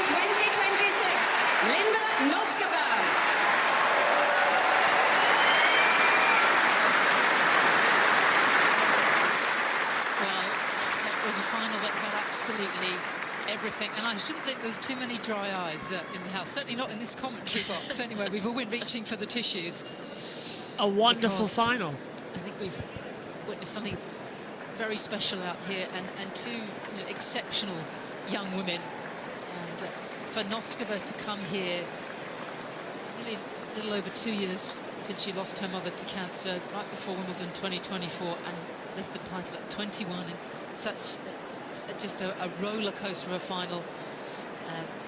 Shows you that she really is a true champion, isn't she? Yeah, I think they're true champions as tennis players, but also true champions as people. It must have been so difficult for Muchova to come up with my ex-friend. You know, it's a great sense of humor, and probably one of the most Czech humor, isn't it? It's very low key.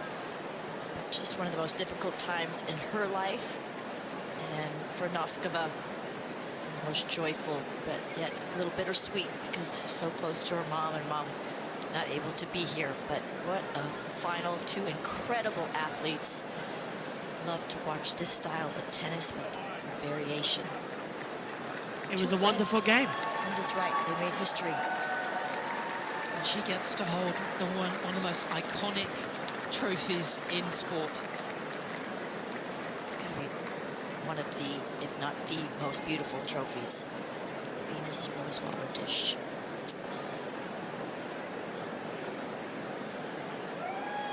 Well, at 2 hours and 27 minutes, it was the third. It really was a great, great game.